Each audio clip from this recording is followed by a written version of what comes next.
turn the lights down low and the drama up. She's late, she's loud, and she live. Woo! You already know who it is. Shades 2, baby. She back again.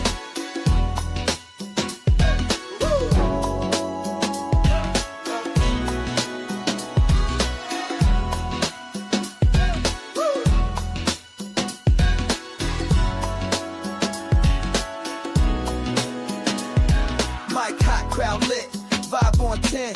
Shade walk in like we back again. News, tea, jokes and spins. She don't do small talk, she go in. From the headlines to the comment section, she call names with no correction. You tuned in, don't act brand new. It's late night, baby, she got that view. It's late night with Shay. She say what she want, and laughs all day. Look on Shay's tube, press replay. You thought I let gang, back again. It's late night with Shay. She say what she want, and laughs all day. Look on Shay's tube, press replay. You thought I left, nah, I'm back again. Popcorn ready, wig on alert. She dropped one line, is somebody hurt? Talk show queen with a side of roast. She run this thing from coast to coast. Late on purpose, still on time. She hit you with shade, then call it a rhyme. Talk smart, talk slick, talk flame. Say the name right, yeah, late night with shade. It's late night with Shay. She say what she want, and laughs all day. Look on Shay's tune, press replay. You thought I left, nah, I'm back again. It's late night with Shay. She say what she want, and laughs all day. Look on Shay's tune, press replay. You thought I left, nah, I'm back again. That's right. News, drama, laughs, whatever else you feel like. One mic, one queen. Late night with Shay. On Shay's tune, she back again. It's late night with Shay. Yeah, she say what she want and laughs all day. Live on Shay's tune, press replay. You thought I left, nah, I'm back again. It's late night with Shay. She say what she want and laughs all day. Live on Shay's tune, press replay. You thought I left, nah, I'm back again. Yeah.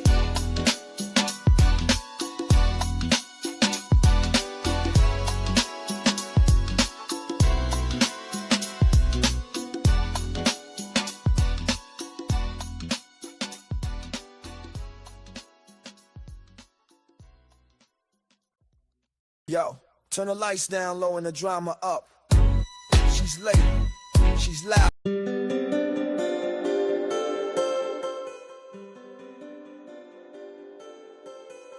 Hey guys, welcome to Shay's Tune. Let me go ahead and change this banner real quick, guys. I forgot to change all of this, but anyway, welcome to Shay's Tune, and thank you guys so much for tuning in. It is Wednesday, February 28, 2025, 10:40 p.m. out here on the West Coast. And I hope you guys had a great Wednesday and happy and blessed Thursday to each and every one of you guys. You guys, don't forget to thumbs up this video if you enjoy this content.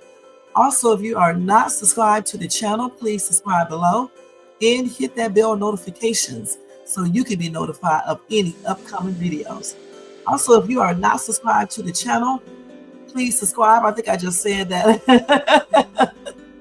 Hit the bell. And don't forget to thumbs up, share, and leave a comment. I'm sitting up here doing something else, guys, at the same time. That's why I repeated what I just said. If you see stuff be routine, and you just basically said. But anyway, welcome to everybody in the bushes, everybody who watches this in the replay. Over here in the chat, we got Jermaine in the place to be. Black Vigilance TV. What's up? What's up? Y'all make sure y'all show Black Vigilance TV some love and support. Jermaine said, y'all, heads up from, no, he said heads up, fam. Smash that like button, punch the subscribe, and if the content's blessing your soul, drop a super chat or hit that cash out at $ Shades Tube, or copy yourself a membership for $4.99 per month. All right, thank you guys so much in advance. All right, let's go to do this copyright disclaimer. Under Section 107 of the Copyright Act of 1976, allowance is made for fair use for purposes such as criticism, comment, news reporting, teaching, scholarship, education, and research. That entire copyright disclaimer is in my description area. It will be my comment area. Part of it is scrolling across that screen right there, y'all. It sure is. Let's take Jermaine's stuff down real quick. I forgot to take it down. So tonight, guys, we are going to be recapping Diddy's trial date number 11. All right. And we're going to be talking about Deonte Nash, his shocking testimony, and who's going to be up there on that stand next. Also, guys, we're going to be talking about the Miami police shooting a dude through the car glass, if I'm not mistaken.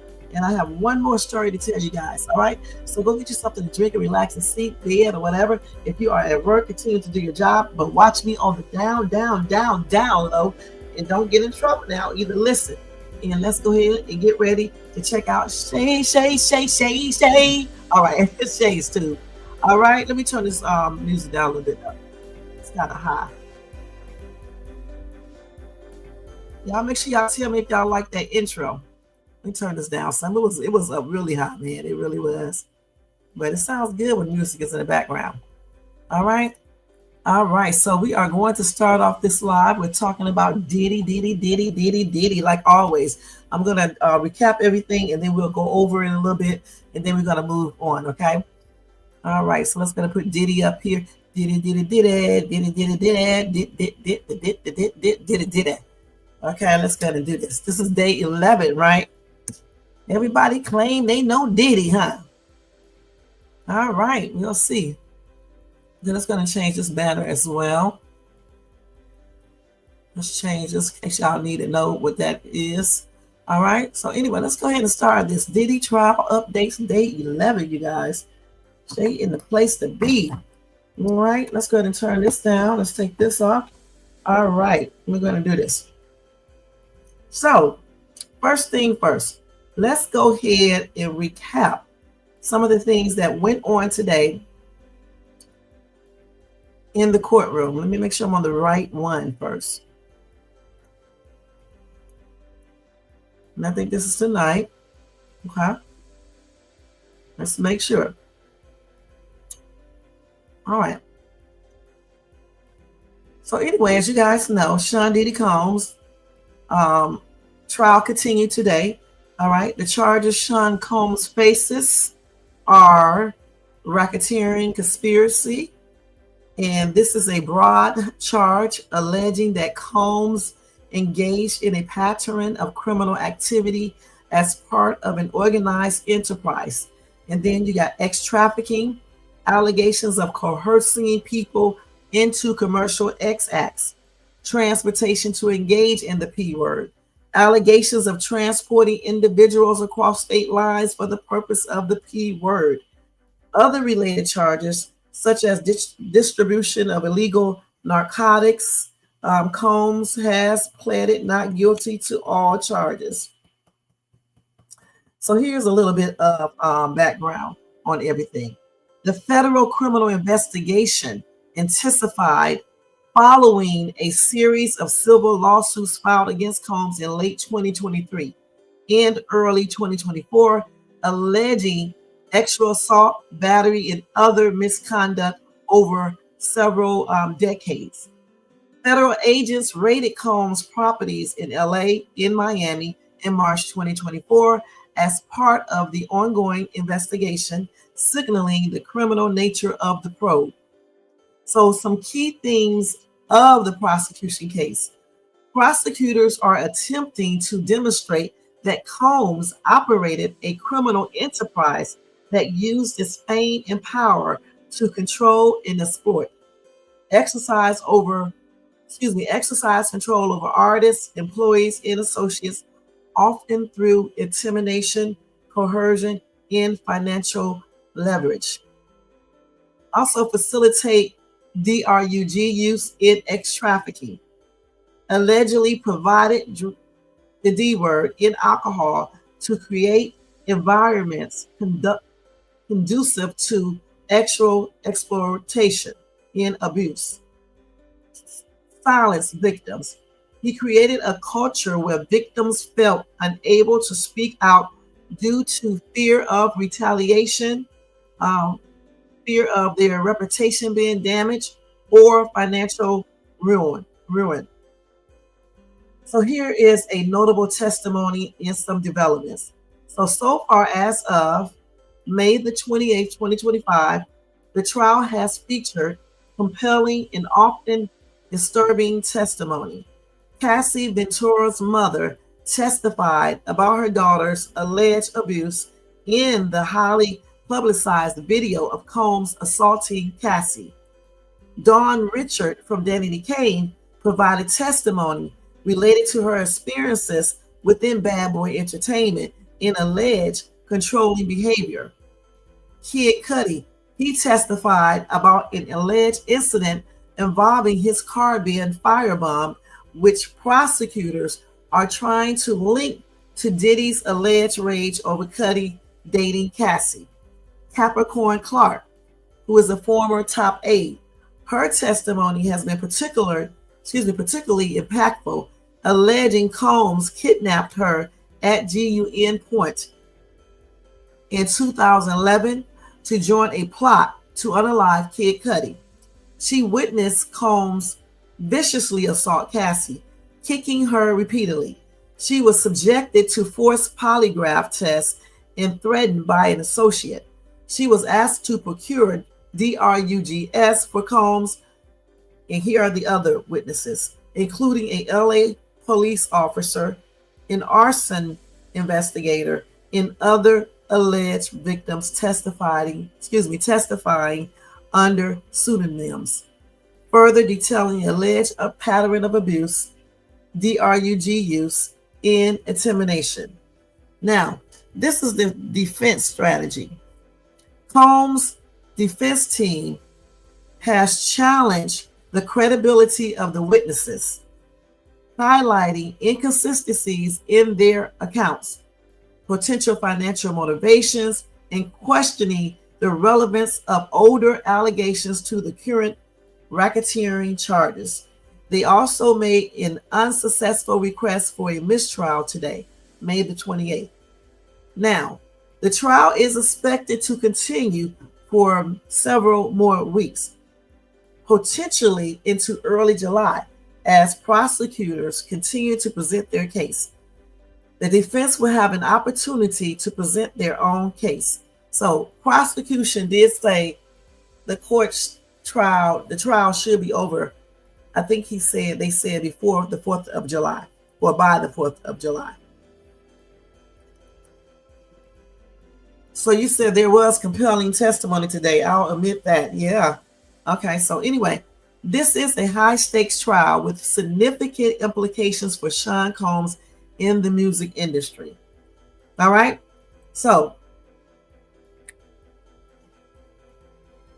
today's development, let's go into that real quick now. Hold on. Let me just check everything right here.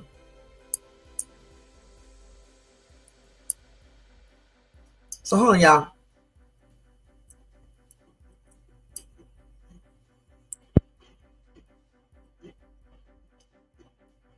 Hold on for 1 second. So that was some background information on everything that's going on with Sean Diddy Combs. Plus, it was some, hey, Most Hated, thank you so much for tuning in.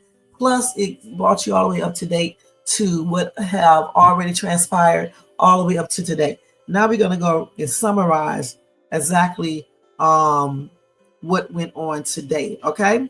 So let me go ahead and do this. Let me get some water real quick, so give me a minute. Hold on, let me get some water real quick, y'all, because all that reading, man, it's a trip.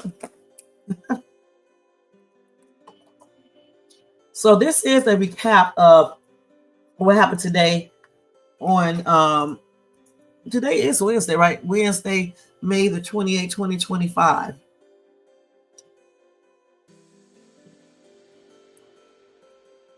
So today's proceedings were largely dominated by the highly anticipated testimony of Maya, an alleged victim testifying under a pseudonym, which is obviously a false name. She is identified as a former personal assistant to Sean Combs. So here are some key points from her testimony. Hold on. Let me make sure I'm reading this right there.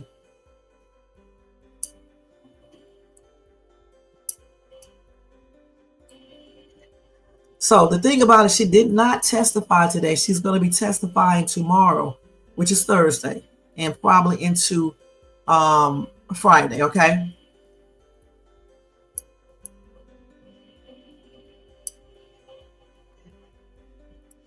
Hold on, let me see what they're saying right here that I'm looking up. Let me make sure it's giving me the correct information. Hold on for 1 second, y'all. So, like I said, she did not testify today. She will be testifying tomorrow. But here are some key points from her testimony. She's going to make some allegations of coercion in, allegedly anyway, in sexual exploitation, okay? And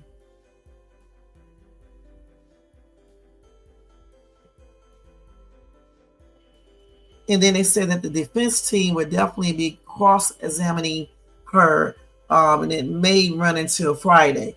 All right. They are aiming to challenge what she says to make sure, if she's credible. And plus, they want to get a recollection of the events or potential motives for her testifying. All right. And they said this is a standard part of trial proceedings for a key witness. So Mia, she is a key witness as well. Okay. Okay, let's go ahead. So the law enforcement and arson investigator, LAPD officer and an arson investigator from the LA Fire Department. His name is Lance J. Jimenez, I guess. It started today.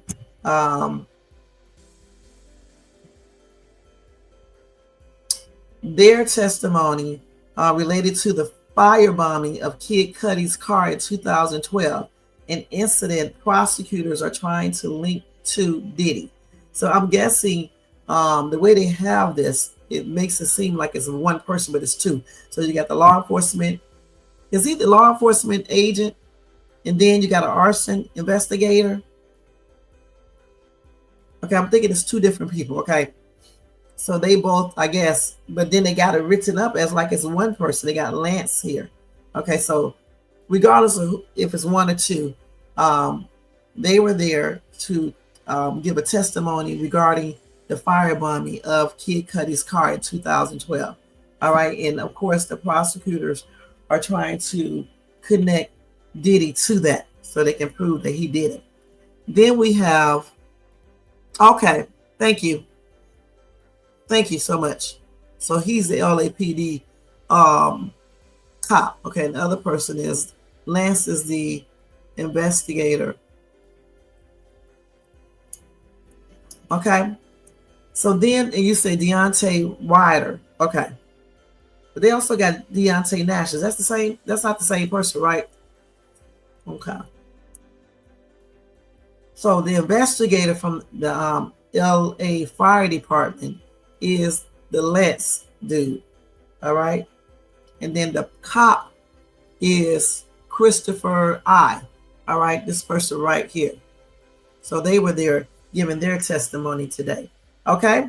So then next they had Deonte Nash, who is a stylist and a friend of Cassie. He testified about overhearing Combs call Cassie derogatory names and witnessing Combs attack Cassie. His testimony also mentioned Mia, as someone who tried to intervene during one of these attacks. Wow. Oh, really? Oh, okay, because I was going to say.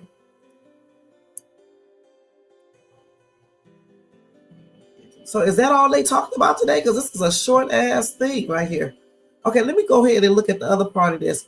Let's go look into Mia first, or Mia, because I keep on hearing her name being brought up. Let's look into her real quick. Hold on, y'all. So Mia, because they told me about her before. Let me look on here and see, guys. Hold on for 1 second. I got to go all the way back.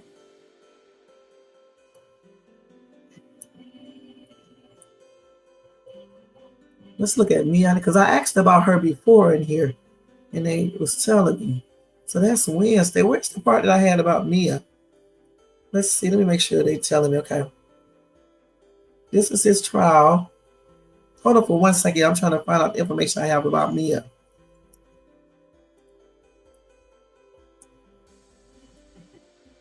I don't know what happened to it. Let's see. Okay, so here it is right here. They was telling me about Mia. I was asking who she is. Okay, let's see. I think this is the same person. So Mia is an alleged victim who is expected to testify, like I said, under a pseudonym to protect her identity. So let's see. She was a former employee. She is described as a former personal assistant to Sean Combs. So she was expected to testify earlier today, but her testimony was pushed to Thursday, May the 29th, 2025. Prosecutors indicated she might be on the stand for all of Thursday and possibly most of Friday. Prosecutors state that Mia is expected to tell the jury that Combs used physical force, psychological manipulation, and threats of financial and reputational harm to get her to engage in X acts with him. And then Mia was also mentioned in testimony of Deonte Nash, who is a stylist and friend of Cassie Ventura. Nash recounted an incident where he and Cassie and Mia were at Cassie's LA apartment when Combs allegedly arrived and began beating Cassie. Nash testified that both he and Mia tried to intervene and stop the attack. Okay, so that's who Mia is, okay? Or Maya. I don't know how you pronounce her name, if it's Mia or Maya. It could be either one of those. So she is expected to testify Thursday, and it's expected to be very, very shocking. You know, I'm just wondering if she has any physical evidence to back up all the stuff she's saying. So what did you say over here? Let's see.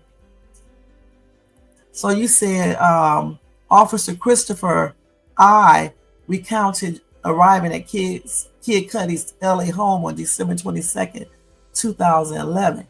He saw a black Escalade register to Bad Boy Productions peel away. Interior ransacked but nothing stolen. That links Diddy's That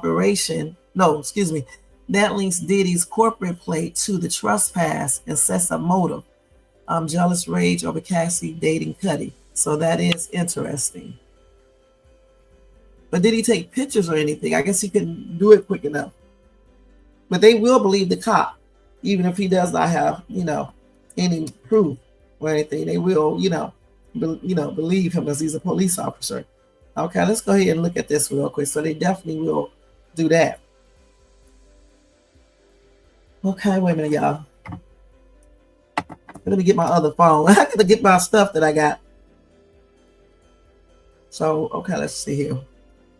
Let's see, what do I got? Let's go ahead and break it down a little bit further. Some things that happen in more detail. Let's see here.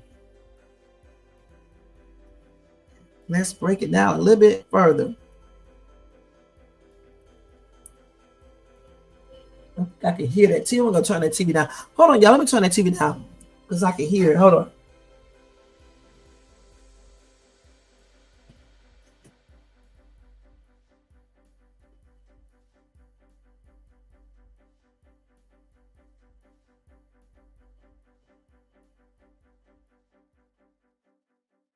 Turn this thing down some. I can hear this damn TV.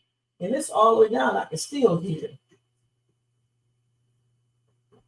So, some key points in Diddy's trial today include Deonte Nash testimony, which basically corroborated Cassie's claims of being coerced into freak-offs and then threatened by Sean Combs.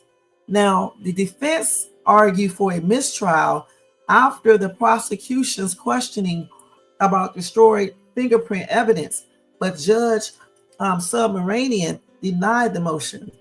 Now, additionally, the arson investigator revealed that fingerprint evidence from the Kid Cudi incident had been destroyed.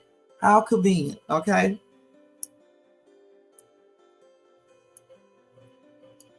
So, like I was telling you guys before, Deonte Nash, he testified about witnessing Combs' threats and violence toward Cassie, included incidents of physical assault and threats to release actually explicit videos. He also confirmed Cassie's dislike of the freak-offs and her fear of being blackmailed with videos of these events. So, like I was just telling you guys, the arson investigator, Jimenez, revealed that fingerprint cards collected during the Kid Cudi break-in investigation were destroyed, making it impossible to compare them to fingerprints from a later incident involving Cudi's car. That's Kid Cudi. All right. Okay, let's go ahead and finish looking at some stuff here. Let's see, did we miss anything real quick?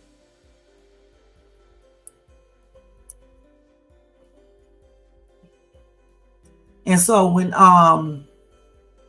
let's see if this dude is right. Let me make sure I got this right. Hold on.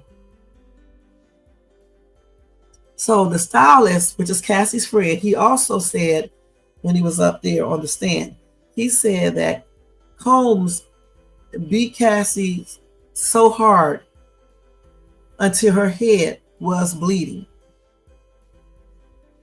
And remember, he and Maya, I'm gonna call her Maya. Him and Maya tried to intervene. That's what they did. I don't understand why nobody called the police. Okay, I just don't understand that. Okay, let's see what else we got here.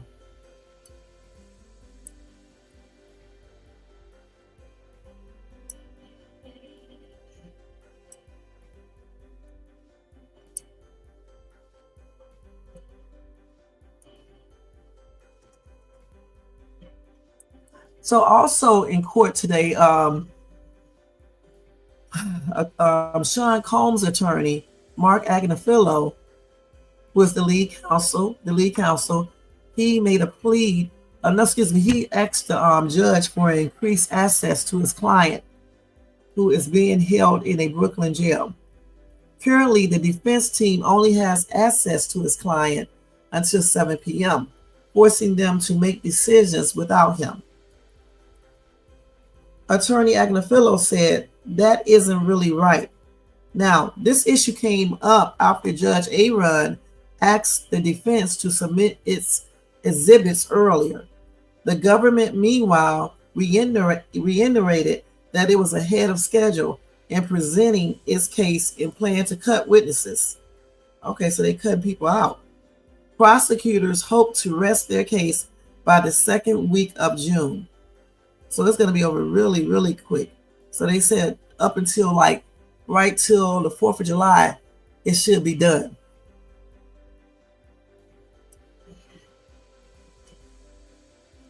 So anyway, they said that Xavier Donaldson's cross-examination of celebrity stylist Deonte Nash was less than riveting, gouging by some of the reactions in the courtroom Wednesday afternoon. Sean Combs' attorney, Brian Steele, was seen nodding off. Two jurors appeared to roll their eyes at Donaldson's questions, which sometimes felt like he was repeating the same questions over and over again. At one point, Christian Combs rested his head on his grandmother, Janice Combs' shoulder. There was one moment that appeared to wake up the room, so they was falling asleep because they were so bored. When Nash gripped that his jacket was not your size, after Donaldson asked him about it, Nash's response drew laughter from some of the jurors. Okay.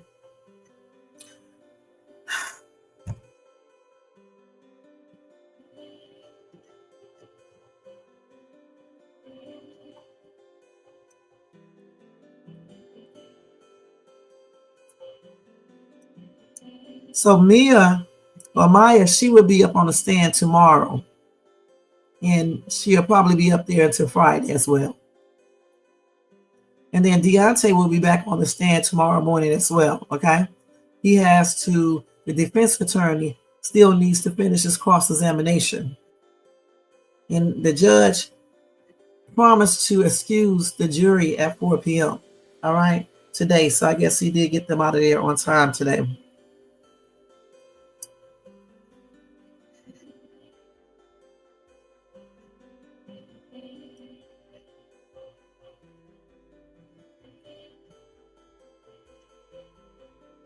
So yeah, I'm just reading all the stuff that they talk about. Hold on for 1 second.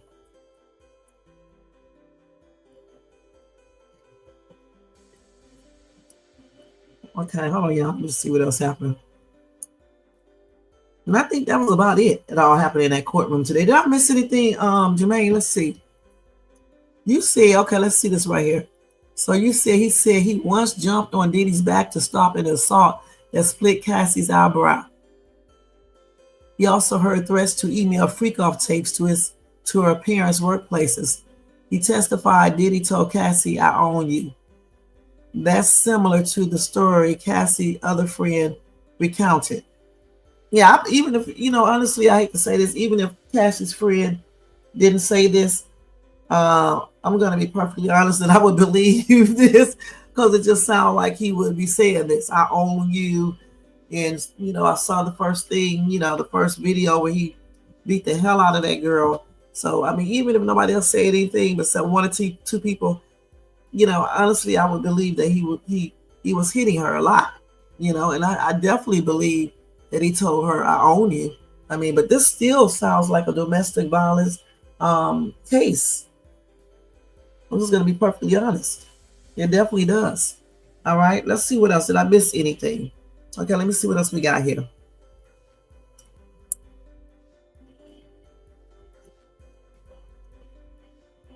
Let's see if we missed anything on here.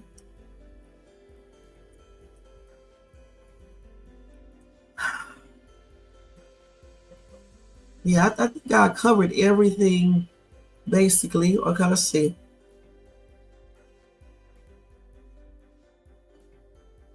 I can't wait to see Maya, her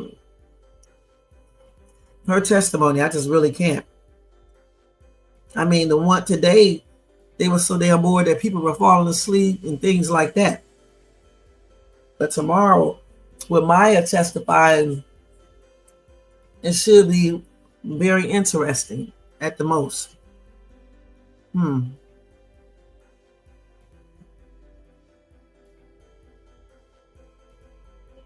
So let's see if we missed it. I don't think we missed anything, you guys. I really, truly don't. So let's see what they're talking about right here. 5 things you should know. We already know all of these, so I'm not going to read them out. Let's see if they got anything different up here.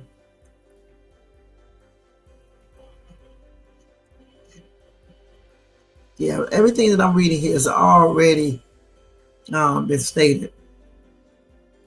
So if Combs get charged with like racketeering and all that stuff, he can get from 15 years to the rest of his life. Okay, if he is convicted.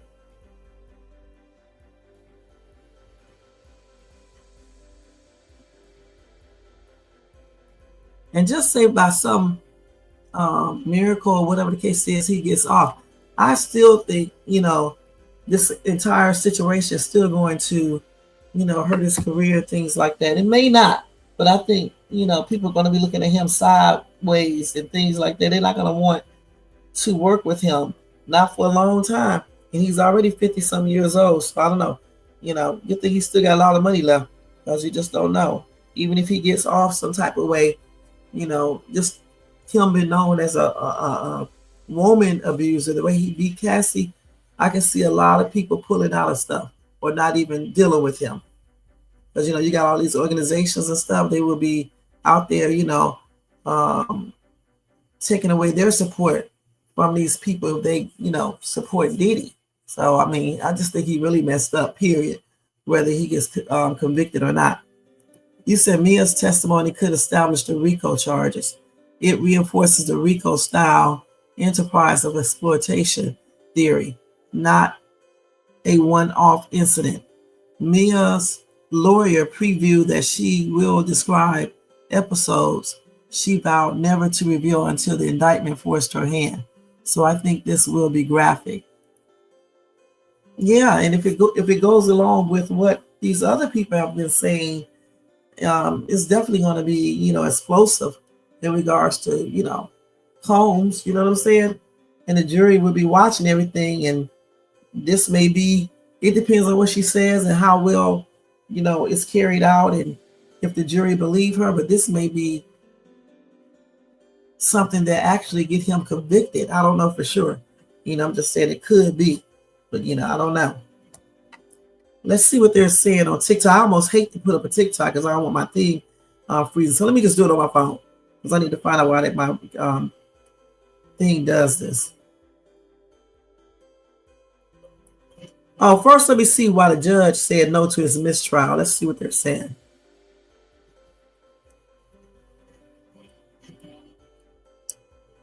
So the mistrial motion was after prosecutors asked an arson investigator about destroying fingerprint evidence related to the firebombing of Kid Cudi's car. Okay, let's see. So they said that Combs' team moved for the mistrial after prosecutors asked Los Angeles Fire Department arson investigator Lance Jimenez if fingerprint evidence related to the bombing of Kid Cudi's car had been destroyed. Prosecutors also asked about who might have authorized the destruction. And I was wondering that too. The Bad Boy Records founders' lawyers argued that the line of questioning could potentially imply the idea that Combs could buy his way out of trouble. They were trying to plant this idea to these jurors that Mr. Combs authorized this, defense attorney Alexandra Shapiro said. Anyway, Judge Aaron Submaranian denied the defense's motion, ruling that the questions were not prejudicial. Judge Submaranian then instructed the jury not to consider questions about the lost fingerprints. Now, Kid Cudi testified last week that his car caught on fire in January 2012 after someone threw a cocktail into it, Molotov cocktail. And at that time, as you guys already know, he was dating Cassie. Okay? And remember this, Cassie didn't even break up with Sean, and so it was a whole bunch of bull crap. Diddy, I'm not Diddy. Kid Cudi said he was played, and so was Diddy. Yep. Now, Cassie testified that Combs had threatened to blow up Kid Cudi's car after finding out about the relationship. Okay? So, if they can tie him into that, that's going to be a trip.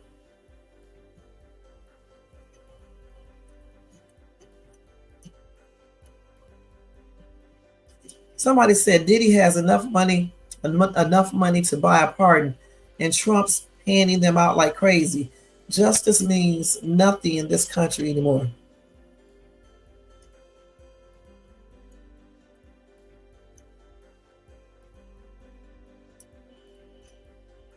Somebody said, so he should spend the rest of his life in prison because he's overconfident. Does that make sense? What if he was your family? Confidence isn't a crime. Where is the evidence of these charges? I am waiting patiently. Somebody said Diddy is not a good person, too in love with himself. Another commenter said, so far nothing has been proven besides Diddy is a freak, but nothing that shows beyond a reasonable doubt that he is guilty of any of those charges.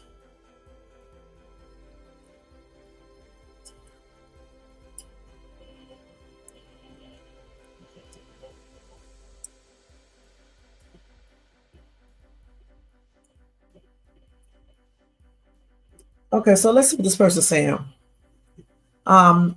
Another commenter said, The prosecution is going to have to rest real soon because the judge told them he wanted to be done by July 4th weekend. With all that has been said so far, I haven't seen any physical evidence at all. It's been nothing but a whole lot of hearsay. And I say the same thing. I mean, where's the actual concrete evidence? Why don't anyone have any physical evidence to prove what they're saying? This is crazy. No physical evidence at all. You know what I'm saying? You said the defense is likely to paint Mia as a disgruntled staff fired for cause. Sets up a credible knife fight. Like I said, unless she has physical proof, I don't see her doing too much more than what everybody else is doing.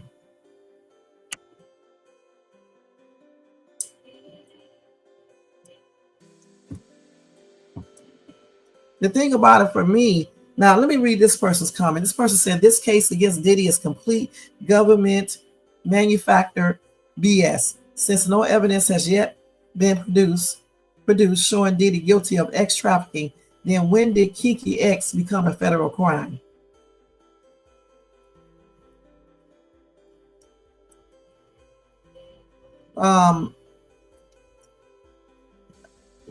I haven't really seen no real evidence of anything other than, like I said, maybe the extortion. I think I said that, when he went over there and said that to Cassie's mom, and she didn't show no evidence, but she does have evidence because she has evidence that she took a second mortgage out for the exact amount that she claimed he asked her for. Now, granted, of course, the defense attorney could say that money was for something else. Do you have, you don't have anything that proves that Sean Combs said this to you and made you give him 10 grand. But then Sean Combs did give her 10 grand in a couple of days. But again, the defense can come back and say, still, Sean Combs did not threaten you or anything, or threaten your daughter or anything. You got into whatever you got into, had to take out a second mortgage. And then Sean, because he was dating your daughter, he felt it, he went on and gave you 10 grand to get you out that situation. They could easily rig that up like that, unless she has some real proof, that she took a second mortgage out of her home because Holmes was physically threatening her daughter with releasing those explicit videos. And then and that's nothing too. Are the videos that explicit? Because I don't think I would really care in this day and age where people are releasing stuff, just to get notarization and stuff. So, I don't know. What's the big deal about that? Unless she was doing some very perverted shit, then yeah. But if she was just doing a freak off orgy type thing, please. And then he probably would be in it too, talking and stuff. So that wouldn't have made him look too good. I don't know. This is all just weird to me. He threatened to release videos and shit and things like that. I would have told him, go ahead and release them. Okay, because I got some too. Because listen, remember this. It was noted that allegedly she was keeping videos on her phone as well. So if he's releasing shit, she could have released shit too because he was in stuff. I'm pretty sure he's on camera. And she probably got him on camera, So, if these people, like I said, I can kind of see the extortion thing, especially if Cassie's mom has some type of proof, and then maybe the fraud, because when they told that dude, the Punisher, when Cassie called him up to hire him, Cassie told the Punisher he was coming for a striptease, allegedly. And then when she met him at the hotel, that's when she told him that her husband and her wanted him to do an exit scene, and then she gave him $800. Okay, but then you can go back and say, an exit scene don't mean that we get ready to get into an entanglement. You know what I'm saying?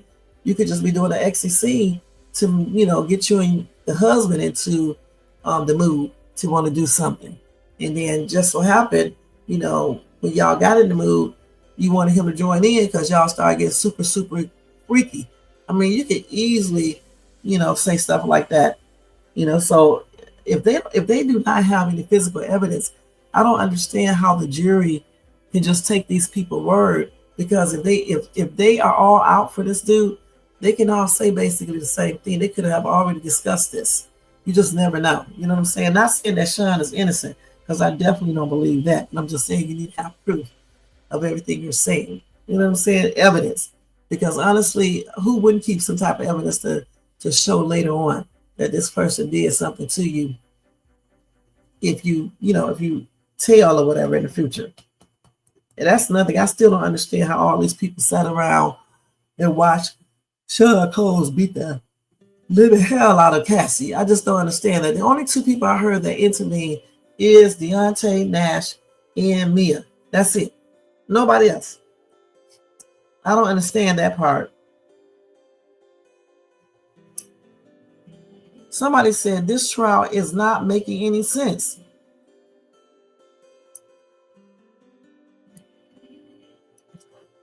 And these people talking about they were held against their will, but they were able to leave.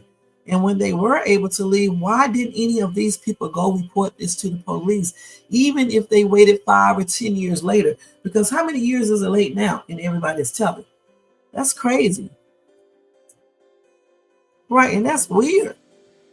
That is strange. I mean, this whole case is just plainly ridiculous, honestly.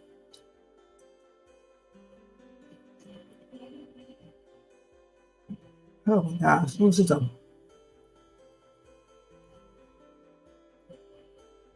Let's see what else they got on here. I think I told y'all everything for the day with Diddy. Make sure. And it was confirmed that Cassie did and her husband welcomed their third baby. So congratulations to Cassie and her husband, and my blessings. And we can't wait to see the baby pictures if she shows them. All right. So here we go. Let's see. I think that's it with Diddy. So they are trying a lot of different stuff. The mistrial, they might can. There's so many things they can probably do.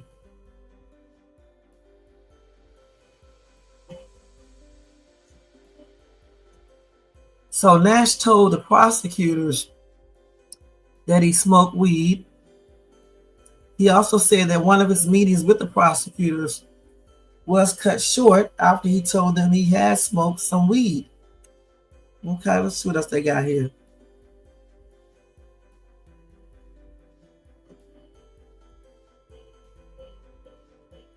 So one male escort from Diddy's ex-parties offered an apology to Cassie. Okay.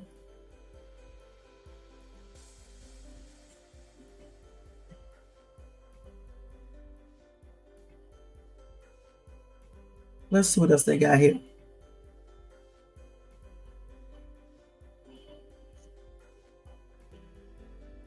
Is this him right here? This may be him, thing, I guess. I don't know. Yeah, I think I got everything, you guys, because everything that I'm seeing is everything that I went over already. They said after Combs, when Combs beat Cassie one time, she hit her head and started bleeding. They said that Combs started panicking, okay, after seeing the blood.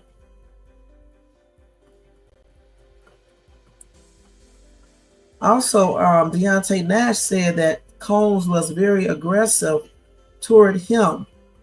He said one time he popped him in the back of his head and grabbed him by his shirt.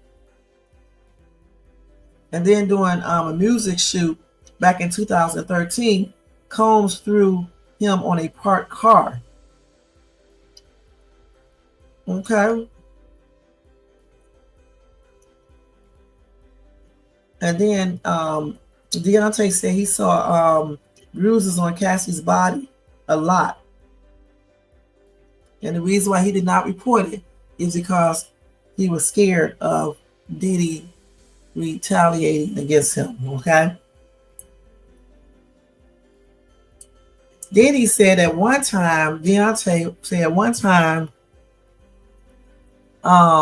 Combs searched his home looking for Cassie. He looked in the oven. Why? That's stupid. He said, I don't know why he looked in the oven. That's stupid as hell. He said the home search resulted in Combs forcing Deonte to take him to Cassie, who was at a nearby hotel. When he left the hotel, he noticed a car following him. Okay? The stylist said he feared his home wasn't safe and he stayed elsewhere for the night. When he returned, some of his personal belongings were stolen. So Deonte also testified that Cassie would go to a hotel with Combs weekly, saying he would often see her pack a black duffel bag with X toys for those days. Deonte said Cassie told him she did not want to go, but she did because Combs wanted her to.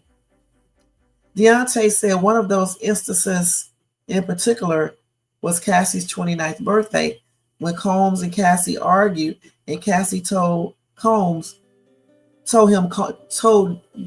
that Combs was mad because she didn't want to go to a hotel and freak off with him.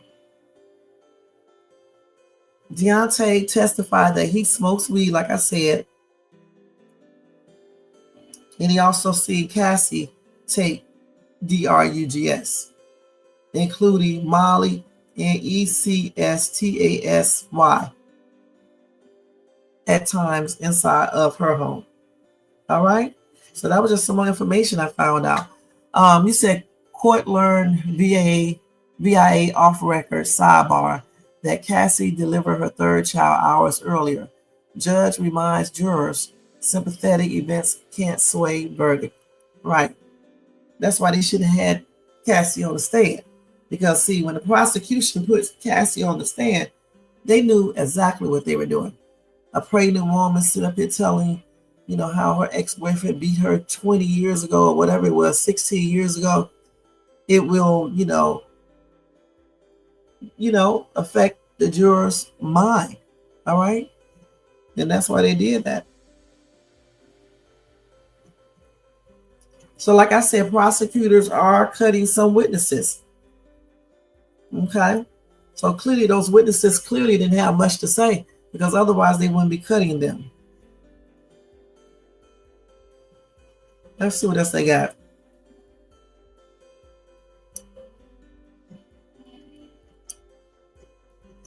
Now, what would be funny if Maya did not show up tomorrow? That would be a trip, wouldn't it? Oh.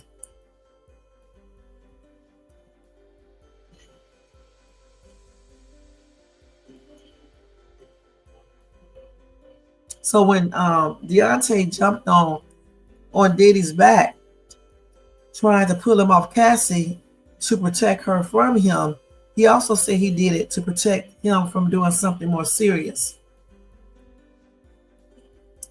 Also, he said that Combs' security guards were outside and they tried to convince Combs to stop bothering Cassie and Deonte and to leave them alone. They should have tried. They should have made him. They should have put his ass in a damn bear hug and shit and put some handcuffs on his ass until he calmed down. That's why he did that, because nobody stood up to that dude. If somebody would have put that dude in one of them damn chokeholds, he would have stopped doing all that stuff. And that's on everything. All that security, but they too scared, too weak and stuff, man.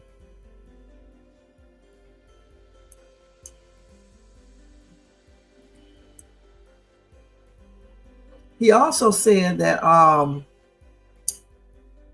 Combs did not approve looks for bad boy entertainment artists other than Cassie. He said he did not think other artists had anyone approve their looks. Deonte said, not that I know of, because some of them looked terrible. Most of the artists kind of did their own thing, but he definitely, stayed on top of Cassie's looks. He wanted Cassie to look the way he wanted her to look, allegedly. Now, Deonte said the last time he spoke to Cassie was yesterday, which was Tuesday, and congratulated her on her new baby. All right.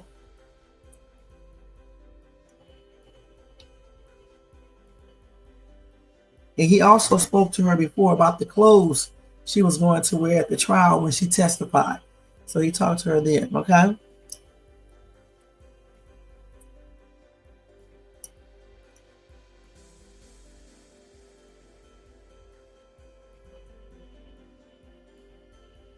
So they were still cross-examining, asking him certain questions like, for example, They were asking him um, about, if I guess music labels, if music labels have an interest in making sure their artists look a certain way. And he said, yeah, sometimes. He also testified that Cassie did photo shoots for a clothing brand that was not affiliated with Bad Boy Records around 2015 or 2016. He also said that Diddy was still hands-on and approved both her partnership with the brand and the photos. So Donaldson, the attorney for Combs, suggested that since Combs allowed Cassie to work with the brand, Sean Diddy Combs was not holding her back. And then Deonte said, not with that. But, I still got a problem with all of this. Cassie said she couldn't leave, but I don't see how she couldn't because she went to a different country. All right. She managed to leave when she was dating Kid Cudi on the side in other times. So I don't understand this. She couldn't leave. So I just don't understand that.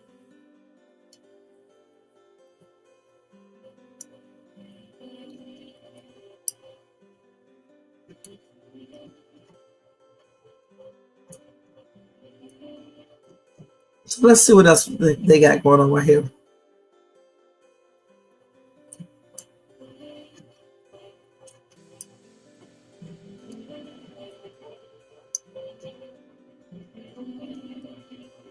So anyway, he did say that he has not filed a lawsuit or sent a demand letter to Sean Diddy Combs. So that's a good thing. He did not file that. Okay. And defense attorney Xavier Donaldson asked him if he was considering pursuing civil litigation against Combs. He said, no, I'm focusing on getting out of here. And then Donaldson asked if Nash retained counsel to consider suing Combs. He said, I have counsel to protect me. I don't do federal court. That's what he said, okay? So like I said, he's going to finish his cross-examination today, Thursday, okay? It's not Thursday here, but I'm just saying Thursday.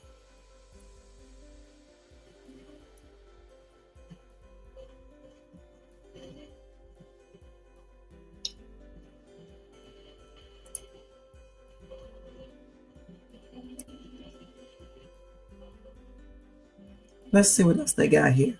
So this is this dude right here. Let me show you a picture of him. I think this is him right here, Deonte Nash. A sketch of him right here.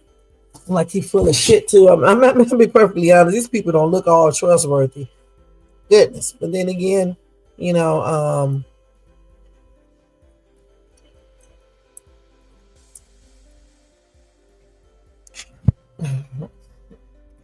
I won't even say what I was going to say, okay? Period.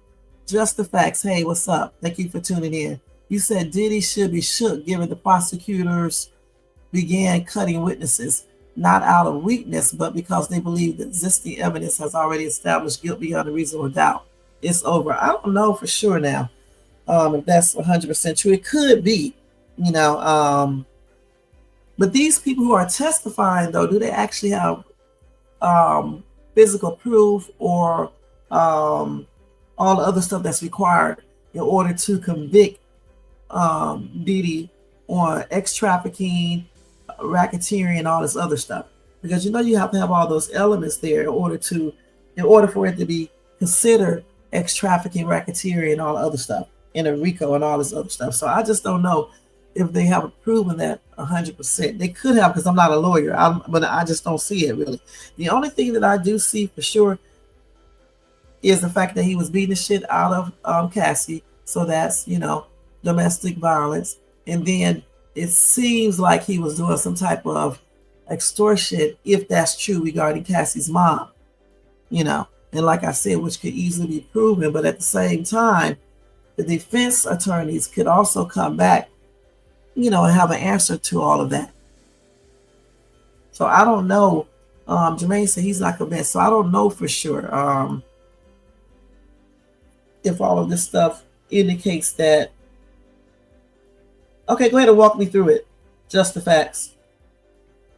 So go ahead and walk us through it right there. Or do you want to come up on the panel and walk us through it? Or you can just do it in the chat. It's up to you.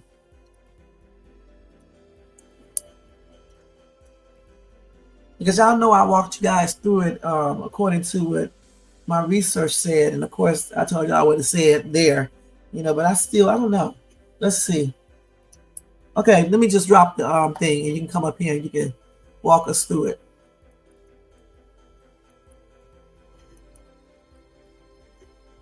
What the hell? Oh, wait, shit. What the hell I be doing sometime?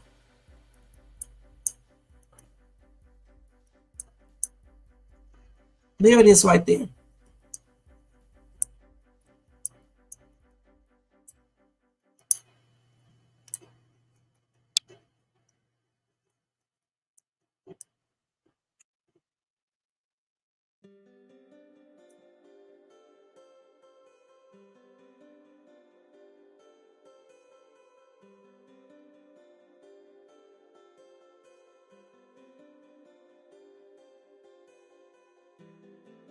Okay, we're just waiting for him to come up or her to come up to walk us through why that person says that government has proved all the elements.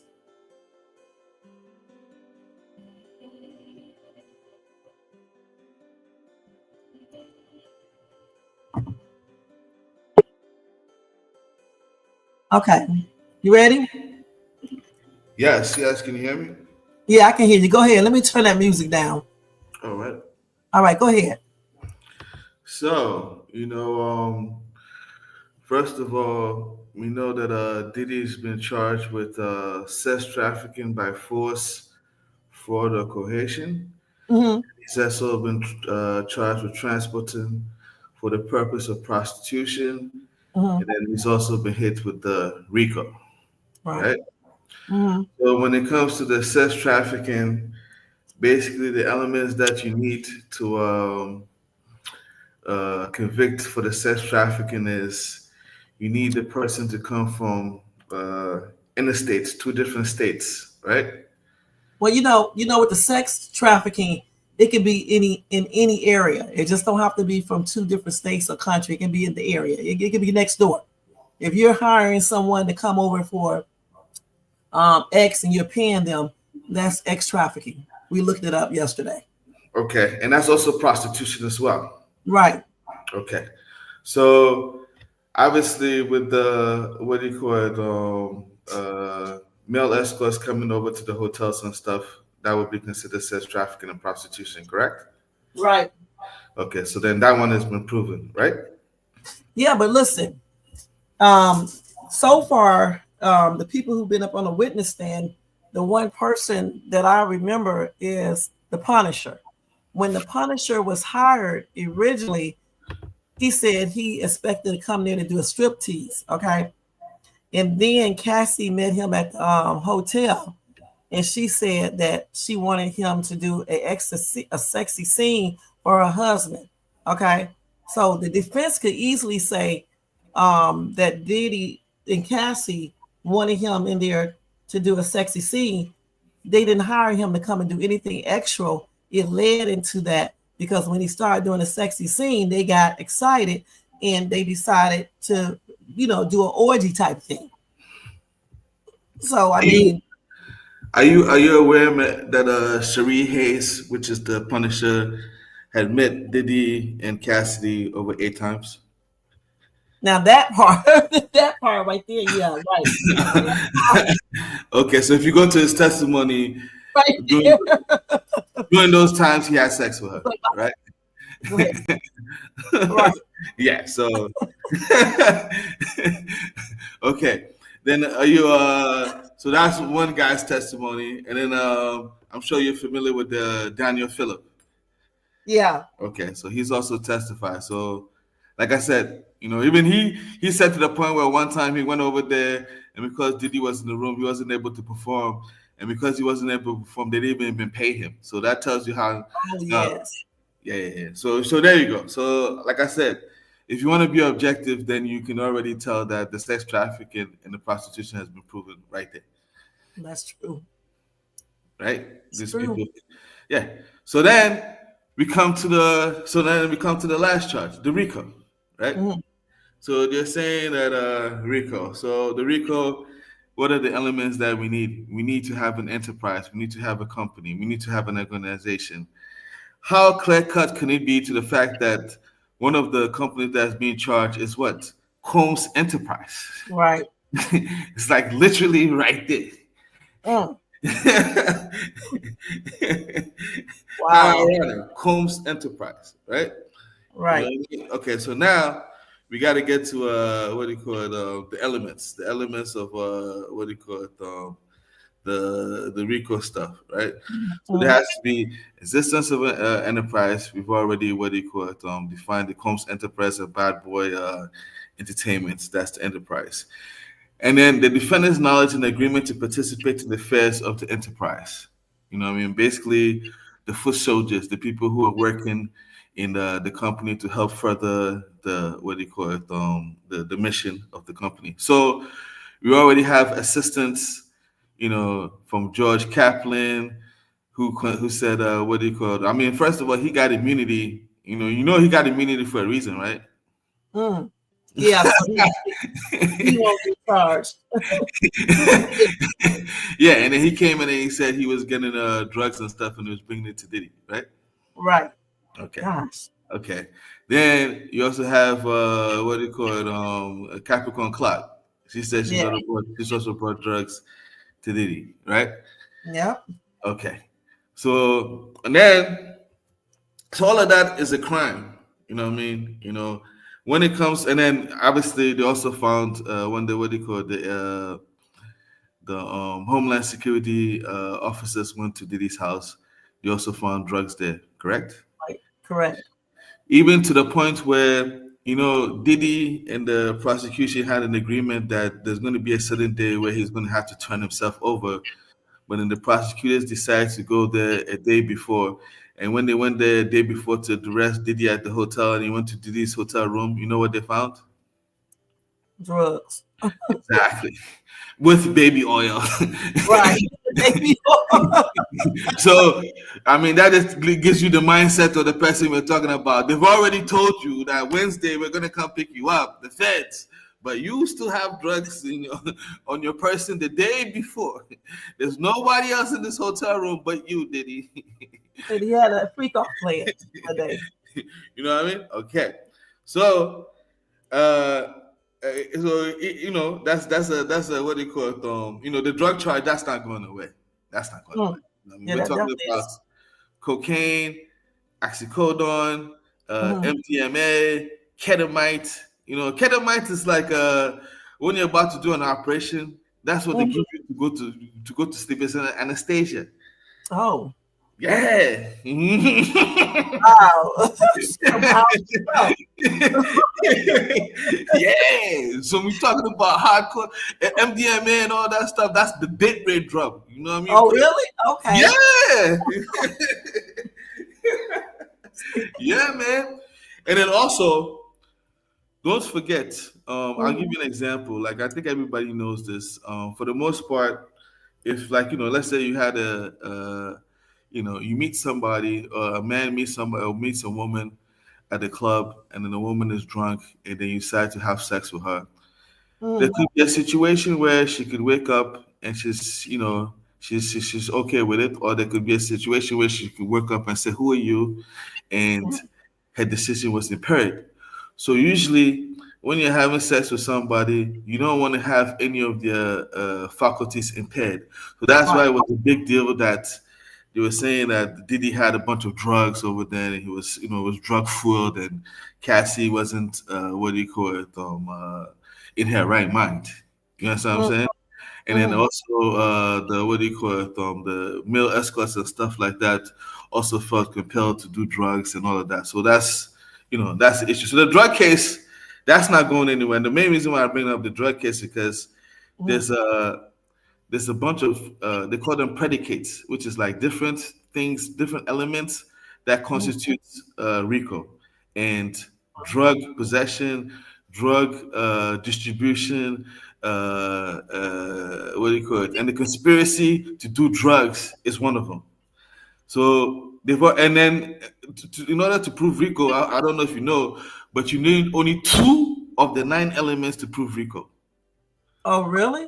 Yeah, You only yeah. need two of the elements to prove a Yeah, RICO?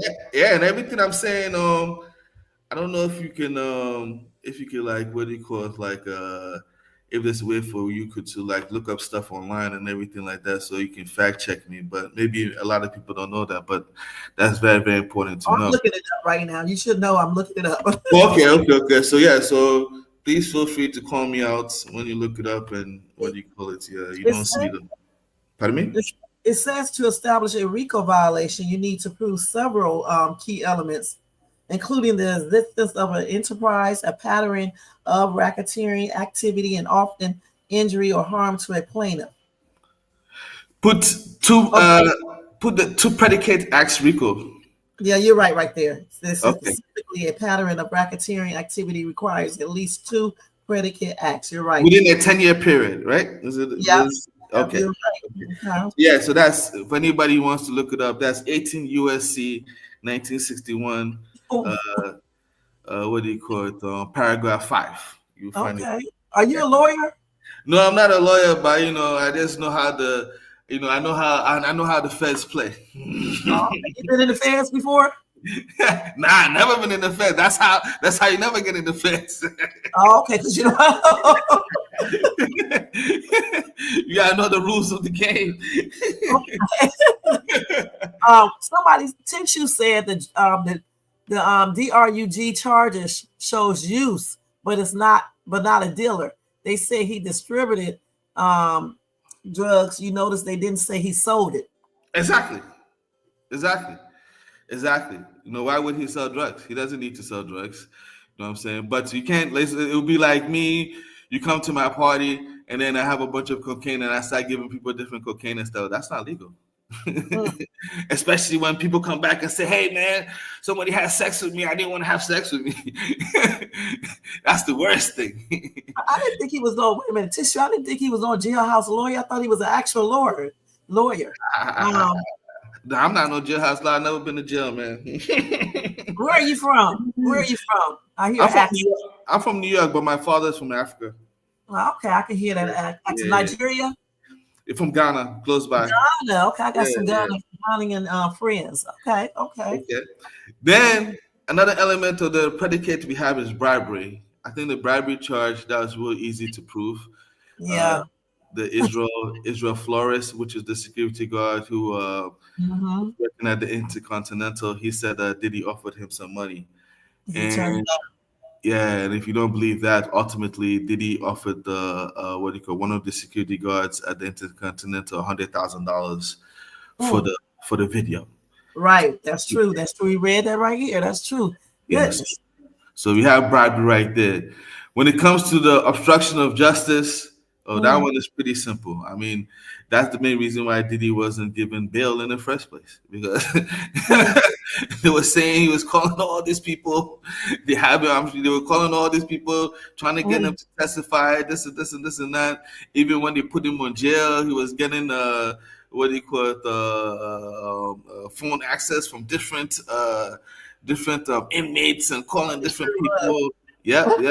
And then also don't forget, when it comes to the testimony, the fact that they had Capricorn Clark and then what do you call it, Cassie go tell what's his name, Kid Cudi not to file the police what do you call it, report Right. for the arson. So obstruction of justice, that's that.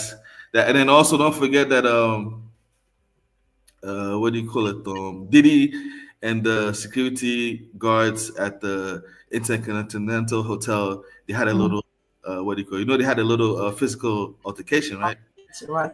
Yeah. And that's when Diddy thought that they were filming him, and he was trying to get the film, the what do you call it, the what do you call it, the camera from him. So all of that is a obstruction of justice. Yes. When So yeah, what pardon me. about Cassie? What about when Cassie was Uh-huh. paying, like she paid the Punisher? Well, so Cassie had paid the Punisher, but as you know, Cassie wasn't the source of the income. Diddy was the source of the income. Okay. Yeah. Diddy was the source of the income. Diddy was the source of the income for sure, and they have the records to prove that. And even though the guy he gave a testimony that yes, Cassie did pay him, but one point in time whilst they're having sex, Diddy came and threw $100 bills on the bed. Do you remember Oh, that? Do you remember that testimony? I think I overlooked that. I'm not sure. I may have said Okay. something about it. It's been so much been said. Let me see if somebody wants to fact check me. Let me see if I can give you the exact person who said that. I think it might be Daniel Phillip who said that. Let me see. Daniel Phillip. Let's see. No, and don't forget, at the end of the day, you remember the story where Cassie's mother came over there and she said, Cassie. Oh, wait a minute. Hold on. I see it right here. The hotel security guard Flores said that Combs held up $100 bill, and he interpreted that as a bribe. Oh no! Okay. That one. There was much more. Okay, let me get to that one. Oh, it was much more money than that $100 bill. Come on, did he know better than that? $100 bill. The guy's gonna make over $100 that night, man. Let me see if I could. What do you call it? Research it. No, I've seen it right here. Let me see if I can share my screen so you can see. Let me see. Let me see. Present. Share screen. Share screen. Let me see. Boom. All right. Are you able to see my screen? No, we can't see it. Oh no. No. Well, yes, we do. We see it down here. Okay. Let me see. Okay, Okay. there you go. Okay. So you see right here. A pivotal moment in Flores' testimony came when he discovered Combs' alleged attempt to bribe him. After Ventura left, Flores had said Combs came back to the room, closed the door, and offered a stack of cash, saying, don't tell nobody." Flores interpreted this as a bribe, testifying that he 100% believed Combs was trying to buy his silence about the assault. He rejected the money, stating that I don't want your money, and noted that Combs also attempted to take the phones of hotel staff, including the manager, suspecting he was being recorded. Flores said he pinned Combs to the wall to retrieve the manager's phone, de-escalating the situation by assuring Combs they weren't recording him. Here's another part. Prosecutors later noted that Combs paid what? I'll let you finish. 100,000. Yeah. 100,000 to another security guard for the surveillance footage. A signed agreement barring the guard from speaking, which is an NDA, which they cited as evidence of obstruction of justice. Wow. So right there again, we have the bribery and we have the obstruction of justice right there. That's two. That's two of them right there. So that's one of the reasons why when Diddy they offered Diddy a plea deal for 15 years, because they know that, I mean, without question, there's like two or three that like it's a slam dunk. It's a slam dunk to what do you call it? To get him out of here. Now, when it comes to arson, right? The arson is another one of the what do you call it? Charges of the RICO. I don't know if you saw that on the list of predicates. Yeah, wait a minute, hold on for 1 second. Okay. Let me read this. So Tissue said defense lawyer tore that security guard a new one. He exaggerated on the stand, so she made him go over his report from the incident to prove he was lying about a lot of stuff like Cassie's eye in the bribe. Then he said that defense lawyer said the money Diddy offered was for repairs for the room, since the security guard kept mentioning that the repairs will be charged to his room.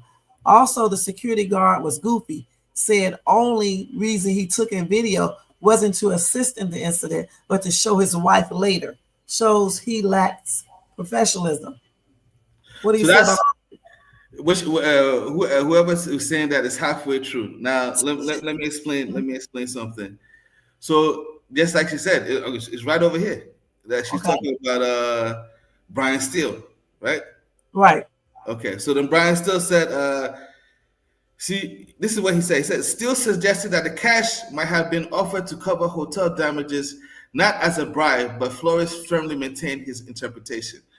Now, remember, okay, let's say we want to give them this one as okay. He say, she say. How about the $100,000 that was sent to the security guard in the agreement? What's the difference on that one? Because there's two different instances. The Flores Mhm. was offered money, and then another security guard was offered money for 100,000. That's why the video got vanished. Wow. You understand what I'm saying? Yeah, Okay, that's true.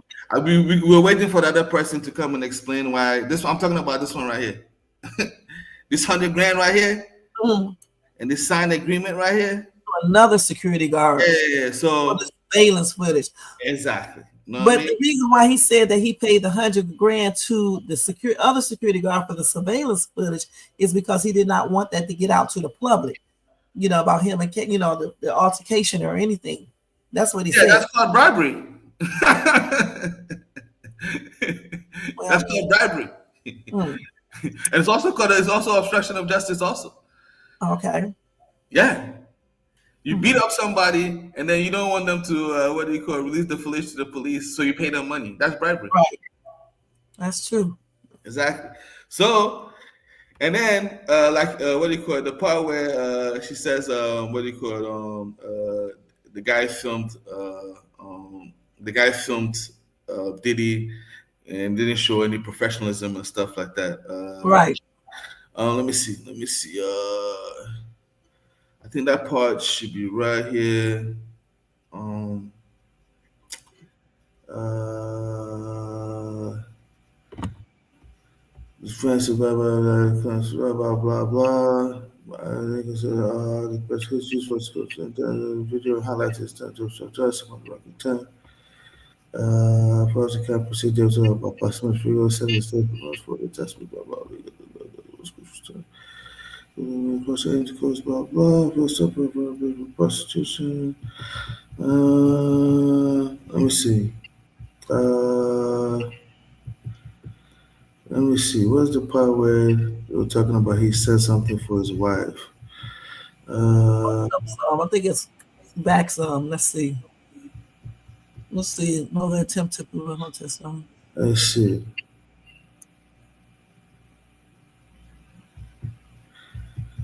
And by the way, you see the part where it says Flores told the couple that the hallway damages will be added to the hotel bill. Any of the damages and stuff like that was going to be added to the hotel bill, so there was no need to send the 100 grand. Right. Goodness. You know. So that shows he was trying to bribe because Here we go. Here we go right here. Flores testified that he recorded additional footage on his personal phone capturing the hotel security monitor because he didn't think his wife would believe him if he told her about the incident.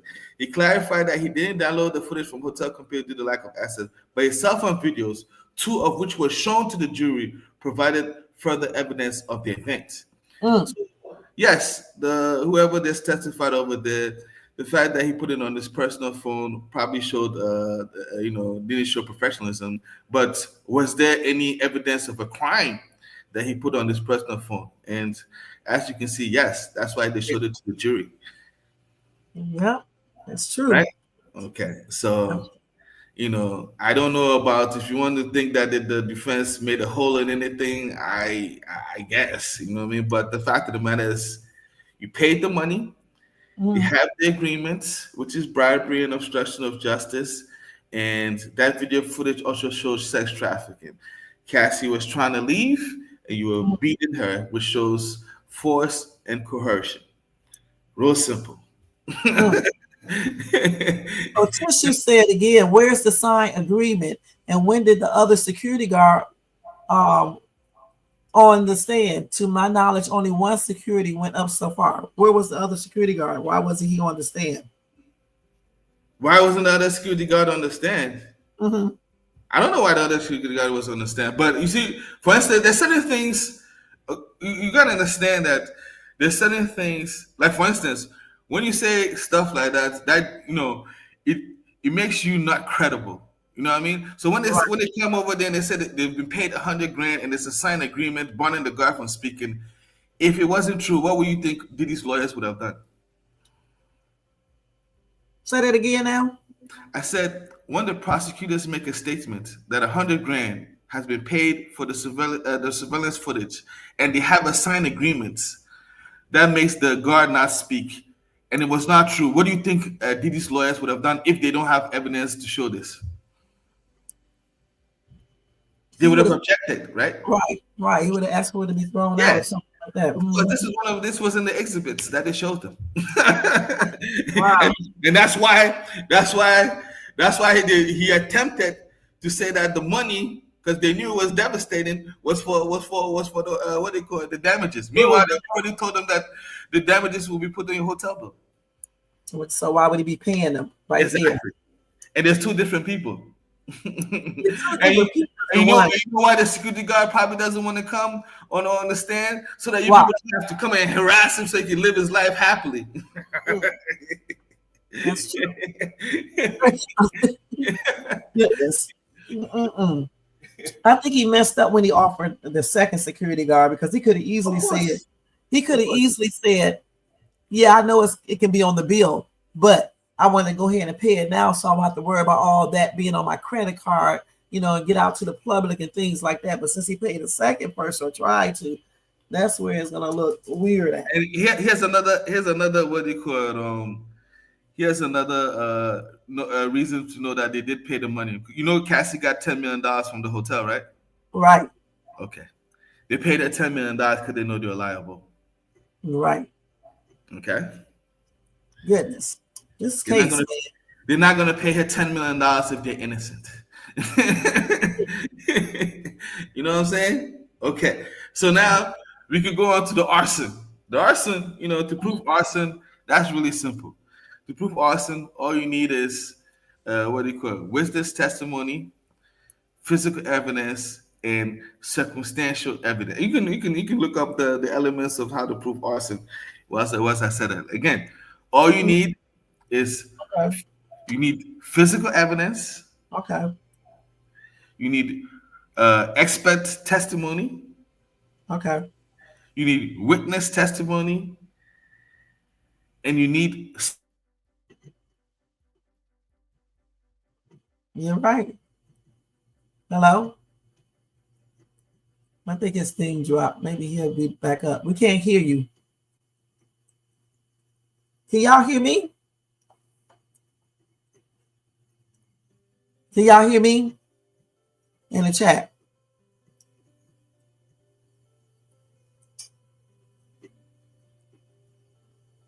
They definitely need to hire him because his ass is smart. Okay? Shoot. Okay, I think his thing went out, but he'll probably come back up in a second. You said this is what defense alleged but haven't proved yet. I need to see this agreement because it makes no sense to make or sign one since it was to cover up a crime which would avoid an NDA. He went off, you guys. He'll be back. He's doing better than them. He definitely is. Shit. I'm up here convinced now that Diddy got. Oh my gosh. He's right about to prove arson. Prosecutors must demonstrate beyond a reasonable doubt that a fire was intentionally started and that the perpetrator acted with malice either to cause the fire or to engage in dangerous behavior. And crucially, they need to prove both the act of burning and the intent to burn, even if the burning was not complete. So the thing is, he just said the key elements to prove that. And if they can prove all that, if they have already proven all that, then it is what it is. Okay, and since he broke everything down, I'm going to be perfectly honest. Now I'm looking at the case a little bit different. I don't know why Diddy paid the second. They ain't trying to pay the second dude. I just know. I mean, the first dude could have been explained. Okay, he could have easily said, like I just said, I wanted to go ahead and pay, the security officer for the damage, the man, whatever he was, for the damage, because I didn't want to be bothered with that, on the bill, and if it's on the bill, that means it can get out to the public. And he was trying to protect his image and Cassie's too, and more so his. But he could have easily said that his defense attorney. But then you got the second person that he tried to offer money to. But he can also, they can also say that he offered it to the second person because the first person didn't want to take it. It just depends, guys. I'm just going out on a limb right now. So what do y'all think about that? I hate that his thing was dropped. He must have lost his internet or something.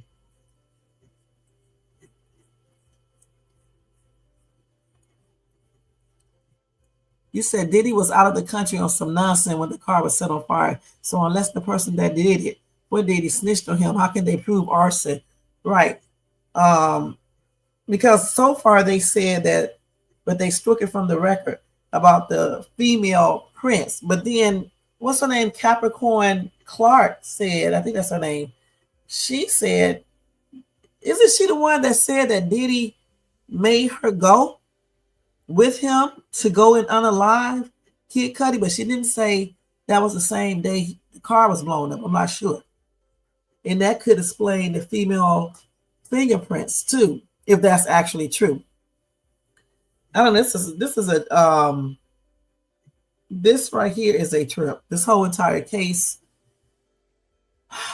is a trip. Let's see what else we got here. So what else y'all want to say about that? The arson thing.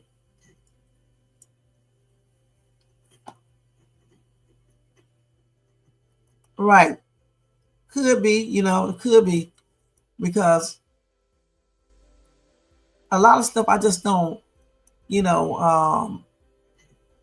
see it being proven. But like I always say, I'm not a lawyer. It could be proven or whatever the case is. I'm just saying about what I think. Okay. But I haven't seen no real proof of anything. What I do see is that Diddy is guilty of domestic violence, controlling Cassie, maybe making her do some freak offs at times. Because I don't believe every time she wanted to do it either. I believe her when she said sometimes she didn't want to. I believe that. Maybe the great thing that she accused them of. And I honestly do believe he did tell Cassie's mom that. I don't know. I believe that, So that could be like extortion right there. You said my clue was when he was speaking on the second security guard, but only one went on the stand so far. You said I was looking up what he was saying, and some of it's accurate, some not. It's 3 a.m. My brain hurts. Okay. It's 12 out here on the West Coast. My brain don't hurt. It doesn't hurt. It's still early out here. But this case is a hot ass mess. Okay, you guys, it really is.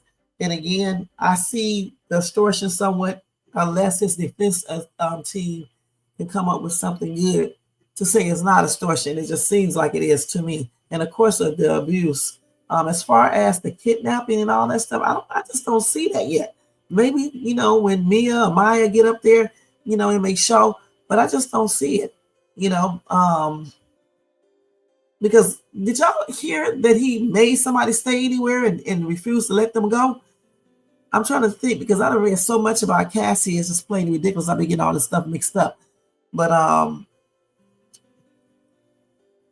don't know for sure if he did or didn't. You say he has Tony Bands. Who was that? Cassie? He wouldn't let Cassie go. Oh, I think it was the other lady too, wasn't it? I don't know if it was a Capricorn lady or somebody else. I can't remember, but you're right, Tony. He did. So that may constitute kidnapping. I'm not sure. That could be her friend, her and her friend. Okay. Cassie and her friend. I forgot her name. I just talked about it, but I still forgot her name. Right. And made her stay in the house until her injuries healed. So that could be looked at as kidnapping. So the extortion and the kidnapping we see. Maybe the arson. I don't know about that for sure, though. You do need those elements, and they have to prove those. I don't think they proved that 100%. Okay, but the extortion, with Cassie's mom, um, maybe the fraud, because when they hired the Punisher, they did say the Punisher was coming for just a strip tease, and then it led into other things. Maybe the P too, because they gave him money, $800, when after she told him they wanted him to do extra, scenes. But then again, the extra scenes could be anything. You know what I'm saying? It could be just, simulating things. It could be anything. I don't know. Yeah, the Punisher. Shane. I think his name is Shane Hayes or something like that. So this whole case is a trip. I cannot wait though until Maya get up there, because I really want to see what she is talking about. Hopefully she has some physical evidence, as all these people with this hearsay. But again, like he just said, you do need two elements to prove the RICO, I believe. I think that's what he said. I think that's what he said. The Punisher was not held against his will. I don't think the Punisher was. We're talking about Cassie and Cassie's friend. The Punisher could leave and go as he pleased. Remember, he said he stopped going because he didn't feel comfortable with Diddy watching him and Cassie get it on together. So he basically left. Hold on for 1 second, y'all. I forgot to put my clothes in the dryer. Hold on.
Hold on, y'all, for 1 second.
Sorry, y'all. I had to go put those clothes in the wash machine. I forgot all about it.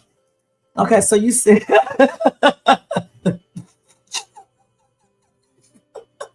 oh my gosh. You said, I think the defense did great against Cassie and the security. It proved both of their credibility is flawed. Okay. On the stand, he said Cassie had a big purple eye. In report, though, no mention of eye. Yeah, I remember that part right there.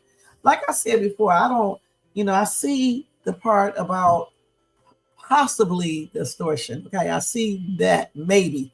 It depends on how the defense plays this. With Cassie's mom, the $10,000, her doing the second loan, the mortgage, I mean, on her house in order to secure the $10,000 to give to Combs. I wonder if she actually has proof that's what she took the loan, the second mortgage out for. And then Sean Diddy Combs allegedly paying that money back to her in a couple of days. But that could easily be explained. You know, he can just say he was helping her because that's his girlfriend's mom.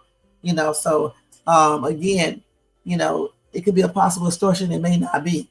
And then I can see the part, what else did I say? The extortion and maybe the fraud. Because when they hired the Punisher, they told him he was just coming for a striptease. Okay. But when he got there at the hotel, Cassie allegedly said that she wanted him to do, her and her husband wanted him to do a you know, an exy scene.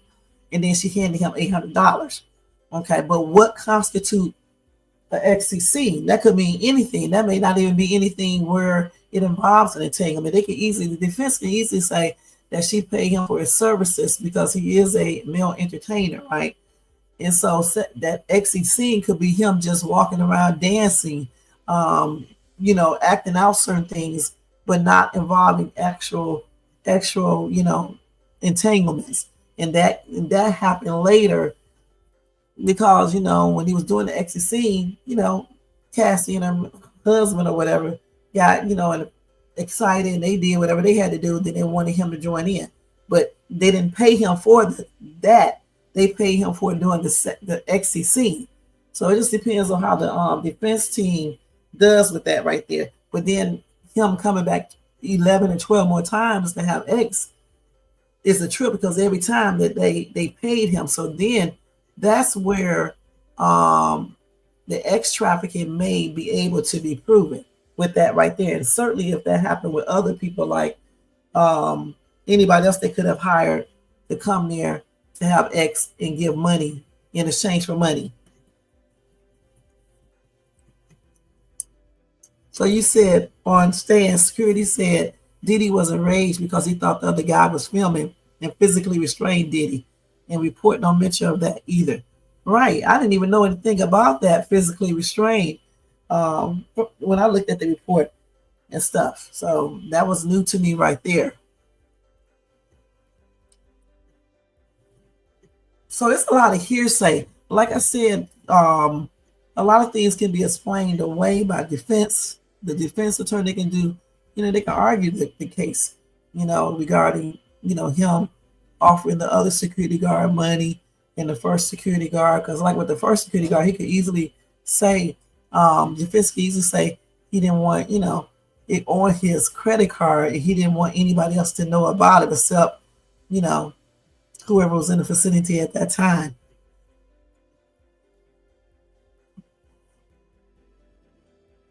Right. How did he know the amount if he did not take the money? He said also did he try to give him a stack of cash?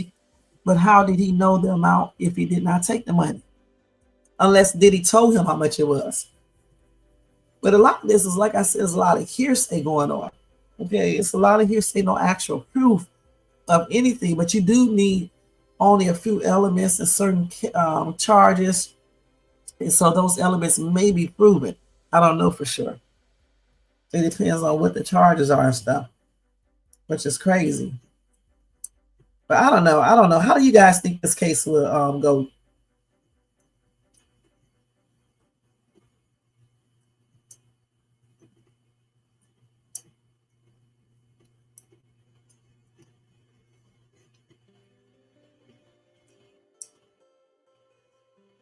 How do you guys think this will go?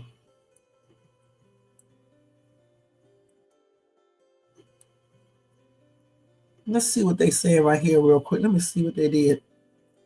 What the heck? This thing is all the way on damn mail. Let's see.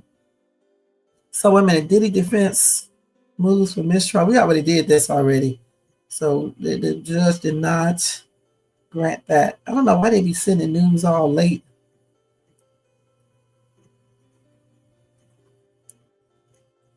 You say you tired of Diddy. Well, you might as well get untired because they got all the way up until 4th of July weekend.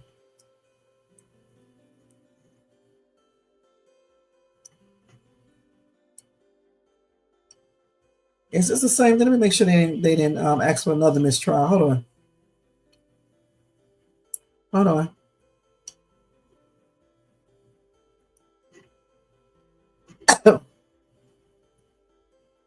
Yeah, that's the same fingerprints. Okay, hold on.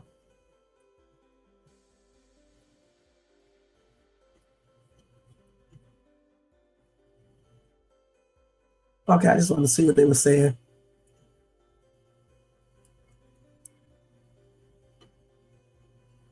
Okay, so this is the second mistrial, push for mistrial that they tried to get.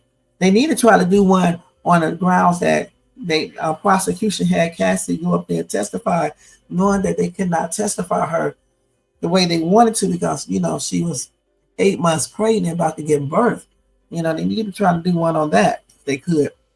You say I think too many immunities are being handed out to get Diddy. If the security guard is telling the truth, why are they not locked up for obstruction of justice at the bare minimum? That's the reason why they did the immunity, so they would talk. Otherwise, they probably wouldn't have told. And Tony said Diddy is guilty if you go by the law.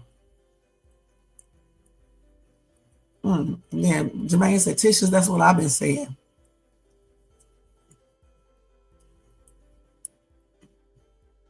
Because if they, I don't know why they just didn't lock up all these people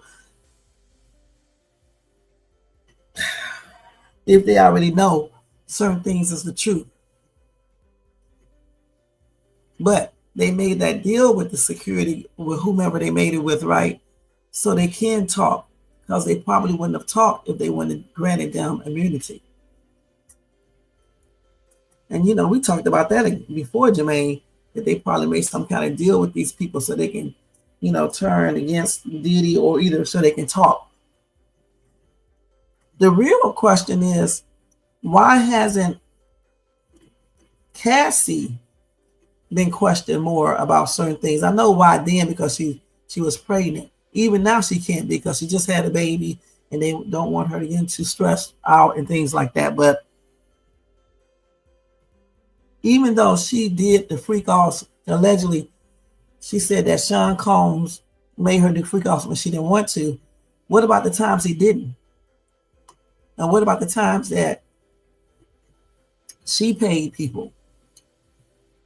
Because the thing is, if you know something is wrong, right? I don't give a damn who gave you the money to pay for it. Would you be paying for it? Okay? So if you are with see what she's trying to use though, she's gonna say that he made her. He forced her to. That's what she's gonna use. The force, the coercion, things like that. Okay. So that's what she's going to use. And she's going to say that's the reason why she paid them, because if she wouldn't have paid them, no telling what Sean Combs would have done to her. That's the excuse she would use. Point blank.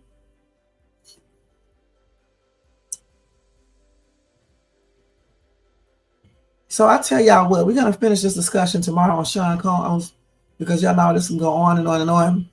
And tomorrow, like I said, Mia, she's going to be testifying. Okay, I already told y'all who she is. And I hope she has some type of proof too, not just this hearsay stuff. You said all it takes is one juror to see reasonable doubt. Let's see what reasonable doubt is. Okay, hold on. Let's do this.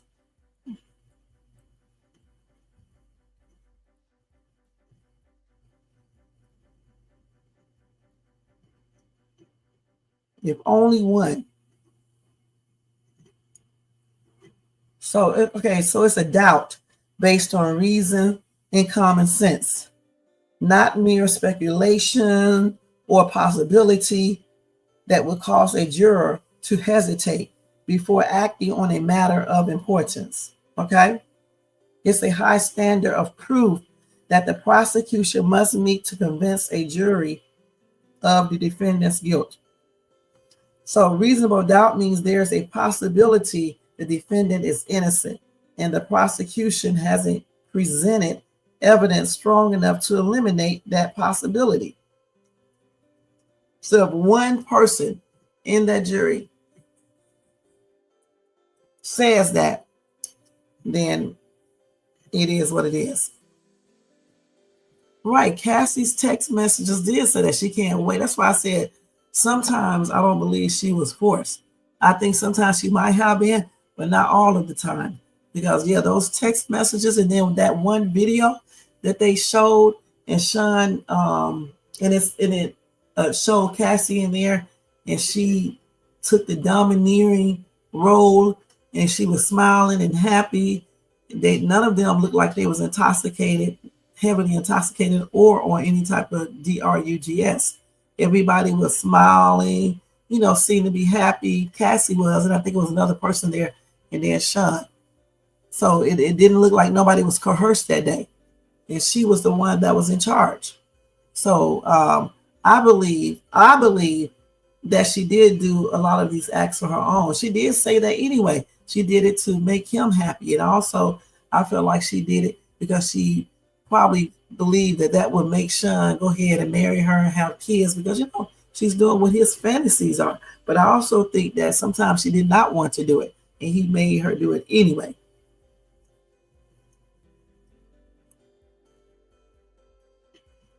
You said, gee, you noticed they was trying to get rid of the black people to reduce that possibility of that one jury. And that's true. I don't know. This case, like I said, it's a lot of stuff. It's a lot. And I'm just, can't wait to see all these other people who are coming up to the stand to do a testimony. I just can't wait to see what they're going to say. If they get that one lady, his right-hand lady, that's going to be a trip. KK, I forgot her name, Chris or something. What's her name? Jermaine. Now, she probably can offer some damaging testimony. For real. But I don't know if they got her. But I'm thinking they probably did. But I don't know. I don't know for sure. Hold on, y'all.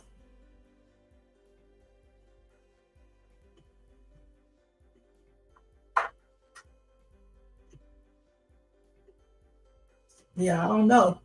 I was looking for my fingernail file. I see it over there. Christina Coram, if that's how you pronounce her name, right? Her. I called her Chris, but yeah, that's who I'm talking about. If she's called up there, that's gonna be a trip. Okay. That is going to be explosive for real. So I don't know if she will or not, but I'm thinking that she probably will be if they got her to flip. All right. So anyway, we're going to move on from this, guys, because we've been talking about Diddy for almost 2 hours. Tomorrow, I will recap day 12 of his trial, and I definitely hope that they get done a little bit earlier than the weekend of July the 4th. But the weekend of July the 4th, it's not too far. You said Shine said after abusing Cassie, Diddy spent $500K on her in one day. They had a terrible toxic relationship. Assume she tolerated the abuse for the makeup portion of their toxic relationship. And that's another thing too, before we leave off this topic. I don't give a damn how much money he would have spent. I mean, $500,000. Yeah, I would have probably did that shopping spree and things like that. Whatever he spent that on, hopefully he would have just gave me $500,000 so I can put most of it in my bank account. But as soon as I would have did that, child, I would have took some of that money and disappeared. I'm gonna be perfectly honest. He would have never found me or my mom because we would have left. $500,000, we would have left. Okay, and Sean would be still trying to figure out where I went. And then with all that type of money, don't be getting stupid, dude, because let me be quiet. But anyway. But I would have left, okay? Because there's no way. $500,000, that's almost $500,000, right? So therefore, yeah. I mean, what all did he buy? A lot of money, y'all. I need about a little of that right now. Okay? But anyway, let's move on from this because we can talk about Sean Combs all night. Because I want to tell y'all about this other story real quick before we leave out of here. And I will recap, obviously, he, that's just the facts. Let's see. He's coming back. Let's see what he got to say. Okay, you back? I'm back, man. I'm overseas on vacation and the lights went out, but Oh, yeah, over there in Ghana. And y'all lights go out too over there? yep. I know they do in Nigeria, but I didn't know. Yeah, that's right. Y'all do. Y'all lights do go out over there too. Every now and then, you know what I'm saying? So I have to put on the generator. Oh, yeah. Yeah, that generator can be loud. Some people have the silent one, though. Exactly. What part of Ghana? You live in Kumasi? I live in Accra. Oh, Aqua. Okay. Yep. Okay. Yep. So it's like 8:32 a.m. out there, right? Yep. Yeah, I have a lot of African friends, like over there in Lagos, the Solo, different areas of Nigeria, and then in Ghana. Like I said, Kumasi. I think I said that right. Kumasi. Say it again. Kumasi. We always say stuff the wrong way, don't we? It's okay. That is just once you know the concept, that's it. That's all that matters. Yeah. Yeah, we know what you're saying. Oh well, that's good. I forgot what I forgot what language my friends speak because you guys got a bunch of languages over there, just like in Nigeria. I can't remember. Is it tree? Yeah. That's exactly it. Yeah. But don't ask me to speak any of it because I forgot. No worry, man. Once you learn. It's easy to learn. Man. It's easy to learn. It's easy to learn. Once you start visiting a little bit more frequently, you pick it up. Yeah. Yeah. Well, yeah. So what did the Punisher have to say? The Punisher was like, the Punisher said a lot of things, but he said, you know what?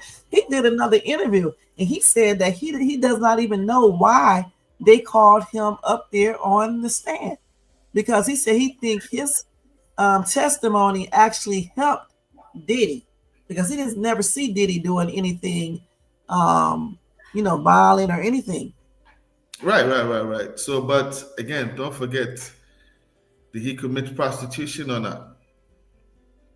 Well, he did. So that's all that matters. That's why he was there. Right. That's why he was there. He said he was hired to do a striptease. Yeah, exactly. You know what I mean? He went over there, he tried to keep it professional for 1 or 2 sessions, and then he ended up smashing Cassie. No, he smashed on the first one. Oh, because, yeah? Because okay, yeah. Penetrated. Yeah, there you go. So yeah, he did. Well, that's prostitution right there, you know? It is. What you guys say in the chat? What y'all think? Is that the P word? Oh yeah, my bad. Yeah, that's the P word. Yeah. Mm-hmm. Chat, I don't hear you guys saying anything in the chat. You guys are asleep. And then I think before the what do you call it? My lights went off. I was talking about the arson case, right? Oh yeah, you were saying the elements.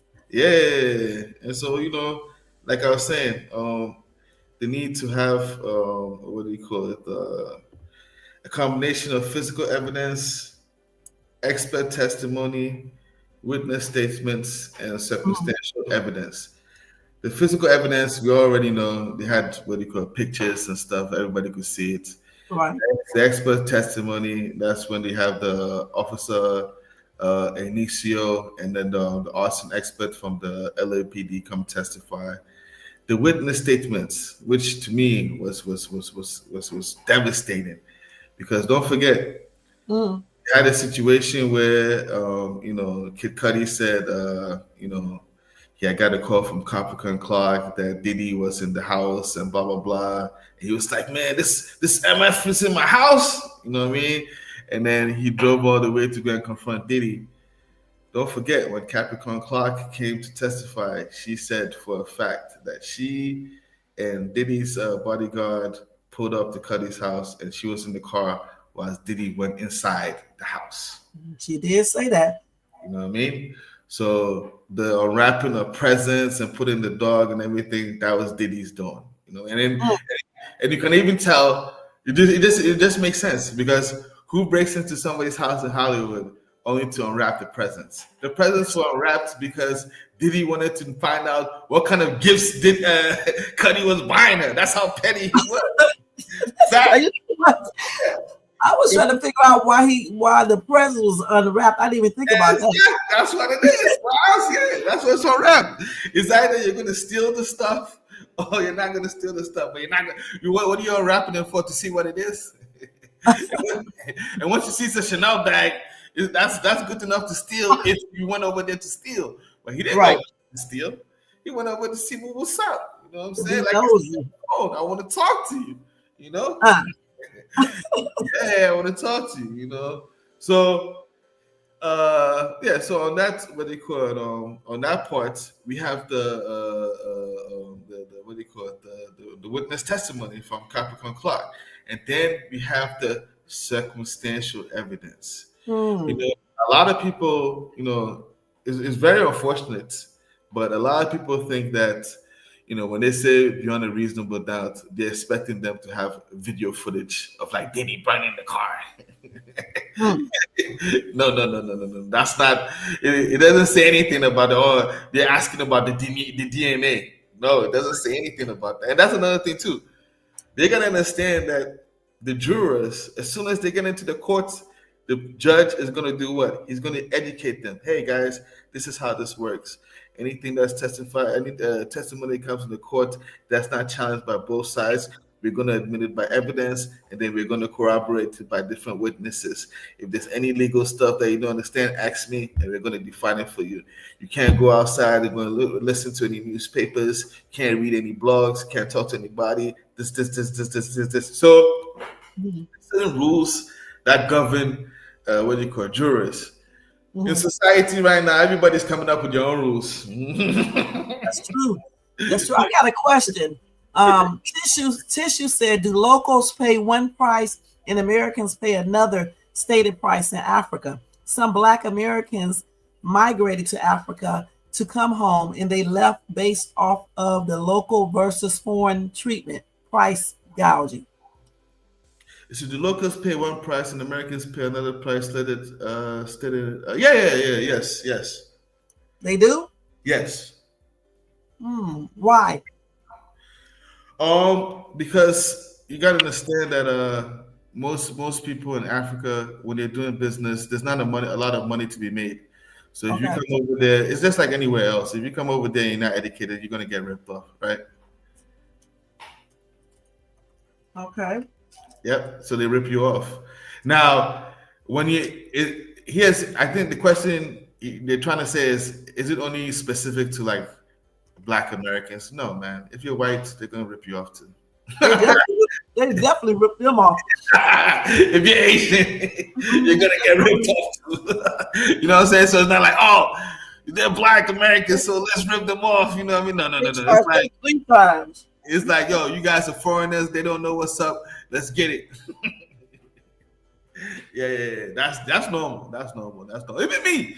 Just because, like I said, when I go over there, I come up as American. So they try to get me. Then I gotta be like, hey, I gotta speak the local language, and then they be like, my bad. Tell them over there in certain countries of Africa, when the police stop you, and if you're a foreigner, you know, they also rip you off as well. Exactly. But the rule is, as soon as you see, there's a way of going about it.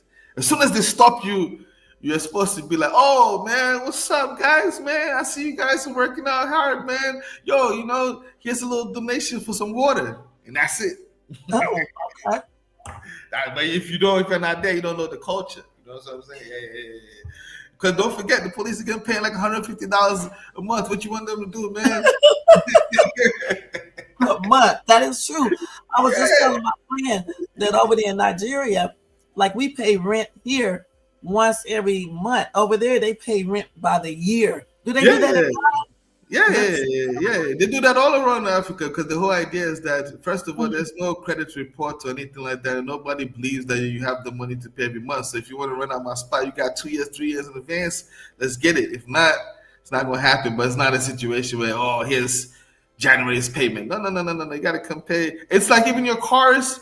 Everybody who like drives a car in like For the whole Africa, year. they own their car. There's not like there's no financing or anything like that, or even your home. You don't get no Nope. mortgage. Like you got to build your own house, bro. You don't get no more. You have to pay for that stuff, everything. It's so different over there. Like even the poverty is totally different Right. there than it is here. It's extreme poverty over there, man. These people, we don't know what poverty is Oh, no. until they see it there. A lot Man, of it's people say, yeah, I don't even engage. A lot of people like, I'm from the hood. I'm like, yeah, you know what I mean? I know that's right. I'm like, I don't even want to even say anything. Or people are saying like, I'm tough, this and this and that. I'm like, man, we come from a place where like, if there's a shootout happens over here, the police are not even going to show up. You know what I'm saying? Yeah, like, and nobody's going to go be like, oh yeah, I saw you and there's DNA evidence. No, you're just dead. You're dead.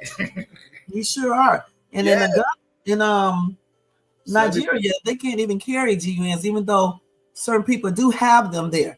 But it's illegal for regular, for people to have GUNs and stuff there. Right. The gangs and stuff, they do have GUNs. Boko Haram, I forgot how you said that, but they definitely have them.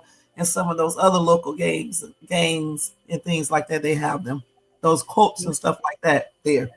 Mm-hmm. It's like I've been there because I know so much about it. But yeah, it's a lot of stuff people don't just know. Mm-hmm. So your answer to your tissues for MAGA, yes, you're correct. You said, I think Diddy was a client, not this so-called leader of a P ring.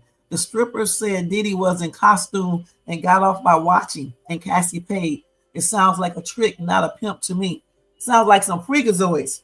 That's what it sounds like too. It sounds like they be getting off on orgies and voyeurism and just all this freaky stuff. That's what it sounds like to me. And Jermaine said Cassie is guilty as far as I can tell. I think she's guilty too to some certain point. Yeah. Here's the facts. Tissues for MAGA. Where did anybody said Diddy was the leader of a prostitution ring? Nobody said that. They said Diddy's the leader of a criminal enterprise, known as Bad Boy. Yeah, that's what they said, and that he uses his employees to further the crime, whether it be buying him drugs or what do you call it?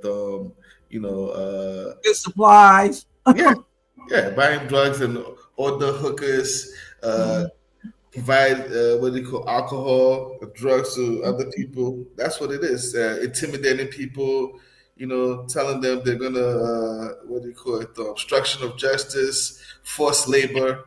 The part where they took Capricorn Clark into the warehouse where she had to go and be with the guy for 5 days. Yes. Okay, the part where she said she was owed over $84,000 in overtime. Mm-hmm. Okay. The part where they were asking the guy how many hours he worked, and he was like, Kaplan, he said he worked over 120 hours, and anytime Diddy was in the hotel, that means he was on call, this and this and this and that. Yeah. Yeah, all of that is gonna go down as forced labor. Right, forced labor. Goodness. Yeah. You know what I mean? Yeah. But you see charged, right? What you said? You see Diddy being convicted, don't you? Oh, everybody sees Diddy being. You see, everybody sees, unless you're not objective. You know what I'm saying? Everybody sees. Even listen, Diddy's lawyers, they didn't see it. Yeah. Let me see if I could in fact, again, we wanna let me see if I could show some information of it. We wanna be what do you call it? Objective as much as possible. Right. Yeah, let me are you able to see my screen? Yeah, let me put it up here. Oh, okay. Let's add it to the stage. All right, there we go. First of all, guys, here's another thing too that's also very important. Wait, you said say the forced labor part again, sir. He stepped away for a second. Okay. You stepped away from. So the forced labor. Um, there was a situation where Capricorn Clark, one of his personal assistants, right? I don't know. Let me see if I can look at the comments so I can see. Let's see. Let me go back to the comments. Tissues for Maga. So, she said she was owed over what do you call it? $85,000 in overtime, and it wasn't the fact that she said.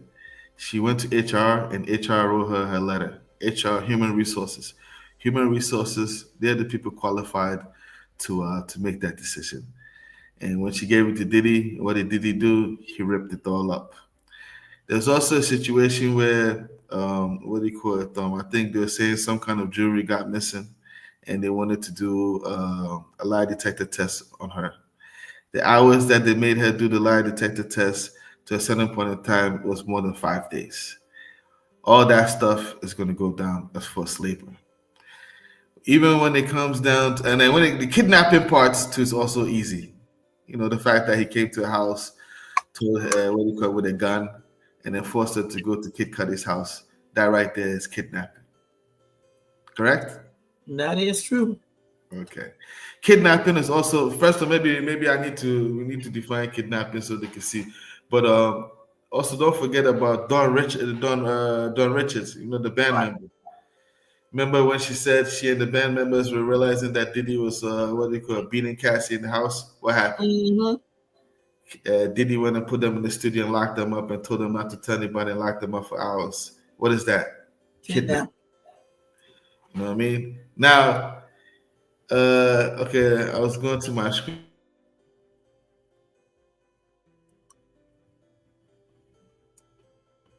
Hopefully we didn't lose them again. I think we lost them again. This electricity probably went back out. Let's see if they'll come back.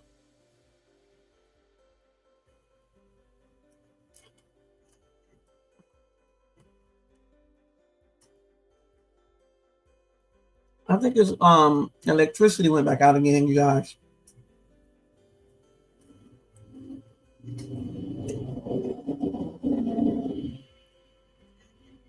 I think his electricity went out again, okay?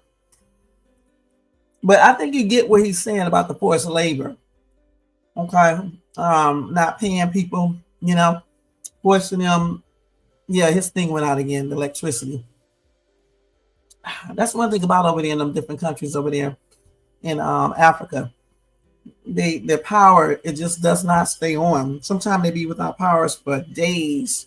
All right, days. Like over there in Nigeria, days. Not a couple hours, not a couple of minutes, but days. I don't know if it's like that over there in Ghana, but I definitely know over there in Nigeria it's like that. But like I say, getting back to Diddy's situation, the forced labor thing, I remember when we was reading that and stuff, and I was saying that could constitute forced labor.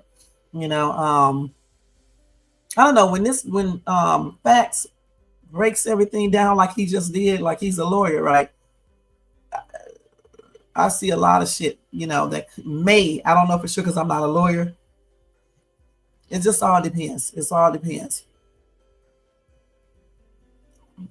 So what else y'all got to say about that? You said, doesn't it sound like it does. It does. You said he just explained rage theft, not forced labor. Let's see what forced labor means anyway. Let's see what that means.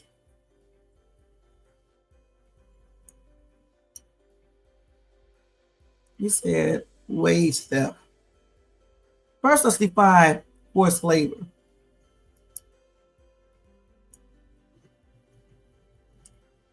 Okay, so that's when people are coerced into working through threats of violence, detention, or destitution.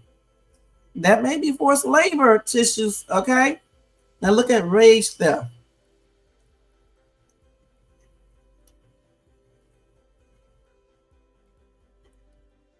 Let's see.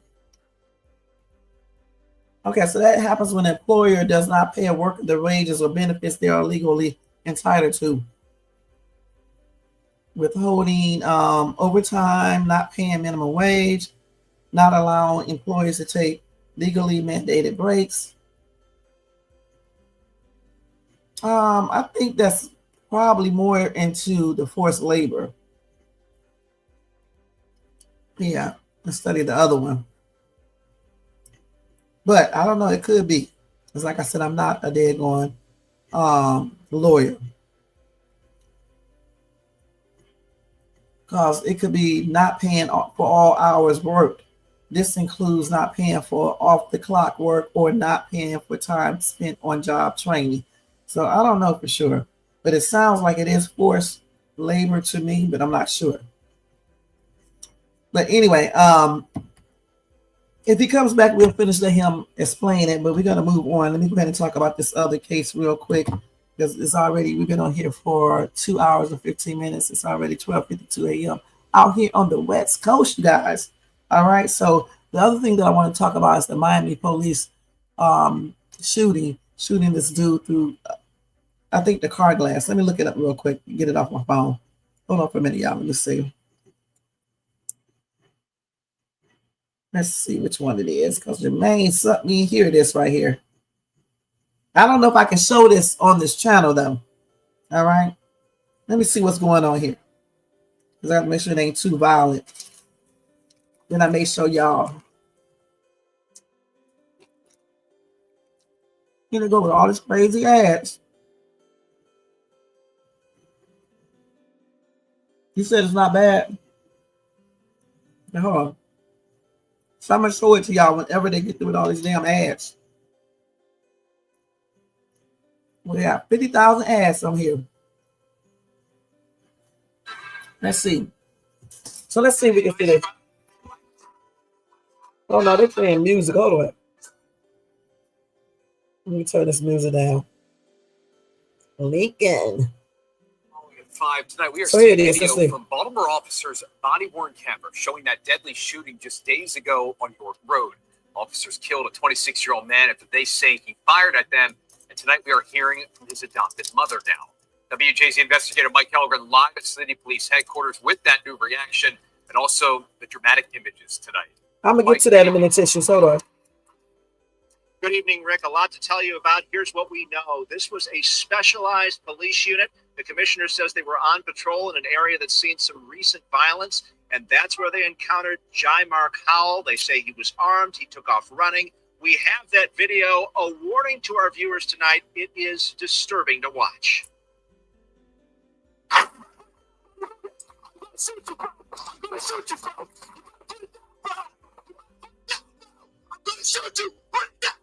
Now, I'm not going to show it to you because they're going to have a gun shooting on here, okay?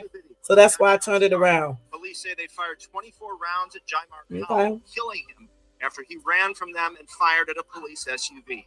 We believe Hal fired first at the officer.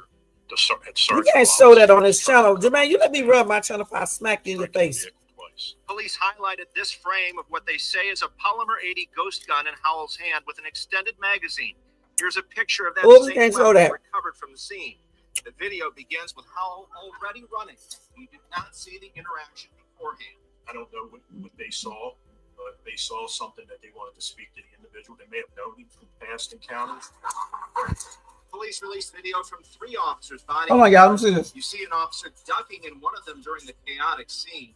The commissioner says Howell was wanted on an attempted murder warrant out of Baltimore County. I'm not sure if they knew he was wanted on the attempted murder. Okay. We really haven't had a chance to interview them yet. Howell was raised by his great aunt Beverly, who shared this picture and tells WJZ Investigates she left a meeting with police today traumatized. Wow. You know, Y'all hear this? He's not a bad person, but he had issues. Like a lot of young folks out here this time. She has questions about the police response. I think they could have done different. I mean, they could have shot him, disarmed him, or whatever. I don't think it should have had to the point where now he's gone. He carried a gun to defend himself. Because if you don't have something, then you just want to be another bullseye. Thunder Robinson has known him since he was a child. As time went on, as he grew, Okay. he has gotten lost. He got lost in the system of Baltimore with not having any place and anything to help him see in life to try to do something. This was a senseless killing. There had to be another way. Now, these district action teams are across the city. The commissioner says they're made up of a sergeant, usually 5 or 6 officers, and target the most violent offenders. The officers involved in this incident are on routine administrative leave. Okay. We're live in your corner at City Police Headquarters. Mike Calvin, WJZ. So let me go to TikTok. They fired 24 rounds into this man's car, right? Let me go to TikTok because I need to see a better video. Now, Jermaine, I don't care what other people do on the channel, but you're not supposed to show GUNs on the channel, okay? Because they will not put ass on this video. Okay, let me do this real quick. I mean, I went to my own damn page. Let me do this. Hold on, let me do this. Damn, this damn thing. The Baltimore cop incident. What is that dude's name?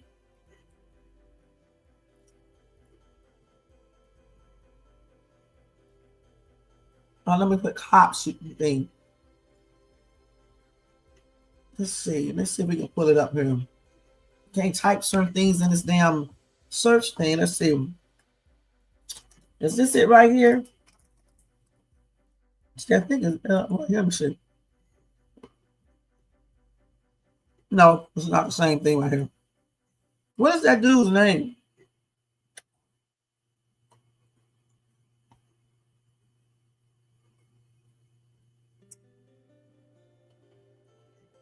Let's see this. First, let's go back up to this one here. You said to prove forced labor, you must prove duress. All she is complaining about is missing wages, not forced use against her. Show wage theft, not forced labor. Forced labor is slavery in today's prison labor. Okay, I see what you're saying, Tissues. That's why I said, you know, the lawyers are going to be the ones who, you know, present the case and argue the case and things like that. Because I do not know. All right.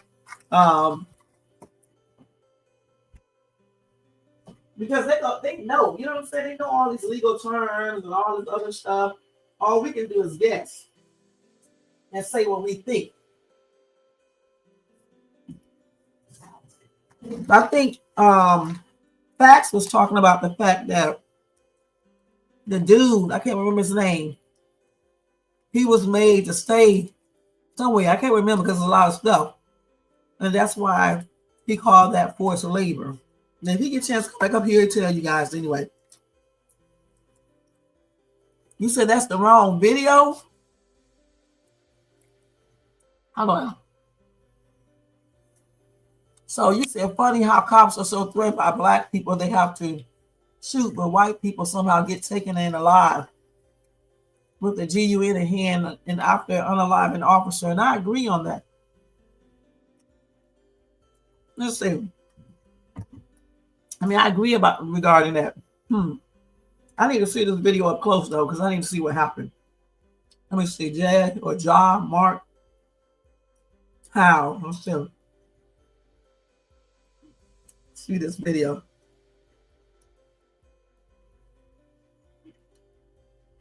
That's his name? Oh no, let me do the one from Baltimore. Here he is right here. Nah, I still don't see that video. Let's see.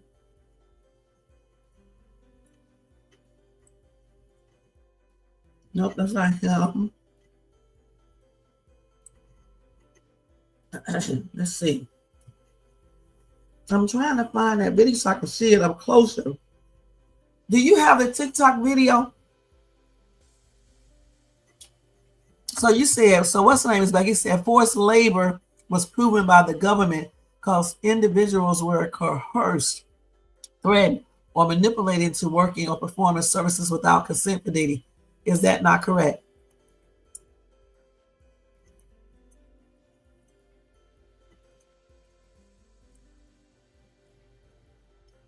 Right, they said they was threatened. Yeah, they did say that. You say I can't show the Baltimore. No, I want to see it myself. I'm not going to show it on here.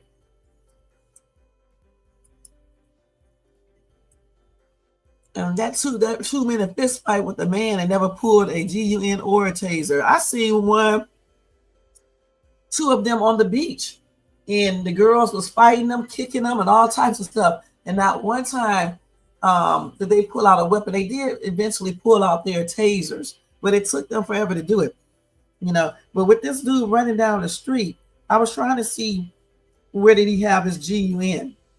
You know, you can't be having no GUN in your hand though when you're running from the cops, because you know what they're going to do. Let me see, Baltimore. Let me see. Let me put it up here like this. Let's see.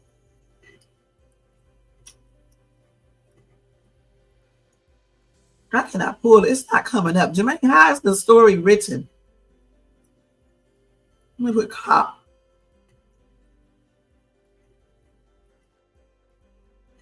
See here. Hold on, y'all. Let me see. They're showing everyone except the one that I want to see.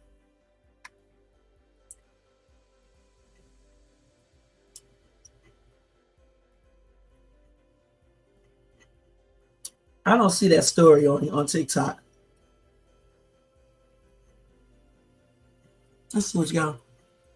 So you say he fired you say clear. I know he had a weapon. So you say he fired it at the cop. Okay, so you go. Let me go back. I'm doing two different things. So you said that it's not correct about the forced labor and what facts put up there. You said they have not proven that lost high receiving money for services can be viewed as forced labor. Did you go to human resource to complain under forced labor? Shaking my head. Okay, so then you say he fired at that cop, but then he ran and they shot him in the back. Okay, I'm trying to find what is the name of that entire article. Let me go ahead and look at it, because man, you be in the trial like, let me go look over here and see. What the hell is this? Oh, this is my idolatry. I didn't even know that. Okay, let's see. Let me go back to that article so I can get the name of it, because I don't know what you be doing, Jermaine. Let's see here. Let's see. Hold on, y'all. Bear with me. Let me find that real quick. So, okay. So this is the body cam video shootout, Baltimore police. Let me see if I can get this on TikTok. Body cam video shootout, Baltimore police. Let's see if I can get this so I can see this.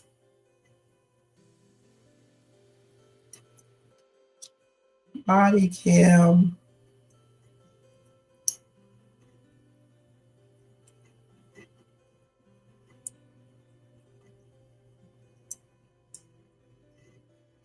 Let's see if they show me the right one. No, it's gonna show up this. I need to put that boy's name. What is his name again? I'm gonna look up here and see. So with John, what's his name? Shut your mouth, Sue. I'm trying to see a better video.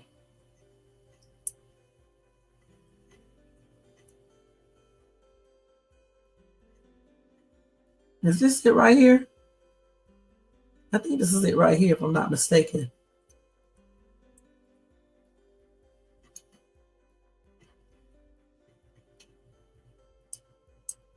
Oh, this is a different one right here. These some psychos out here.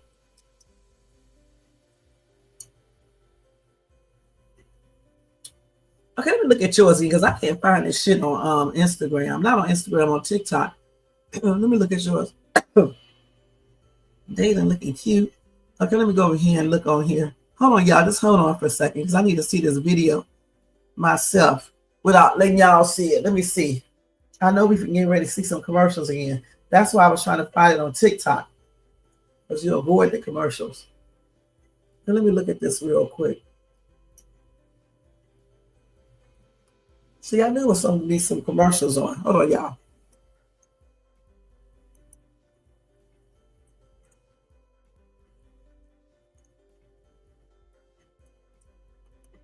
Right, I know tissues.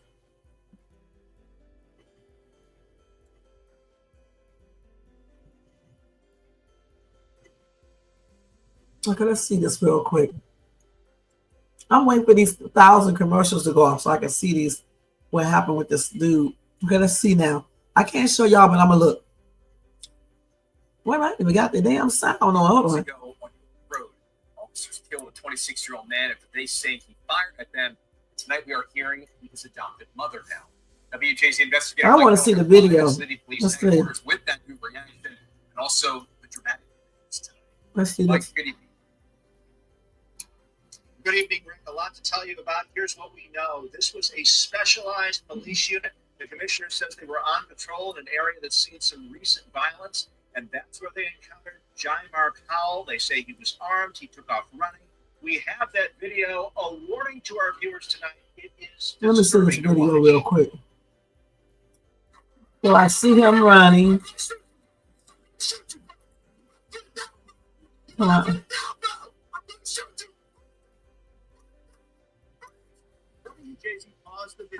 Let's see this. Police say they fired 24 rounds at Jymar Howell. Let me see. After he ran from them, fired at Let me look at this up closer. We believe how the first that officer, the Sergeant Wallace, who was trying to cut off his path, striking a vehicle twice. Oh, so he shot the car. Let's see. What they say is a Polymer 80 ghost gun in Howell's hand. Okay, I see that. Magazine. Here's a picture of that same weapon recovered from the scene. The video begins with Howell already running. You do not see the interaction beforehand.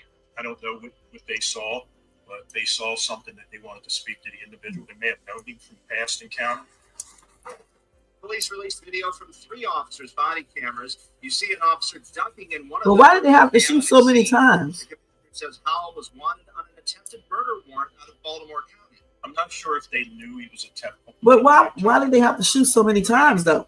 Because honestly, Howell was raised by his he did have a weapon, and they say he shot into the car, I guess, or whatever the case is. The police car, I believe.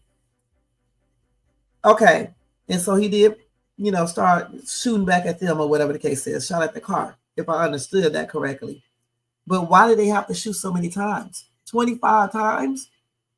Running down the street?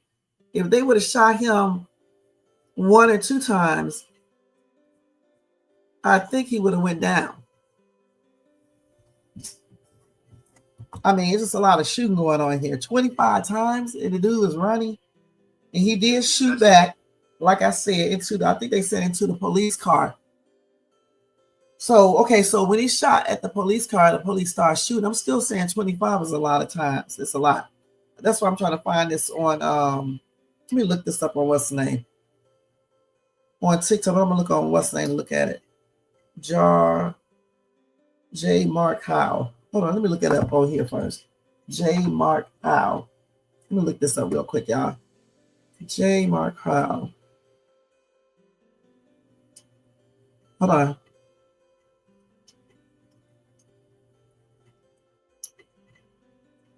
I think this is how you spell his name, Mark. I think I spelled his last name. Let's see. Let me see if I can find out some more information about this situation.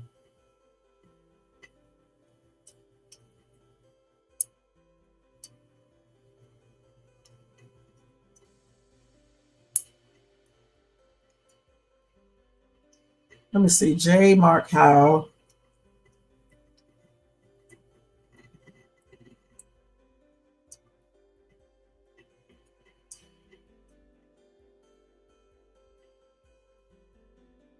Let's see. Hold up a minute. Let's see what they got to say about this situation right here. Oh, this is a trip. You said it was 3 officers. Let's see here. Okay, so here we go right here. Hold on. Man, they got a whole damn book. Man, this is a lot of stuff. So this is a summary of the incident. Okay, so this is the initial encounter. The Baltimore police officers from a district action team called DAT, which focuses on reducing GUNS and DRUGS, were patrolling an area known for the activity and recent violence in the 4600 block of York Road. They approached a group of people, including Howell, on the sidewalk because they saw someone they wanted to speak to. Now, according to police, as officers got out of their cars, Jay took off running. Body-worn camera footage, later released by the Baltimore Police Department, shows officers chasing Jay with one detective repeatedly yelling, "You better put it down. I'm going to shoot you, bro. You better put it down. I'm going to shoot you, bro." An officer in a police SUV attempted to block Howe's path, Jay's path. Police alleged that Jay, while running, pulled out a hand, you know what? It's a Polymer 80 Ghost GUN with an extended magazine, and he fired shots at the officers, striking a police vehicle twice. Then officers returned fire, with preliminary reports indicating they fired 24 rounds. J. Mark Howell was struck by police G-fire and was pronounced unalive at a hospital. Now, this is the investigation. The Maryland Attorney General's Office Independent Investigation Division, which is responsible for probing all fatal or near-fatal police shootings in the state, is investigating the incident. The officer involved, identified as Detective Inger Jimenez. Isn't that funny? I just talked about a Jimenez, right? Detective Stephen Foster and Detective Tony Tiberuzzi, I guess, have been placed on routine administrative leave. Now, the police claims this. Baltimore Police Commissioner Richard Worley stated that police believe Jay fired first and that Jay was wanted on an attempted murder warrant out of Baltimore County, though it's unclear if the officers knew this at the time of the initial approach. So Jay's family, his great aunt, who adopted and raised him, expressed her trauma and questioned the police response, suggesting there could have been other ways to disarm him without it leading to his unaliving. His family is currently raising money for his funeral. Now, the release of the body cam footage and the ongoing investigation are part of a broader scrutiny of police use of force, especially in Baltimore, which has seen several police shootings recently. Now, like I said, I understand that he pulled the GUN, had it in his hand, and he shot into the police car, or whatever the case is, trying to shoot them, I guess. I'm still, though, I know you said it's 3 police officers, but why did they have to shoot so many times? I mean, if 3 people, police are shooting, and y'all all shoot one time, there you go. Why did they have to keep on shooting and keep on shooting?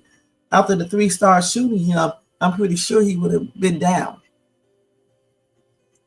So, I mean, now granted, I don't know why people decide. I know why they run, because they don't want to get caught, but still, when you prefer being incarcerated versus being unalive, and they're going to catch you, so what's the point? I think he should have just stood there and let them go ahead and question him or whatever they was ready to do. And he could have dropped that GUN too instead of turning around shooting at the car. It's just crazy. Let's see. 24 rounds is a lot. They just did an overshooting, in my opinion. To me, it was like excessive force. I'm sorry, just too many rounds. Now let's see what Tissue said. You said JTF, which is facts, dude. Can you go to human resources to complain under forced labor? Prosecutors can say what they want, but still must prove it. And just with the option to complain to HR disproves forced labor. A slave can call human resource. Okay. I agree, Tissues. For me, everything has to be proven anyway by some type of evidence. And of course, the elements have to be there, in order to be proven guilty. And you have to convince that jury. If you can't convince them, and all it takes is, like Jermaine said, one person to not believe this stuff. So you got to convince all of the jury, about everything that you're trying to put up here, all of the allegations, the charges, that they are trying to get you on. It has to be proven. You have to convince the jury that, this person did all of these things. you know, intentionally, especially. For certain crimes, you don't even have to do it intentionally. You're just doing it. You know what I'm saying? But I don't know. This is a complex case because you got a lot of hearsay and you don't have people really showing any proof. Like I said, I can see the extortion thing. I still stand by that. I definitely see that. Now, if it is a being extortion, I don't know. And I can see the bribery too, somewhat, because we don't know exactly what Sean was trying to do. I mean, it just depends on how his defense play it in the prosecution. We already know what they're saying. They're saying that it's straight up robbery, but it just depends on what the defense team say. What argument they put up to show that it wasn't bribery. It was actually to pay for the hotel damage, and he didn't want his business spread out. So it is what it is. It's a lot of stuff.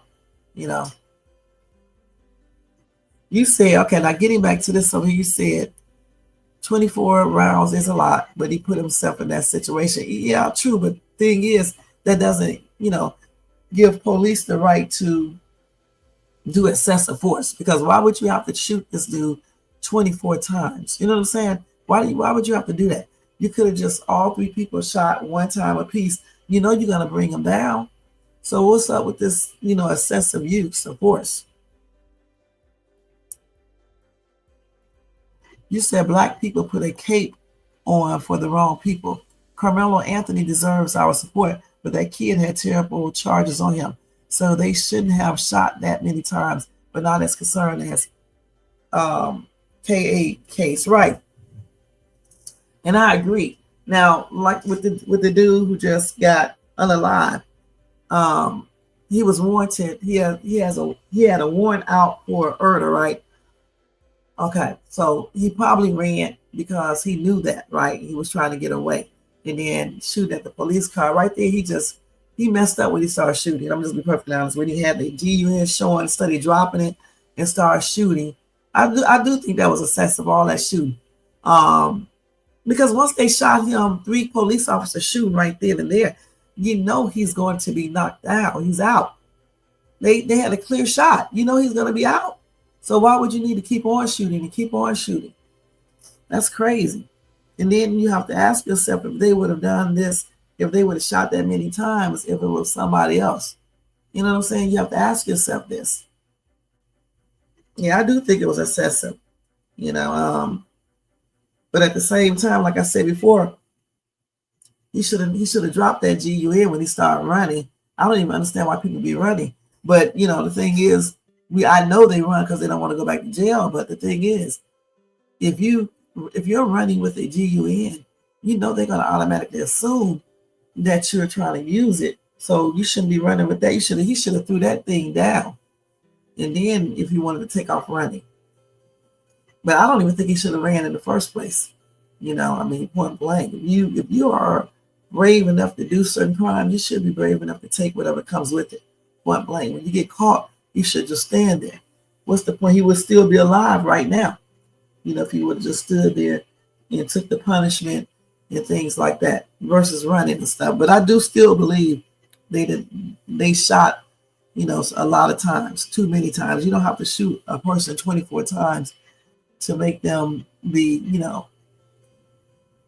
to get them under control or whatever you're trying to do. You can just do, each person could have just shot 1, 2, all the 3 cops. I don't know how many bullets come in their GUNs, but they could have just, did, those 3, 1 or 2 times. That's it. Because listen, 246 sounds better than 25 or 24. And it does not take that many rounds to knock somebody out. And I'll still say that. So let's see what else they said on that. I think that's it with that case. And y'all can feel free to go to Google and type in his name to see that video if you want to see it. And actually, the dude shot through the glass of the car, I think, at the Miami police. So you don't think that was excessive, Jermaine? Let me go turn that dryer back on. Hold on for a minute.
Y'all, sorry about that shit. I mean, sorry about that, but y'all know I'm in here doing these damn chores. I can't be not doing my chores, okay?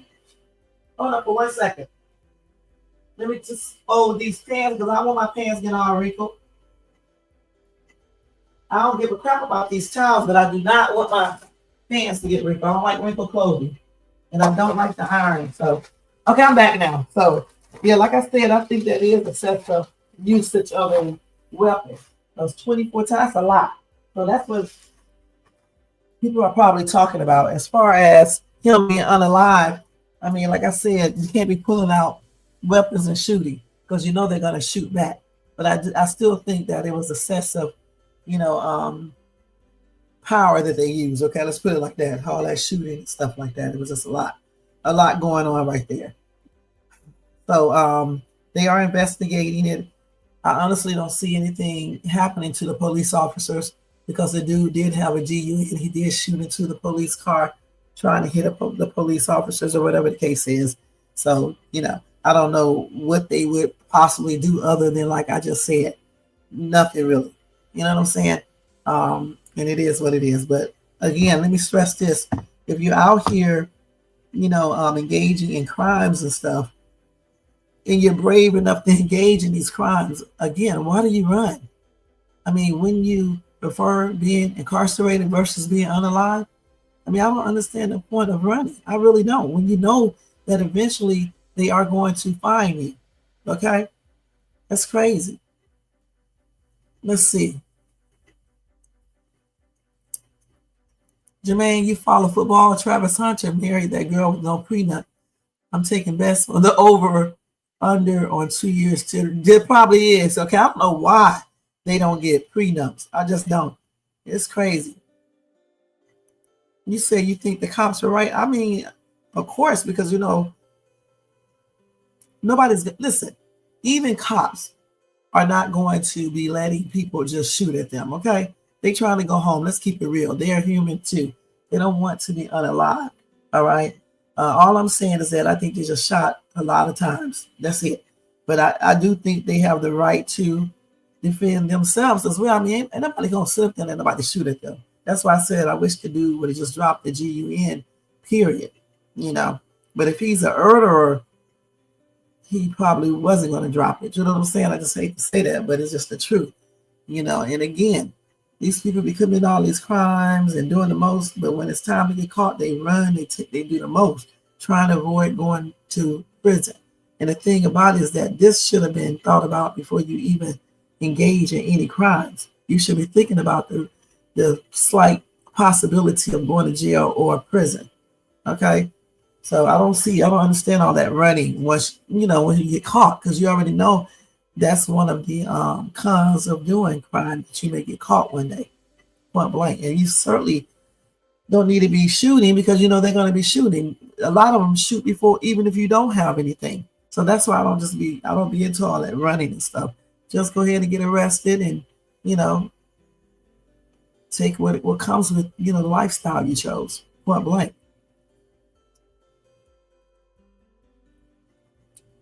Wait a minute, which case are we talking? We're talking about the one with the is this the same one? Am I talking about two different things? The one you just showed me here, Jermaine, that's not the one in Miami. No, that's the one in Baltimore. I'm getting these cases confused, okay? I'm getting these cases confused, y'all. It's late. The one in Baltimore, right? The one in Baltimore is the one I showed y'all on the video partially. I did not show you the one in Miami. All right, and that's the one up there where I said the police shot the dude through the glass. I'm getting these cases confused and stuff. I meant to put the other title up there anyway. I put the wrong title because I was thinking that I would do the other one tomorrow. So we're going to scratch that title out. Okay, we're not going to talk about the Miami police shoot. We're going to talk about the Baltimore one because the Miami one, is that the one with the Air Force dude? I mean, the military dude? Because I thought I was talking about that one too. I'm getting these cases. It's like when you cover a lot of stuff, guys, sometimes you will. Okay, so that's a different case. You're talking about this one. Okay, I'll show y'all that one too real quick, okay? I can't show you, I don't think. I can show y'all when I think the cop is on the hood, I think. But the rest of it, I probably won't be able to show y'all. I can show you that. No. The Baltimore case is the one I was just talking about. The Miami case is a different one. I didn't show them the Miami case yet. Let me show that real quick. But the one I just got through talking about is the Baltimore case where the police officer shot 24 times at this dude. I think it was just a lot of shooting going on, excessive. But they did have a right to defend themselves as well as the public, because the dude was shooting. That's what I was trying to say. All right, in that one. All right. You said, G, exactly. Why show this case? I don't like agreeing with the cops either. LOL. There are good cops out there. Just wish they lock up their crooked colleagues. I agree. You know, y'all know my son is a detective. All right. So I will show videos where cops are not always bad. Just like I'll show the ones that they are bad. Okay. Because, you know, it is some good cops out there, and it definitely is some bad ones out there. But we have to be fair over here. Just like we have to show, you know, white people getting taken advantage of by police officers and Latino people. We have to show everything over here. We just can't basically concentrate on one race and that's it.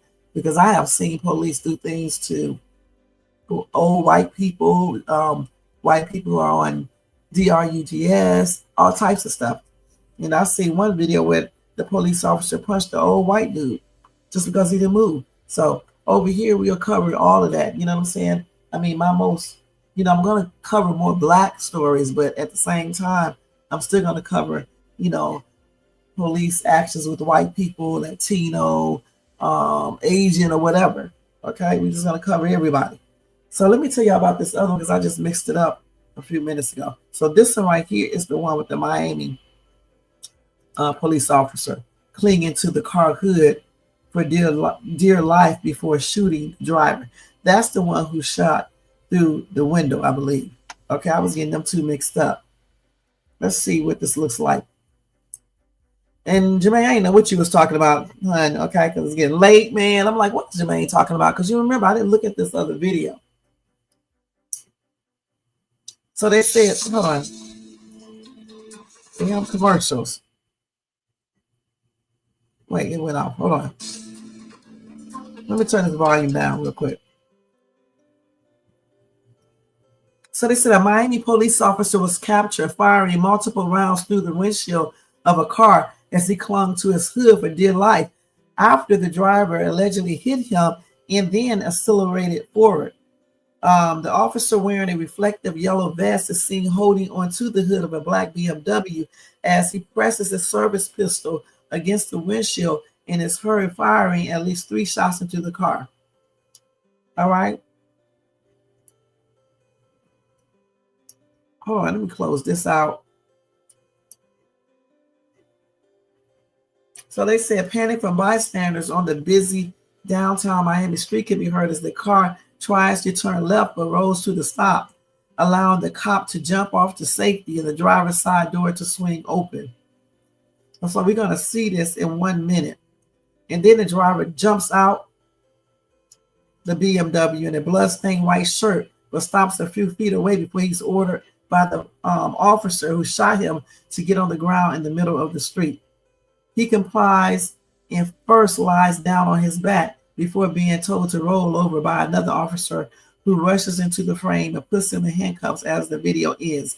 So let's see if we can see that video. They got 1,000 commercials going on here. That's why I like to go to TikTok, because you can avoid these damn commercials. And they did not even show the video. Let me see. Jermaine. Let me see if I can pull this up on TikTok.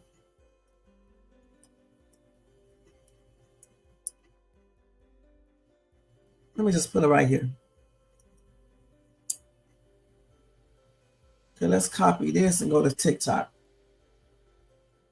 Let's see if we can find this on TikTok real quick.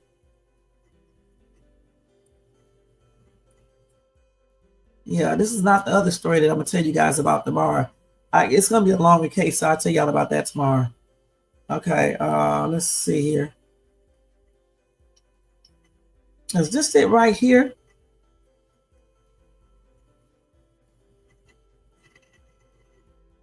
Oh, that's not it right there. That's shit. This is it right here. Let me see what this is. Wait, let me see. Oh yeah, they showing it right here.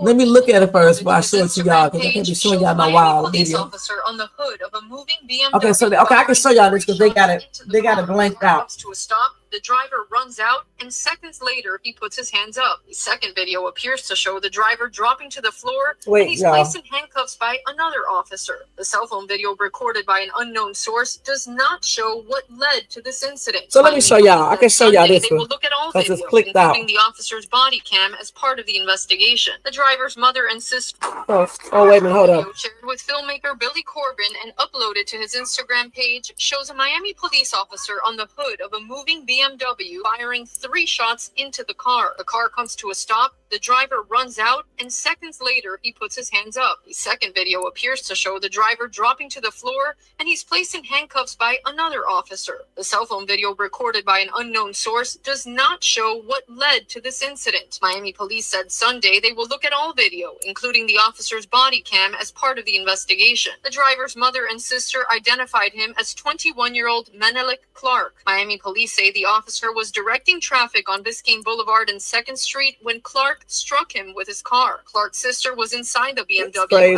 of the shooting. He told everyone else to go with his hand signaling that we can go. And then he stood in front of my brother's car and shot him. To make the shooting justifiable, the officer would have had to be in fear of great bodily harm or death in order for him to fire his weapon. Okay, that's it. With filmmaker Billy Corbin and uploaded to his. So the thing is, in that video, okay, it was a hot ass mess. That's the first thing. But I'm trying to figure out why did he stop in front of this damn car? All right. Okay, he was directing traffic, right? But then he said that the car hit him, right? Okay, let's see something real quick. Let's see this. You're not showing what happened before the officer fired shots. So what exactly happened?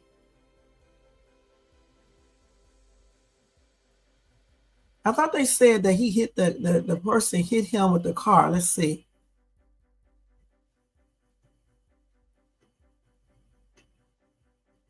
Yeah, he hit the man with the car before he shot. So if they did hit this police officer with the car, and then the police managed to jump on the car and start shooting through the thing. I mean, what y'all think? What do y'all expect for the officer to do if the person inside the car hit him while he was doing a traffic thing?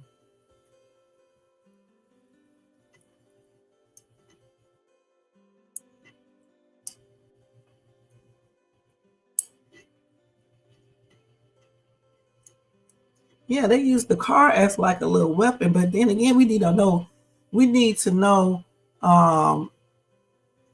exactly what happened. Let me look and see if I can find out any more information on this daggone story real quick. Hold on, because I need to find out exactly what happened. Let's see. No, actually, let me go ask what's the name about this. Hold on. Oh man, I've got it typed in there. Let me just do it on Google. Damn. Let's just go on Google and push it in here. What time is okay? Let's see. Let's see what they're going to say.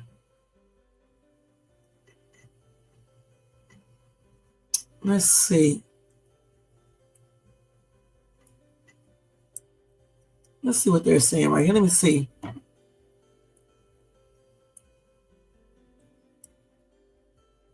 Let's see what happened. Why come they don't have the full story on what happened? So they said both the Miami, is this the same one? Yeah, both the Miami police officer and the driver were hospitalized. Okay, let's see here. Here's the story right here. So, okay. The driver struck the officer with his car. All right.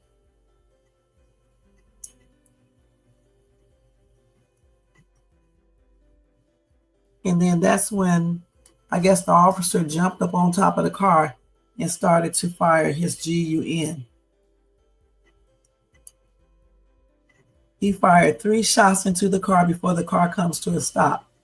Then the driver got out the car with his hands up, and a second video appears to show him dropping to the ground before being handcuffed by another officer.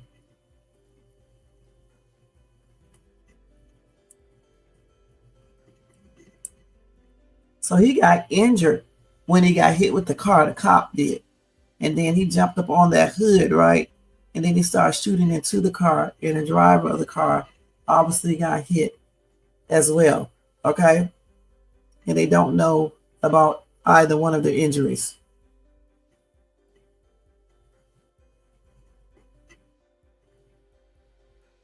And they did say that the investigation, they are investigating the incident, all right, which is standard.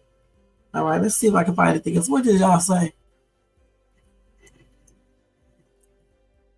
You said this cop thinks he's Mel Gibson in Lethal Weapon. Shaking my head, why are you on the hood? He was on that hood because they ran into him. The car was barely moving. He could have just gotten off the car. No, the sister said he jumped on the car. Why he jumped on the car and started shooting? You know, he probably was teed off. Okay? So let me ask you guys something. So if you was outside, right, and somebody hit you with their car, okay, and you were like, you know, you got a weapon in your hand or whatever the case is, are you going to jump on the hood and shoot through the glass, or are you just going to shoot, period, or are you just going to move back and just let the car get away? What are you guys going to do?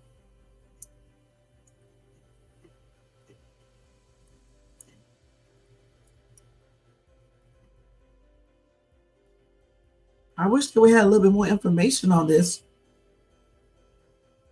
Because why did the driver hit the hospital? I mean, not hit the hospital. Why did the driver hit the cop?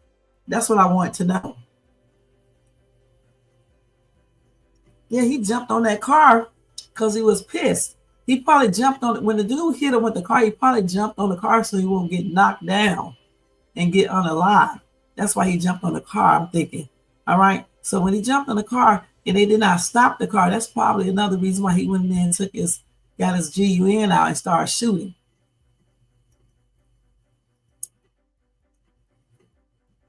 If he would have got off the damn car, the man probably would have ran him over. I don't know if I would have got off the car. I think I would have held on to the car. The officer was holding on to the car. I think I would have did the same thing. If you jump off the car, you don't know, this dude probably would have ran your ass over. So why would you get off the car? I would have stayed my ass on the car and hung on to the car too. And I probably would have got my gun out too and started shooting. Because if you're on the hood of the car and this person is not stopping, why would you get off the car? If you jump off the car, he may run your ass over.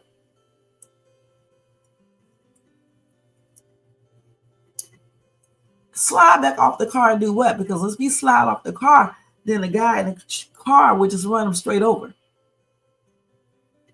The car can still, you said he was on the right side, the car was turning left. He can still turn that car quick, and still hit him. Let me look at this video again. Now to a police shooting on Biscayne Boulevard over the weekend that was caught on camera.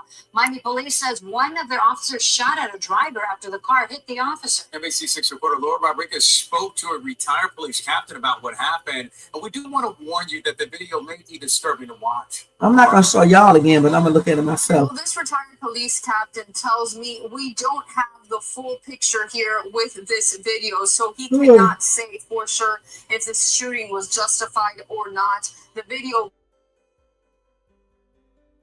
begins at the moment of the shooting. That's why I need to see the whole information. Video shared with filmmaker Billy Corbin and uploaded to his Instagram page shows a Miami police officer on the hood of a moving BMW. Listen, if he would have got off that car, that car could have still ran him over. Okay, so again, he could have still ran him over if he would have got off that car. So that's why he was holding on to the car. He was holding on to the car because if he would have jumped off, and people don't like cops, he could have just ran them over. You know,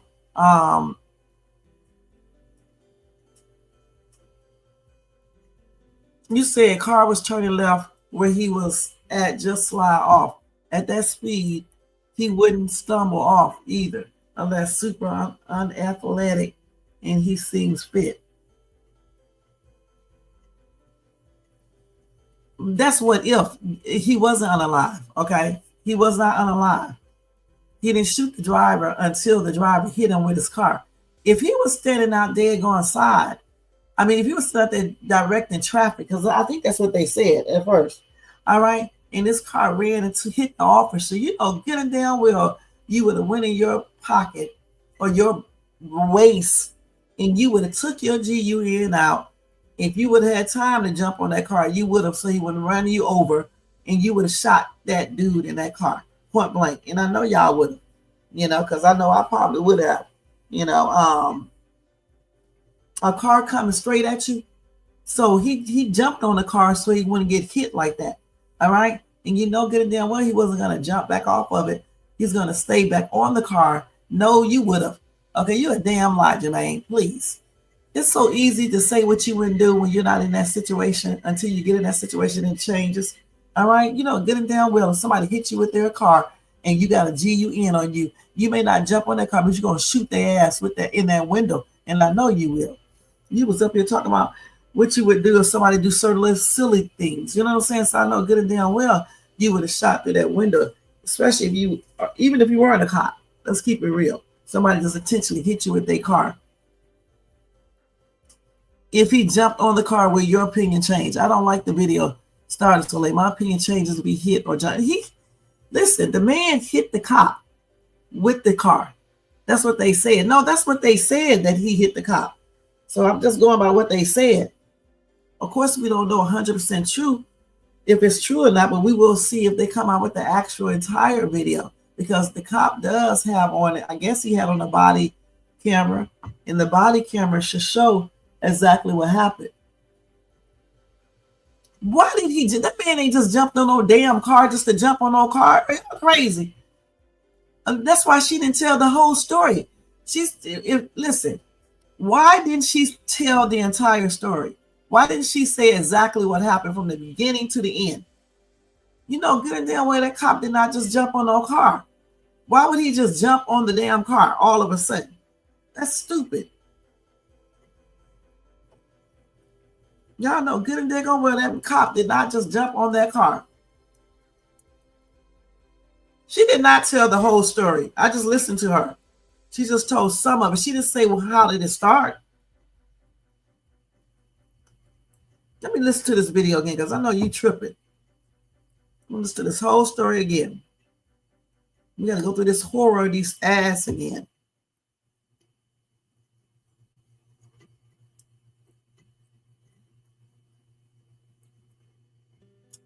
They don't know what happened. That's why I know she didn't tell the whole story.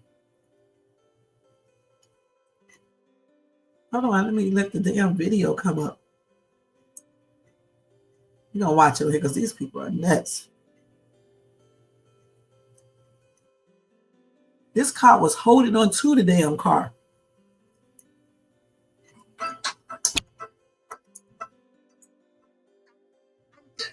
The drive. She said that the cop was directing traffic. And then they hit the cop. They didn't say that part of that. Let me see. This damn video cannot skip. Wait, y'all, this damn video is not skipping. Okay. It's caught on camera in your Bayfront Park. New cell phone video Just showing listen. what led up to an officer-involved shooting, and you can see the officer on the hood of a car firing shots at the driver. Local 10's Annalise Garcia is live now with the latest on the investigation. Annalise. So we did hear from the sister of that driver who was also in the car. Definitely scary moments. The video certainly dramatic. You even see video after the fact, after those shots were fired, where police detained that driver. Chaos on Biscayne Boulevard Sunday evening. A Miami police officer opens fire while on the hood of a And that car is going a little bit faster than what y'all saying too. Video shows the driver quickly get out of the car. car. He said that he felt like he's gonna die. This next video shows that man on the ground, officers asking him to roll over before they cuff him. It happened really, really fast. Local 10 heard from the sister of that man shot, Cheryl Ann Clark. She was inside the car along with her brother, Menelik Clark. While video does not capture what happens before the shots were fired, Clark says they were looking for parking. We were all stopped. We were in the middle lane.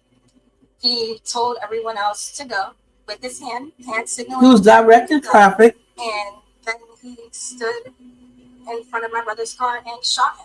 While police have not confirmed that information, nor have they released any details. If you think that I believe, I'm sorry, if you think that I believe that he was directing traffic and he just was standing in front of the car, he just started shooting, I don't believe that, guys. I'm sorry, I don't believe that. Okay, and I have to definitely see the body camera footage because I don't believe that. I don't believe that to be true. All right, I just don't. You know, I don't believe. Listen, this cop was directing traffic, telling people to go. He probably told them to stop. Okay, they did not want to stop, and that brother probably went up a little bit on that car and tapped that police officer with that car, and then that police officer jumped on that car because he was pissed, and then telling him to stop the car. The dude wouldn't stop the car, driving around with the dude on the damn trunk, on the hood, and that cop started shooting. And that's what I believe happened. I do not believe what this girl is saying 100%. So he just stood in front of the car and he just started shooting. I don't believe that. I do not believe that. I don't believe he drove around the cop like that either. I believe he tapped that cop with his car, just like they said. Okay, he probably didn't hit him because the cop was injured as well. So what is he injured from? He didn't get shot. The only person got shot was the dude in the car driving. He got shot. So the cop got injured as well. They're both in the hospital. So he tapped or hit that car, that police with that car. That police jumped on that car, told him to stop and started shooting. Period.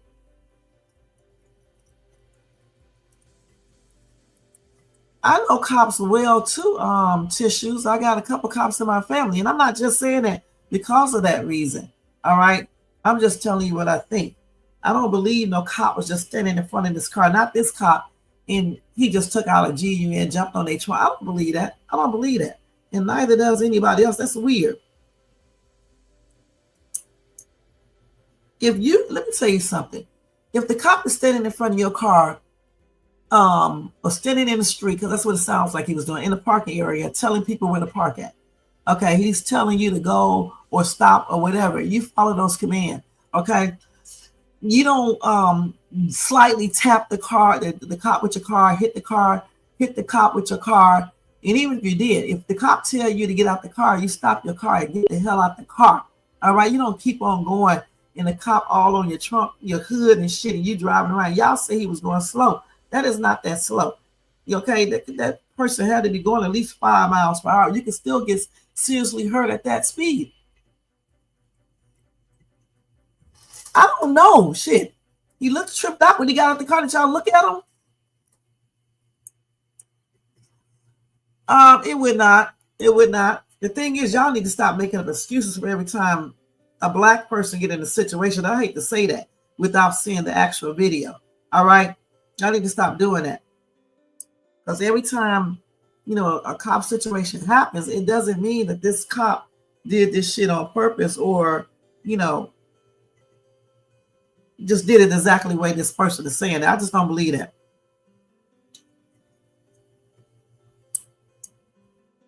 Yeah, he was shot several times during the incident. He was rushed over to Ryder Trauma Center for treatment.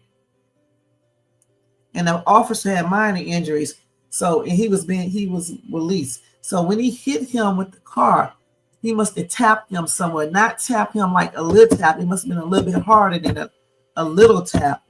His name is Chief.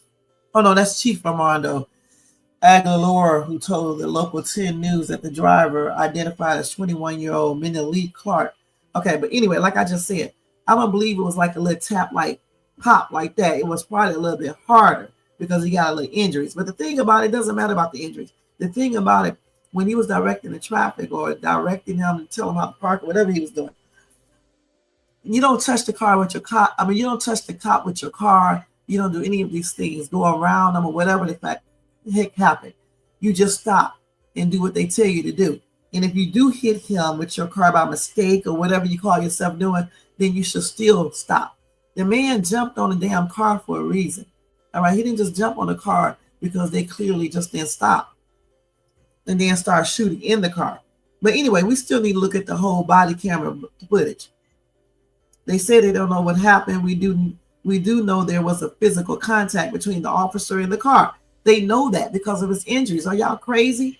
They know that the dude hit the cop with his car. Now, if that hit warrant him to use excessive force like jumping on the car and shooting, that's what they have to investigate to see if that is the case. Point blank. But you cannot just sit up here and say that this man did not do anything because, good and damn well, that dude probably hit that cop with that car.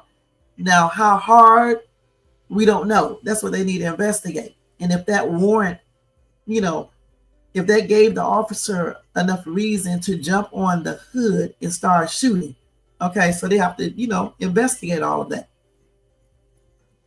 Of course, the girl is going to be biased. That's her damn brother. Just like y'all said, I'm biased because my son is a cop. Okay, I'm not though. I'm just telling you, that I don't believe that the cop just stood in front of the car and just started shooting. I don't believe that. First of all, he was on top of the damn hood of the car. Now, we didn't see the video from the beginning, so if the cop started shooting before he jumped on the car, now that would be a trip because I'm trying to figure out why would he just start automatically shooting. So that's why we have to see the whole entire video to really make a real decision to what happened. Because if the cop starts shooting once the dude hit him with his car, they have to determine if that was justifiable. Okay, point blank. And if it wasn't, then the cop is going to be in trouble, point blank. It is what it is. But also we got to see how hard he was hit with the car, all of that type of stuff. And why did this dude hit him with the car? Okay, so he still may get charges as well. It just all depends. It doesn't matter if the injuries are superficial. If somebody hits you with a car, you're not looking at how bad you was hit. You're just reacting. All right. And that's what it seems like the cop did. I mean, I don't know how they say his injuries was minor. Okay. So I'm assuming that he had a little injuries. But at the time of, when all of this was happening, he probably didn't know. He probably was scared that the dude was going to run into him again. That's why he jumped on the damn car.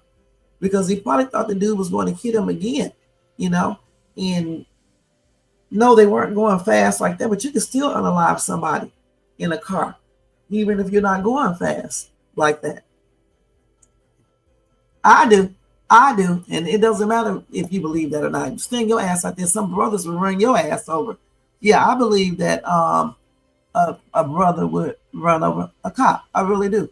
It can be a white person. I believe that they will run over a cop. Shit. He looked tripped out anyway. Shit. Okay, let's keep it real. All right. And I'm not even trying to be funny though, but y'all stop taking up with people before y'all know for sure. And I'm not like saying that the cop was 100% right, because I do need to see the entire video so we can know what happened at first. What happened at first?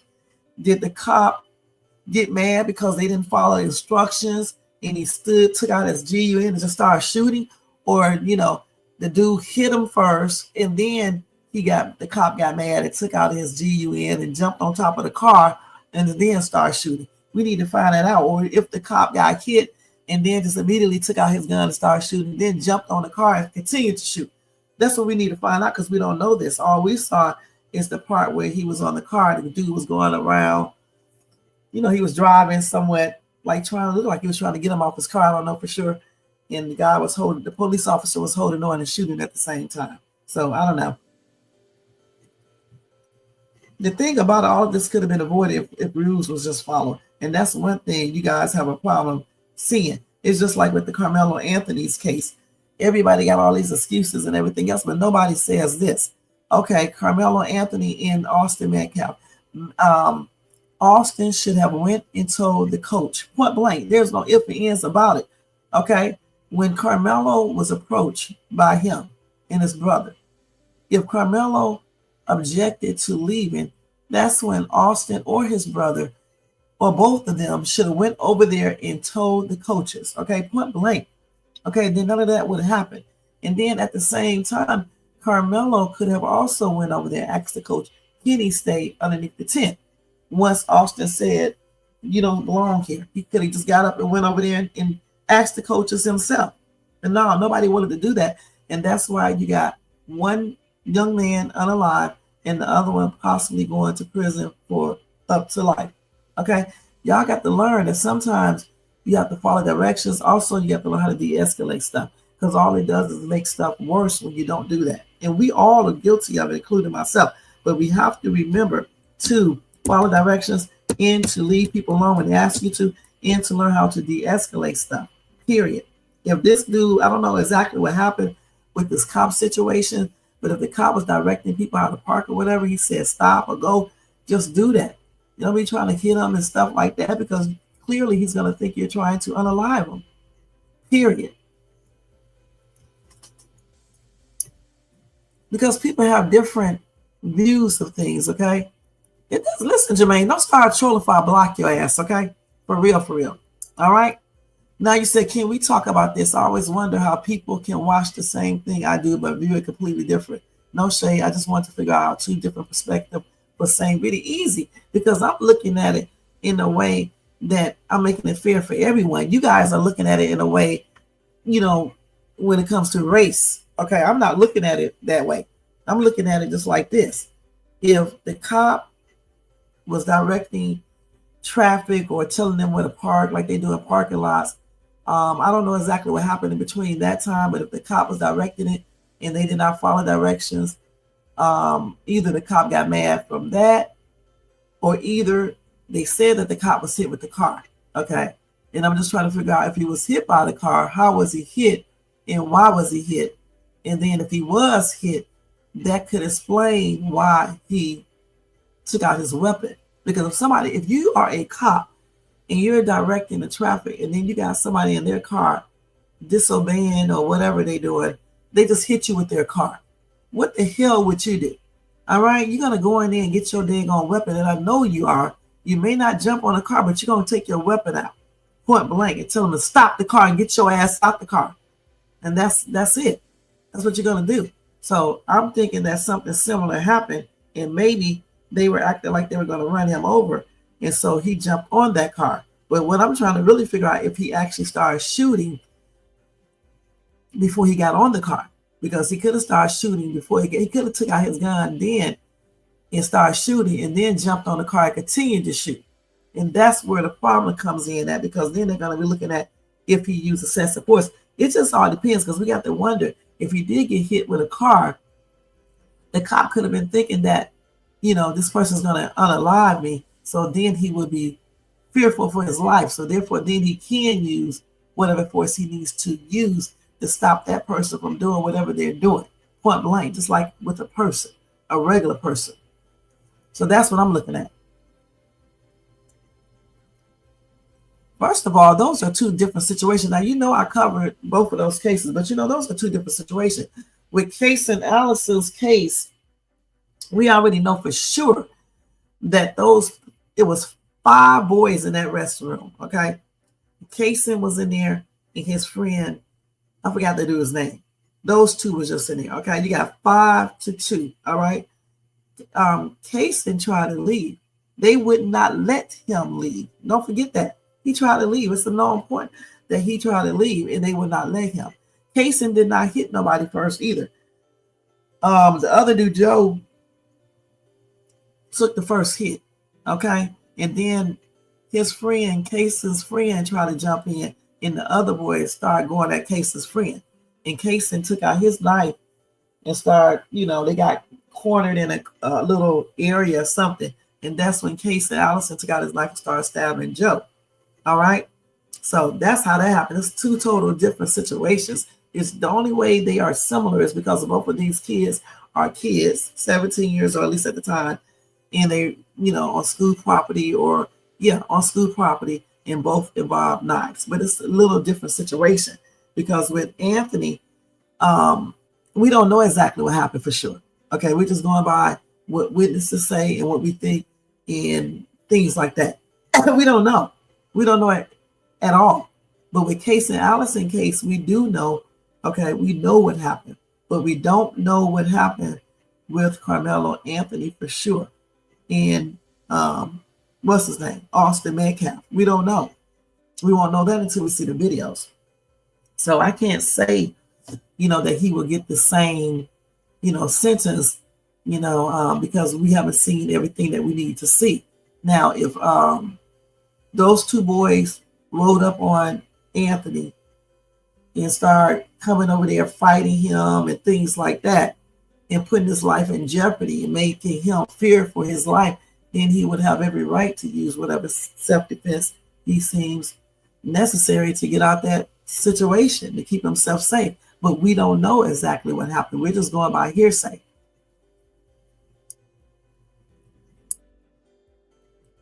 And with Case and Allison, it was 5 people against 2. All right.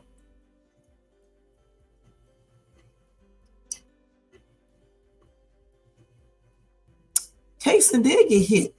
Yeah, Kaysen did get hit. And his friend did too. They did get hit. It was 5 boys in that restaurant. You need to go read that again. It was 5 boys in that restaurant. It was 4 plus Joe. And then you got Kaysen with his friend. I forgot his friend's name. Him and his friend was in the restroom. Okay. I think one of them even went to use the bathroom. Either Kaysen or either his friend. I can't remember. Okay. But I know one thing. Kaysen tried to leave. Okay. He tried to leave out the bathroom. And Joe did not let him go. Somebody locked the damn door. Locked the bathroom door. All right. So it is what it is. That's a total different situation. As far as Carmelo Anthony and Austin, we don't know exactly what happened because we haven't seen the video. All we can do is guess and go by what the witnesses state and what we think based on Carmelo's reactions and stuff like that, what he said. All I do know is that I don't believe he did it intentionally. He definitely wasn't trying to unalive that kid. And I do believe he feared for his life. I don't know what happened. I don't know if they started pushing on this dude or hitting him, jumped him. I don't know. But we will know if we get a chance to we probably won't see the video, but if we can hear about the video and read about what happened, then we would know. And we may even get a chance to see it now that Anthony will be charged as an adult. If he's, if he's convicted and stuff. I'm just hoping that, he did have a reason to use self-defense and he did have a reason to fear for his life. That's what I'm hoping. But as far as with Case and Allison, it's already a done deal. They already proved everything. The evidence supports everything. So it is what it is, okay? It doesn't matter. He didn't know that at the time who all was going to jump in that fight. You go into a restaurant, not restaurant, we can use restaurant. You go into a restaurant, restroom or whatever, and you see your enemy and he got his 4 boys with him. Okay, and they are known to be bullies. They are known for jumping people. Good and damn well, you're going to think that all of these people are going to jump you. When you're fighting, that you're not thinking about all this other shit. You're thinking about, getting yourself out this situation and, getting to safety as soon as possible because all these people may jump you.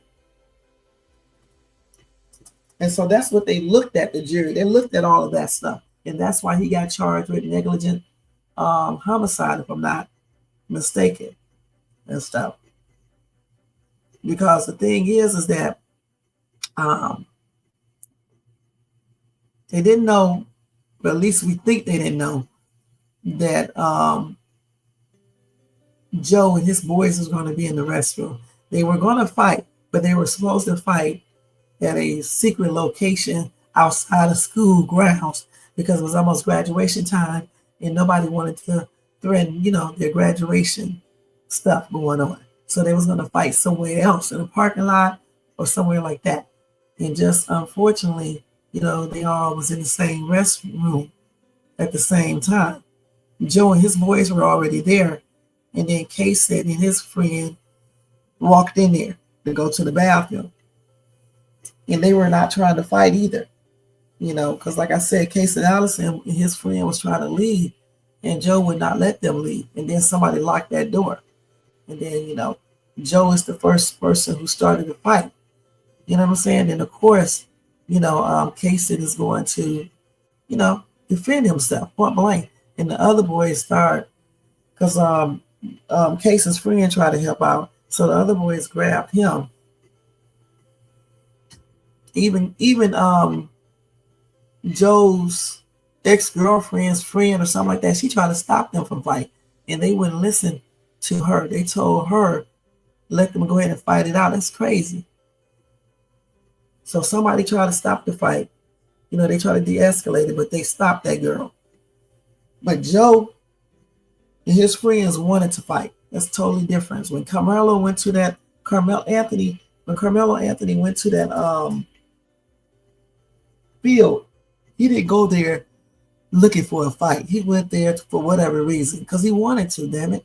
And he sat underneath that tent, talking on his phone or texting on his phone or whatever the case is, or whatever he was doing. He wasn't bothering them. They came over there talking to this dude. All right? Totally different situation.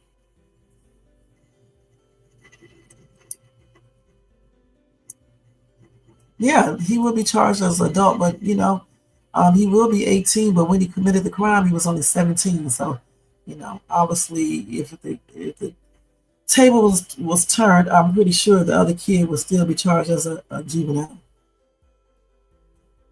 They didn't know that the boys was in there, okay? They did not know that Casey and his boys would be there. First of all, if they knew, he would have brought more people with him instead of just one other little boy with him. I don't think so. They did not prove this, so therefore I'm not going to argue this. All right? Because like I said, the case is already over. They already made their point, and it's already been proven, and it is what it is. There ain't even no point in even discussing it because it's already been proven. Okay? They knew, but all of these people knew that they were going to fight. They just didn't know. Well, anyway, Kaysen did not know, and his friend did not know that it was going to be a fight going on in that restroom that day. They didn't know Joe and his friends was in there. Right. She tried to talk them out when they was in the restroom. Right, of course she would be. Ain't no dude gonna back down in the restroom once, he tried to leave. You're not gonna say, okay, just beat my ass. I'm not gonna do anything back. Of course he's gonna be like, okay, you want to fight? I'm gonna F you up. But that doesn't mean that he went in there intentionally trying to fight. They left him no choice because they wouldn't let him leave or anything else. What you gonna do? Just let somebody beat your ass? No, you're gonna go ahead and fight and do what you got to do. And and he did what he got to do. Plus, he said that Joe was known to carry a GUN. He didn't know what that dude got. He claimed that Joe threatened him at the prom after party with the GUN. So it is what it is. Casey tried to get a GUN too, but he couldn't get it. So that's why he probably started carrying the knife and stuff. But anyway, it is what it is with these people. Getting back to this cop though, I just don't feel like he just started shooting immediately. I don't believe that. I believe, when they hit him with that car, because I do believe they hit him with that car. I don't know how hard and things like that. It could have been too hard, but not really. It probably was not. It wasn't probably a tap, because a tap wouldn't put you in the hospital. Okay, it was probably a little harder than a tap. And so the thing is, I'm wondering if the cop took out the gun then and then jumped on the car. Well, did he jump on the car? I'm thinking he probably had that GUN in his hand already, and he jumped on that car, and then he started shooting. That's the way I think he probably did it. I'm not sure, since I wasn't there, but I can't wait to see that video. And when I see it, I'm going to try to show it to you guys if they have it blocked out. Listen, it's a lot of things, but you still cannot automatically just say that somebody did something if you don't know the facts. You just can't say that.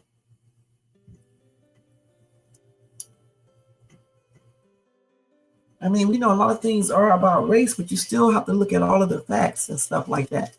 You have to look and see exactly what happened, in regards to this police officer situation. You just can't automatically say, oh yeah, he took out his GU and just started shooting, because you don't know. You weren't there. You didn't see the video.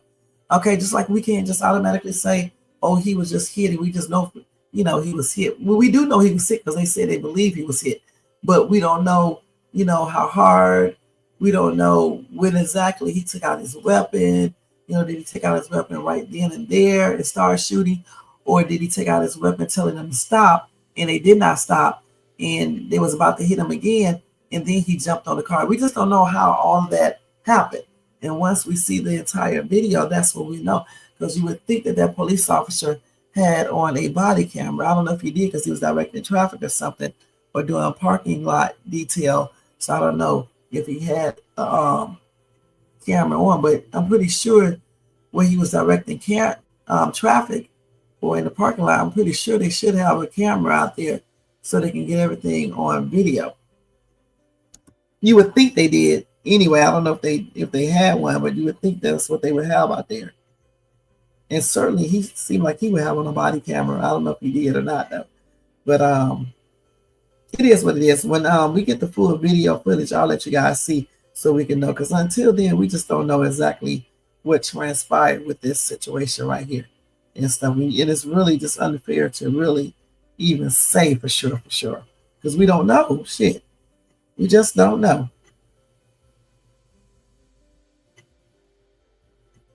And just to let y'all know, Todd and Julie Chrisley, they were pardoned by President Trump, okay? And they were incarcerated because of something dealing with, let me look and see, tax fraud or something, I can't remember. Let's see. Something dealing with the IRS, though.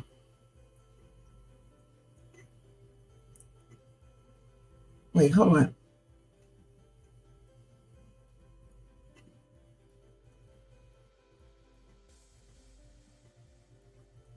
Chrisley knows best. Yeah, they was pardoned for Trump. They're at home already.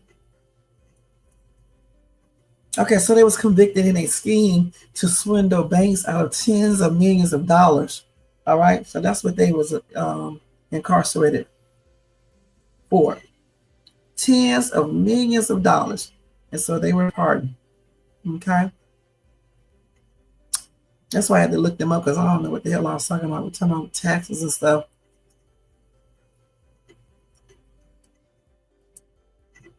So their attorney supplied President Donald Trump with a binder filled with court documents and testimonies to convince him to release the couple.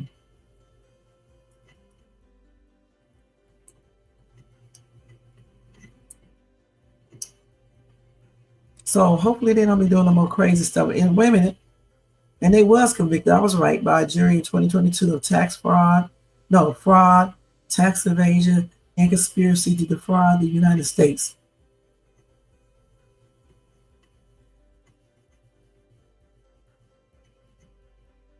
And they claim they did not know why Trump chose to pardon his clients this week.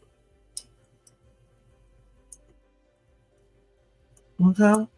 So it is what it is. He pardoned them, and they are out right now. And y'all know they on that show called They used to be on that show called Chrisley's Knows Best or something like that. I used to watch that reality show a long time ago. Yeah, it was the Chrisley's Knows Best. Yeah, I used to watch this a long time ago. For a while, and then I stopped watching it. It is what it is.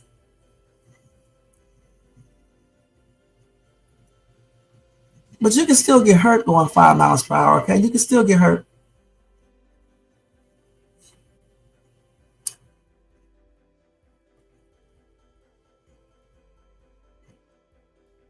Of course, you see many videos like that, okay? And that's why, Black people especially need to follow directions then And so you have to be put in situations. I know sometimes they do stuff to Black people and they do follow directions, but still, we still do need to learn how to follow directions at the same time, because let's think about how all this happened with the cop and the dude. Okay, that's why I need to see the video, because I want to see what was he saying, what was he telling them to do, and what they did. That's why I want to see the entire video, because again, we really can't even make a fair assessment of the situation because we haven't seen the entire video. Point blank, all we saw is the fact that the cop was holding for his arm for his dear life, while shooting through a glass car window. That's all we know, So we don't know what happened. So hopefully, when did this happen anyway? Because Jermaine's something in the story. So it would seem like more video footage will be, showing up since it happened. I don't know when this happened. Let's see. Let's see. So he was he was directing traffic during a Caribbean music festival. That's what he was doing. And that was on the 20. Well, yeah, okay, let me see. I don't know when it happened. Let's see.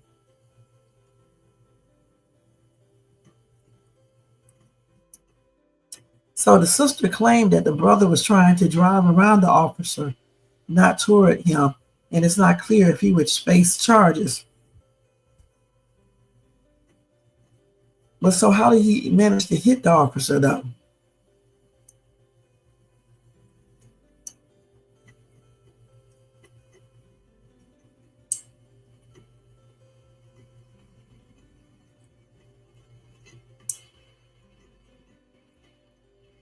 Trying to see if they say anything else about it.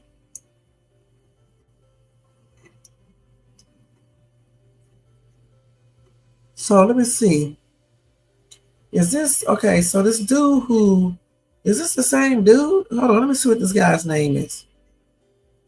What is the guy's name? Hold on.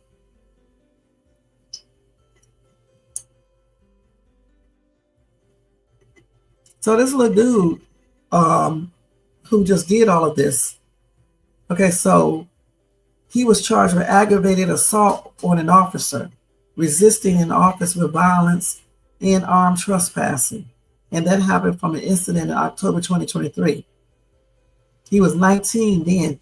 He banished a GUN after being told by a deputy to leave a Lauderhill Park. Okay? And of course, he pleaded not guilty. That's what I'm talking about. Yeah, that's him. So he was charged back in 2023 with something similar going on right there. Resisting an officer with violence and armed trespassing. He was charged with aggravated assault on an officer. And that stems from an incident in October 2023 in which deputies said Clark, then 19, brandished a GUN after being told by a deputy to leave a Lauderhill Park. Now, his sister said that on Sunday, I guess that was last Sunday to this Sunday, her brother was trying to drive around the Miami police officers, not toward him. She said the officer had signaled with his hands that drivers in the area should pull forward, but that the officer had then moved in front of their car. But they do that when they be directing traffic, okay? She said it wasn't intentional to hit him, no. So he did hit the cop, okay? So the cop didn't know if he was doing that intentionally or not. So when he hit the cop must have either went in his thing and got his GUN out and told him to stop. The dude probably got scared and started driving, and then that's how the cop jumped on top of the car. I'm guessing, all right? Or when he hit the cop and the cop told him to probably put out his GUN and told him to stop. Well, I'm about to say the same thing again, and he didn't stop. Okay, he probably started driving again, and the cop started shooting right then and there, and that's why he started driving, or either the cop started shooting after he jumped on top of that car. I don't know. And people were running for safety, so he was going fast enough. He wasn't going fast like that, but he had to be going at least 5 miles per hour.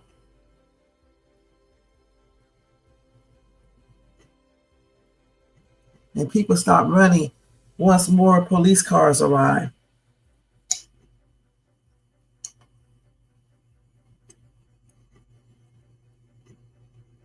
So anyway, yeah, so we got a little bit more information right there. Okay, so y'all heard that. So this dude already been in trouble for resisting arrest, not paying attention, not doing what he was told to do, okay? They told him to leave that park and he didn't want to leave. So he can't follow directions. So that's what that shows. Just like probably when they was telling him to, they said they was going around, but the cop was probably telling them to stop. You just never know. Or maybe go the other way or something like that. But yeah, I can't wait to see that camera footage. I just can't wait to see it. So we did get a little bit more information. I'm pretty sure that we're going to get some more information in the next couple of days or so.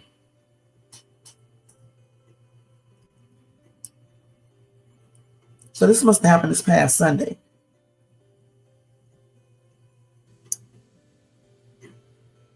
He was holding on to that car, okay? Simple as that. All right. No, I'm not saying that black people don't comply. I said some black people don't comply. Some do. I comply all the time. I'm not saying all black people don't comply. I said some don't. And I didn't say all white people comply. What I said is that black people need to follow directions. Because if you know that somebody treats you unfairly because of the race of your skin, why put yourself in that situation? If somebody is doing something that you disagree with, especially a cop, why? It depends on what it is. Okay, if it's something crazy, then you may not follow directions. But if it's just something that ain't gonna cost you your life, why not follow directions? And then, if you got a camera phone or whatever, you don't even have to tell them you're recording them. Just record everything and then get yourself a lawyer and deal with it in the court. Because why are you trying to deal with it on the street so he can unalive your butt? That's stupid. You got to think with more common sense. And it doesn't matter about how bold white people are, because the thing is that they don't get shot down as like black people do. Okay, so it doesn't matter about how bold white people are and the things that they do with police officers, because a lot of them get better treatment. Let's keep it real. So why even put yourself in a situation? But if you do get in a situation, why not use intelligence to deal with the situation so you can stay alive and not get hurt? All right, point blank. The only time I can see a person going against what a cop says, if the cop is trying to do something to you, far as something they shouldn't be doing, like they trying to unalive you and things like that.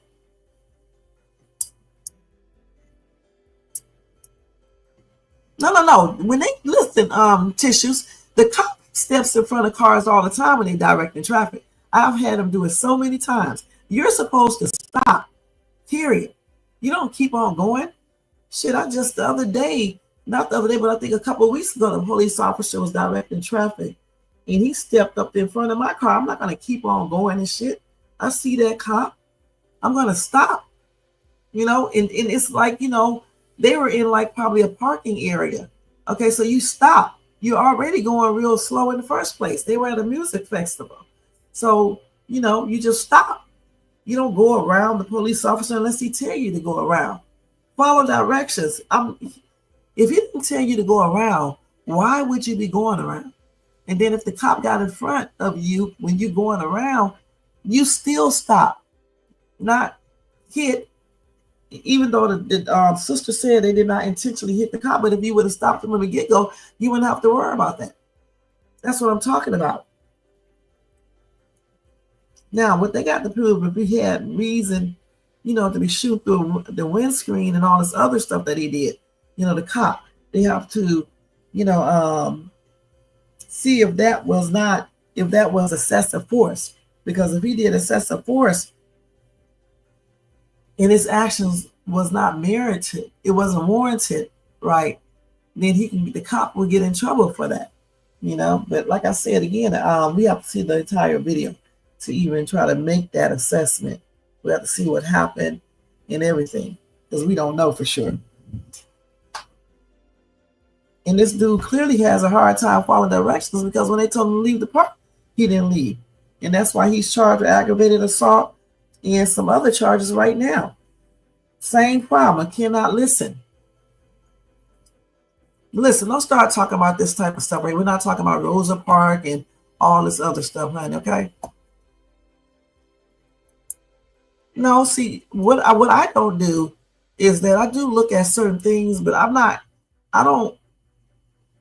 trying to say that race is a determining factor for everything, okay? In every situation. I'm not saying that, all right? Because it's not. I've been stopped many times by the police for little bitty things, you know what I'm saying? Like when I be driving, not that I can't drive, okay? Not for that. I mean, one time I was driving 35 miles per hour in a 10 mile per hour area. I didn't know. Okay. And when the highway patrol stopped me, I didn't use the race thing. I didn't. I just followed his orders and told him I did not know that the speed limit inside this community was only 10 miles per hour. I never heard of that before. I didn't even tell him that. I just said I didn't know. And he told me to make sure I pay attention to the speed signs. And I told him I didn't see any speed signs. And I said, everybody else be driving 25 miles per hour through here. He told me don't do what everybody else does, period. Just look for the sign. And he told me that in these retirement communities, the speed limit is always 10 miles per hour, okay? And he didn't give me the ticket. Y'all know when the highway patrol stops you, you get a ticket, but he didn't give me the ticket. Then just recently, a cop stopped me because I got to get my registration changed, right? And it's expired, right, by a couple of months, right? And he was telling me about that. And if I would have been like some people be, for real, using race and everything else, oh, he stopped because I'm black. Now, I'm not going to lie. I did say that in my mind. I just didn't say it out to him, all right? And I was like, it was so funny what I said, because he was like, he can give me a ticket. And I said, no, you don't have to give me a ticket. I surely told him that, and you certainly don't have to tow my car or anything else. And I said, because I'm going to get my registration, and things, and all that, because I just told him I had to just do some work on, some repairs on my car or something, get some tires and things like that. But anyway, guess what? I didn't get that ticket, okay? And that's because I used common sense. I didn't use the race factor, or you just thought because I'm black and all this other stuff. I didn't do all that. And I followed directions. And that's why I did not get the ticket or the car towed or anything else. And I straight up asked him, can he not give me a ticket? I sure did. Can you not tow my car? I straight up asked him that, period. I told him I was going to go get my registration. And that's what I said, And just like any other time, when cops have stopped me, not here, because I've only been stopped twice here. Actually, I was stopped 3 times here, but the other time the cop stopped me, he told me to go ahead. He was a highway patrol too. He told me to go ahead because he got another car. And that was it. And the cop who stopped me a couple of weeks ago, he was shining his flashlight all in the car. I could have got upset about that, but I didn't. And he was looking all at the car and shit. I'm like, those are my kids right there. That's what I said that to him, because I'm like saying to myself, why are you shining the flashlight all in the car and shit, honey? We don't do illegal activities over here, or anything. Nobody's drunk or anything, because we don't drink, we don't smoke, we don't do anything. But I didn't tell him all that.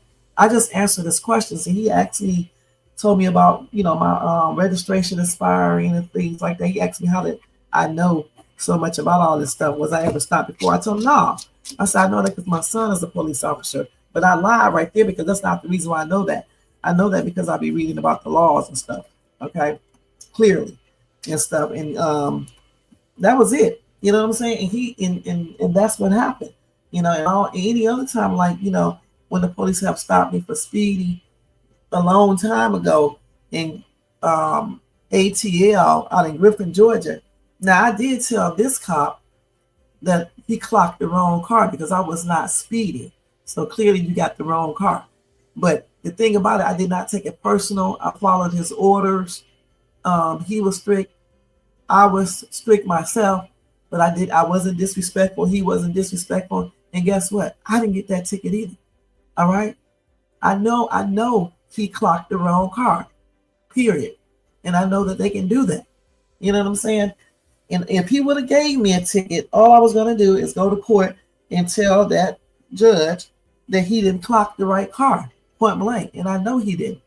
All right. My son is a whole police officer. At that time, he was a police officer. And I was saying, he explained to me how they can make a mistake and clock the wrong car and think it's your car that was speeding when it wasn't. Back then, I definitely didn't speed. Okay. I don't even really speed now. All right. Like I said, in that retirement community, I just did not know that the speed limit was only 10. I thought it was at least 25. Who the hell has a speed limit all the way down 10 miles per hour on a regular street? I'm thinking at least it's 20, and I'm just going 5 miles over the speed limit. And I'm not lying. Every car that comes through there is going 25 or more. But, I wasn't going to tell him all these details. I did say everybody else be going 25 miles per hour, but I didn't keep on going on and on. And I certainly wasn't about to jump out the car doing the most. And guess what? That day, I had my GUN in the car. I had my knife underneath my thigh while I was driving, and he didn't even know it. Even the other day when the cop stopped me, I had my GUN in the car, and that was right there on the side of the seat. He didn't even see it. And I had my daggone knife on the other side, right there on the left side, so I can get it. And he didn't see none of that stuff. And that's because I didn't even remember. I told you he was shining the flashlight in the car. He still didn't see it. But I did not act suspicious, and I damn sure didn't act like, I was, I didn't act weird like some people do. One thing that my son did tell me, he said a lot of times when these cops stop you, people, it's because most people, and especially Black people, start acting suspicious, start doing the most. And that's why they start doing the things that they do. They be waiting for that.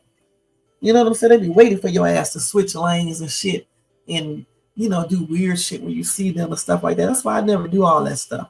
You know what I'm saying? If anything, you think smart if you're driving around dirty. I'm so crazy. With your fire tag or some shit like that, the registration sticker or, whatever you may be doing. You don't be just giving out clues to people and shit, because I'm telling you, they be looking at these things. They watch how you slow up. That's why some people still get tickets. They slow up. When they see the cop, they slow up. Hell, he already clocked your ass. That's stupid. You know what I'm saying? Stop speeding. Okay, that's why I never speed. I usually, drive maybe 5 miles above the speed limit. They usually stop you at 10. Sometimes they stop you at 9. All right, so yeah. So those little things I did learn from my son, and some other little things. But for the most part, if a cop stops me, unless they doing some weird shit, I do follow directions, period. Because you tend to get better, things. Unless, in weird cases, you do get those racist cops, but still follow directions and just get proof of what they're doing. You don't need to tell them. That's nothing. I'm trying to figure out why people always tell them I'm recording. You don't need to say shit. Just, you don't have to say nothing. Tell them your name and give your ID, and that's it. Some people don't believe you should give your ID, but then you're just making problems. But I think you should give the ID, and you should say your name, and then follow the other instructions, and just, get everything recorded, whether it's audio or whatever. At least you can show that to your attorney so they can hear what you went through. And then they can go ahead and fight for your rights, because you can't fight for them, especially not on the street. That's why so many people get unalive, especially people of color.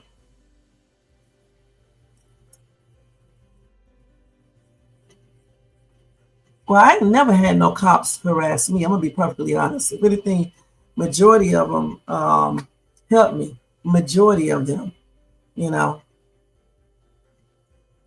Oh, yes, I have. I've seen a lot of corrupt cops. I didn't say there are no corrupt cops. I said that sometimes some Black people make it more difficult. That's what I said. Because some Black people do not follow instructions. I don't know why you're trying to avoid seeing that. Okay, we know that some cops be messing with people and they don't do anything. They follow instructions and everything like that. But some don't. Let's keep it real. They target women too, honey. Okay, it just depends. They target women too. I have sons, honey. I know you don't know that. I got 2 sons. Well, you know the one, but you don't know about the other one. No cop has ever said anything to him. All right, point blank. All right. So again, it depends on the situation. Sometimes people do be at the wrong place at the wrong time, and that's why, again, parents need to teach their sons all about this type of stuff. You know what I'm saying? Because I teach my son about it. He just turned 17, and I tell him every day, like even when he just go to the store, I let him know what's up, and that's what we need to do. You know, teach our kids how to interact with these cops, because some cops do just stop people, you know, based on their colors and things like that. But we don't need to argue with these cops, okay? Because listen, that's stupid anyway. Why in the hell would you argue with a cop that you know is racist?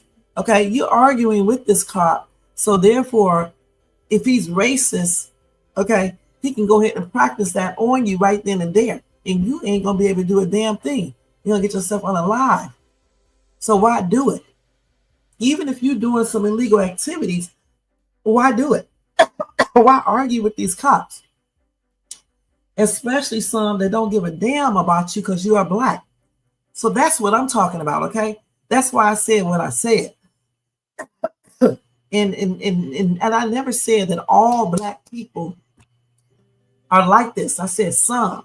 Just like I don't say all cops are racist or bad cops. Some are racist and some are bad cops. But at the same time, you got some cops that are not racist. You got some cops who are good cops. Okay, point blank. It goes both ways. You know, all I know though is black people, and I'm talking about black people because I'm black. Black people though got to stop letting them get the upper hand, but not by giving into what they want you to give into. You get stopped by a police officer, it's not the time to be sitting up here arguing with them and things like that, so they can easily practice whatever they want to practice on you. You know what I'm saying? Point blank. It's crazy. All this running from the cops and shit, and they shoot you down like a dog. And it doesn't matter that they don't do it to the white person, because it's not the white person they're chasing at that time. It's not the white person who just lost their life or is in the hospital, okay? So cut all that out about what they do to white people, because we're talking about black people. It doesn't matter what they don't do to white people. We already know that white people get away with certain things, and that's even more reasons why you shouldn't be doing certain things. And if you do certain things, you need to know how to handle, you know, when it comes to the police confronting you if you get caught, you know, whether it's be, you know, you're out here driving with expired license or expired tag, or whether you're doing some real criminal activities or whatever the case is, okay? You got to know. I know.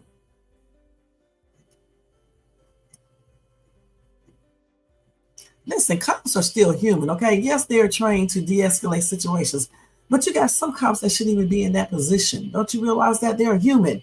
So some cops escalate situation, but that doesn't mean that you need to escalate it back with them, because they are the ones that are in power right then and there, and everything is stacked against you at that time. So why would you even try to do certain things?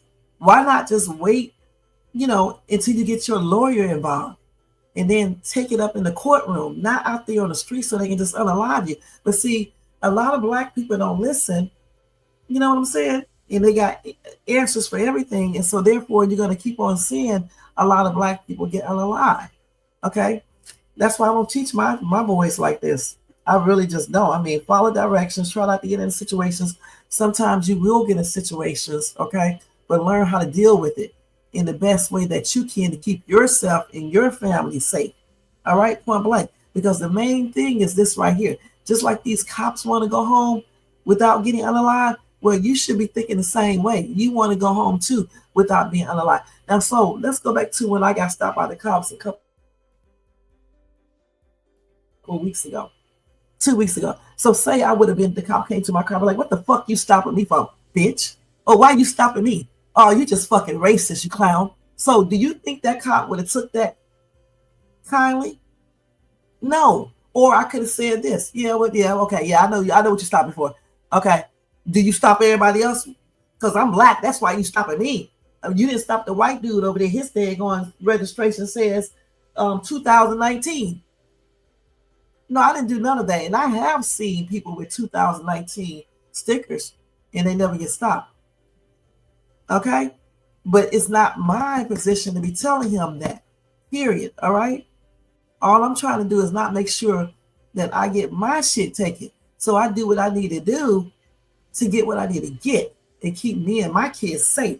And until black people start thinking like that, you're going to continue to see black people get unalive for no apparent reason. Now, granted, you do got some that do everything I just said, and you got some of these racist cops that's still unalive. Okay, that situation can only be solved by them hiring people that are not like that. All right, point blank, and hoping that you don't or your family members don't get in that situation. Period.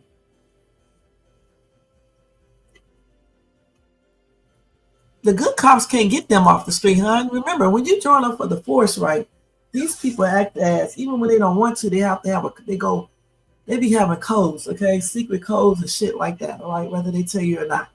They can't be going against the other cops. Now, you got some that do that, but for the most part, they're not going to do that. And it's not up to them anyway to get those cops off the street. It's up to the people who are hiring these cops. You know what I'm saying? And then also making it safe for other cops to report bad cops. If the people who are in control are not making sure these cops who tell stay safe, who in the hell will tell on a cop when they do stuff that they shouldn't do? Like beating the shit out of somebody when they know good and well they shouldn't be doing it. Okay? So until they can do that, you're going to always have some of these cops out here that's mad and things like that. And then also, too, more black people need to become cops. But you know what? You got some black people who are just as tripped out with their own people when they stop you. So remember that. You got some of them because they become a cop and they let their badge go to their head. So it's just not white cops. It's some black ones too, hon. Trust me when I say this. Fortunately, like I said, I never came in contact with no cops like that, except that one out in Griffin. But even though I believe he was racist, he stayed professional, and I stayed professional. And I'm gonna tell y'all straight up, that day, because I didn't know, I was getting ready to get out the car. And he didn't pull out his weapon or nothing. He just told me you're not supposed to get out the car because I didn't know. He said, don't ever get out the car when a cop stopped you, because I did not know. All right, so all the time, they don't just start taking out their weapons trying to shoot you unalive. And let me just say this again. The one who stopped me, I believe he was a little racist. I really do. Because, I mean, it just seemed, I just believe he was. But I still, did pretty good after I told him I didn't know that I didn't supposed to get out the car and things like that. Just like the day the police stopped me a couple of weeks ago. He talking on his loudspeaker. I didn't even know he was talking to me. I'm going to be perfectly honest. He was telling me to get over. I'm like, I'm finna get over. I can't even see around me if cars are coming. So when he stopped me asking why I didn't get over, I said, because for one thing, I didn't hear you. That's what I said. I said that just like that. Secondly, I didn't know if cars were coming. I was about to stop over there at the gas station. Why would I be getting all the way over there in the right lane? And I can't say, you telling me to get over, but that doesn't mean that you can see all the cars coming. Then I get hit and my kids get unalive. I don't think so. But I finally got over. I thought I was able to see, because you have to be able to see and stuff like that. But I don't know why he just didn't let me go to the gas station and stop. That's stupid. Why would you? I'm all the way in the left lane, and here's the gas station right here. Why would you be telling me to come all the way to the right lane with cars flying around? Some people don't even listen to follow the cops' directions. And then you get unalive.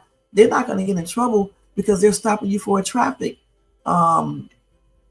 violation. I guess that's a traffic violation or whatever the case is. Why not just be over there to the gas station? But you know why they didn't do that? Because they don't know me. All right. I could have just turned and jumped on the freeway. So that's why they didn't want me to stop in the gas station. So that's what we got to do. We got to think about the rational things. What if that was you? Where would you tell the person to stop at?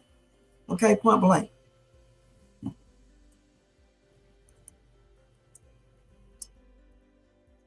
Why do you keep on saying what white people are? We're not talking about white people. We're talking about black people.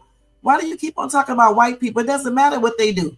You're not going to be, listen, if it's going to always be unfair for black people. So stop talking about how these white people get rude to cops and shit and all this stuff. And then they don't get unalive. But when a black person go crazy and stuff with one and start being excessively rude, they may risk getting unalived or thrown in jail or whatever the case is. Okay, we don't need to keep on talking about what white people get away with. We need to figure out what black people need to do to stop getting unalived and things like that by these racist ass cops. Okay, point blank. Forget what these white people do, because they get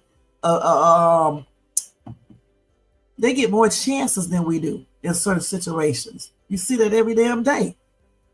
In real life, you see that, not just on YouTube and TV shows. You see that in real life. I just told you, I see people running around here with 2019 tags, registrations on their cars. And clearly they haven't gotten stopped, and they haven't gotten they may have gotten stopped. I don't know, but they haven't gotten their cars taken because they're still driving it. But I can't sit up here and worry about these people.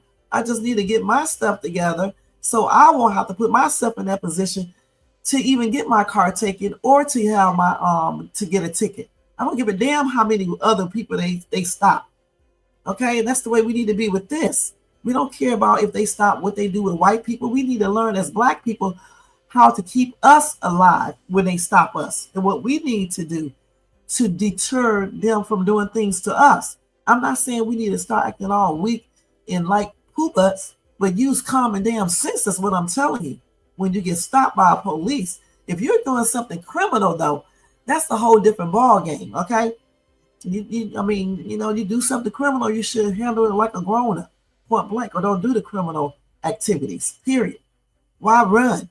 You're gonna get caught anyway. I am not just defending my son. My son is like 30-some years old. Okay.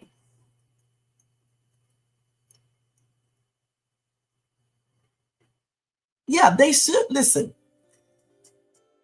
A lot of cops do not tell because they know what the consequences are. That's why I said it's not up to them 100% at all. It's up to the people who are hiring these cops, okay?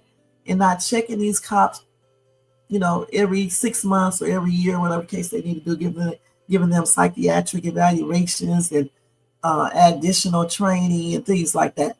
They need to do all of that. And then they need to make it safe for a cop to tell on another cop. You can't tell too much on other cops because, consequences. And sometimes those consequences may be, unaliving.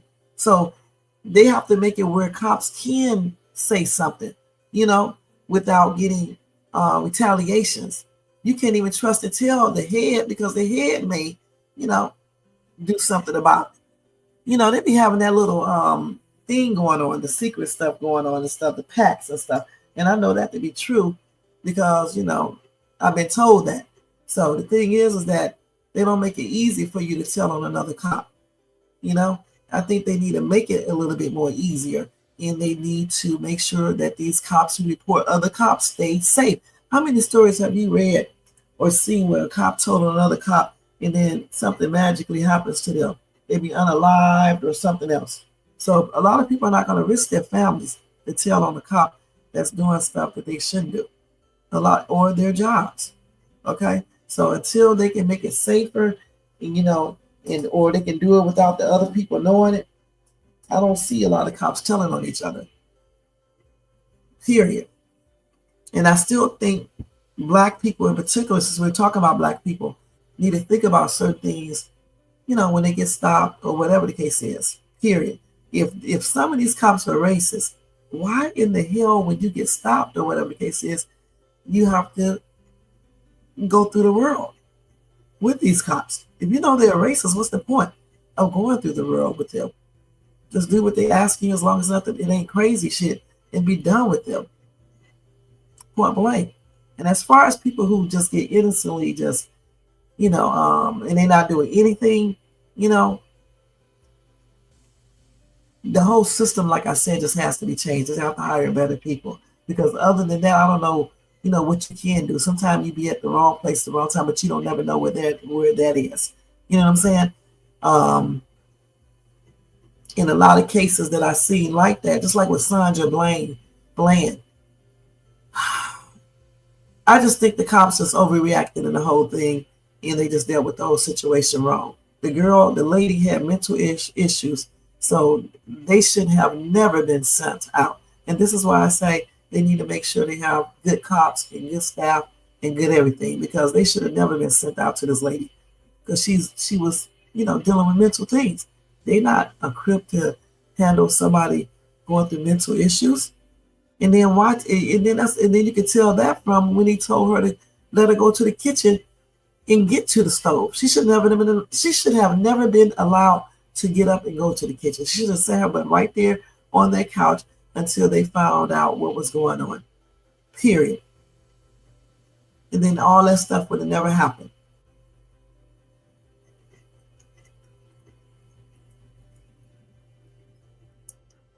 If they report that shit to the news, once again, their life gonna be in jeopardy. Okay, y'all be talking like in the Twilight Zone. If you report cops and you're a cop, your ass gonna probably be in trouble. And report to them, yeah, some of them be crooked. Okay, so like I said, they have to restructure the whole entire thing, and cops got to feel safe, the ones who tell. You know what I'm saying? You see, please, nah, you're not gonna be telling like you think.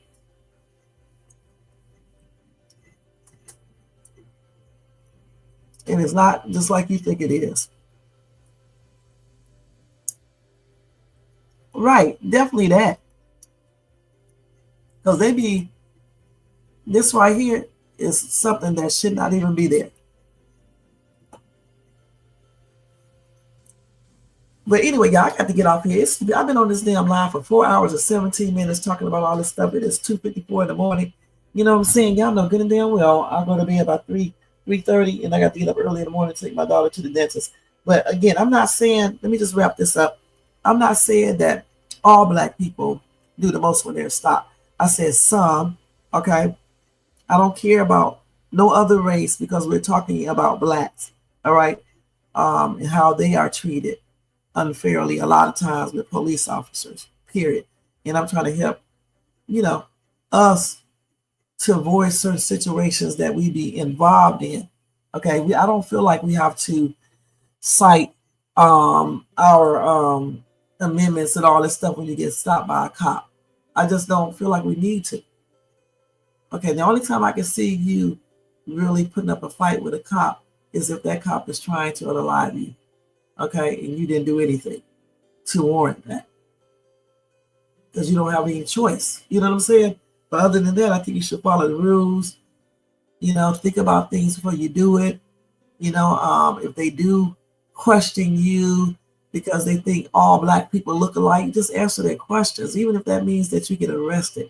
Because as long as you can get a lawyer, he can be the one, or she can be the one that can fight for, you know, your justice versus you trying to do it on the street when you know you're not going to win.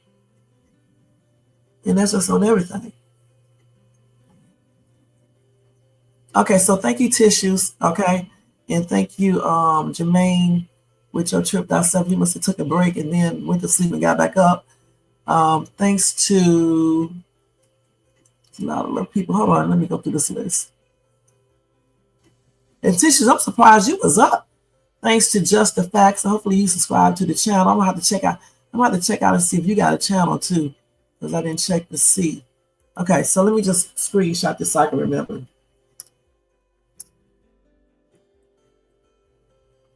I gotta check to see if you got a channel.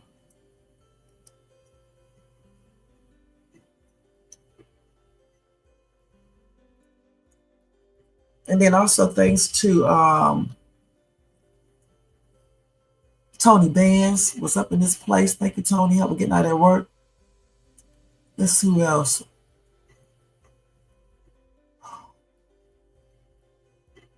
Kim Lee, thank you so much for being here, hon. I appreciate you as well. Everybody in the bushes, everybody who watches us on the replay. Most Hated Browns, thank you so much for being here as well. And thanks, Just Facts for coming up on the panel as well, giving us some insight on the Diddy's case. And Black Vigilance TV, thank you so much for being here as well. All right, y'all. So don't forget to thumbs up this video, subscribe to the channel, and hit that bell notification so you can be notified of any upcoming videos. And share, leave a comment. And I'll see y'all tomorrow later on today for Diddy Trial Day 12. All right. And I'll check on the Miami police situation with the dude, with them shooting the dude through the car glass to see if they got any updates on that. And the other story I'm going to tell you guys about the cop who shot that dude who was in the military. We're going to talk about that tomorrow as well. All right. So y'all have a good night, and I'll see y'all later on. Good night, Tony. Good night, y'all. All right, let me go ahead and change all the stuff on this thing.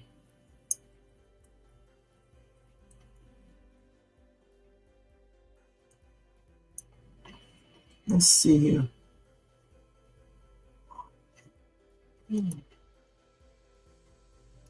All right, y'all. Okay. Good night, y'all. Peace out.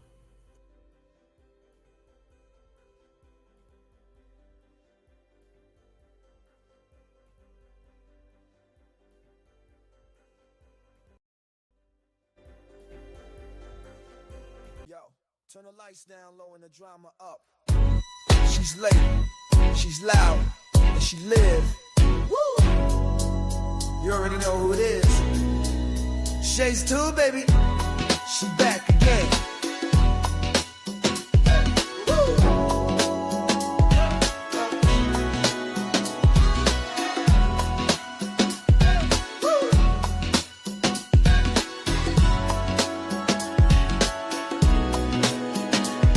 Mic hot, crowd lit, vibe on 10. Shade walk in like we back again. News, tea, jokes and spins. She don't do small talk, she go in. From the headlines to the comment section, she called names with no correction. You tuned in, don't act brand new. It's late night, baby, she got that view. It's late night with Shay. She say what she want, then laughs all day. Look on Shay's tube, press replay. You thought I let gang, you're back again. It's late night with Shay. She say what she want, then laughs all day. Look on Shay's tube, press replay. You thought I left, nah, I'm back again. Popcorn ready, wig on alert. She dropped one line, is somebody hurt? Talk show queen with a side of roast. She run this thing from coast to coast. Late on purpose, still on time. She hit you with shade, then call it a rhyme. Talk smart, talk slick, talk flame. Say the name right, yeah, late night with Shay. It's late night with Shay. She say what she want, and laughs all day. Look on Shay's tube, press replay. You thought I left, nah, I'm back again. It's late night with Shay. She say what she want, and laughs all day. Look on Shay's tube, press replay. You thought I left, nah, I'm back again. That's right. News, drama, laughs, whatever else you feel like. One mic, one queen. Late night with Shay. On Shay's tube, she back again. It's late night with Shay. Yeah, she say what she want and laughs all day. Live on Shay's tube, press replay. Now you thought I left, nah, I'm back again. It's late night with Shay. She say what she want and laughs all day. Live on Shay's tube, press replay. And you thought I left, nah, I'm back again. Yeah.